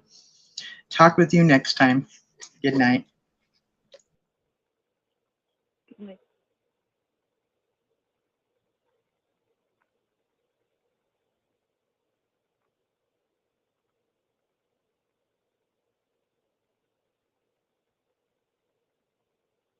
night.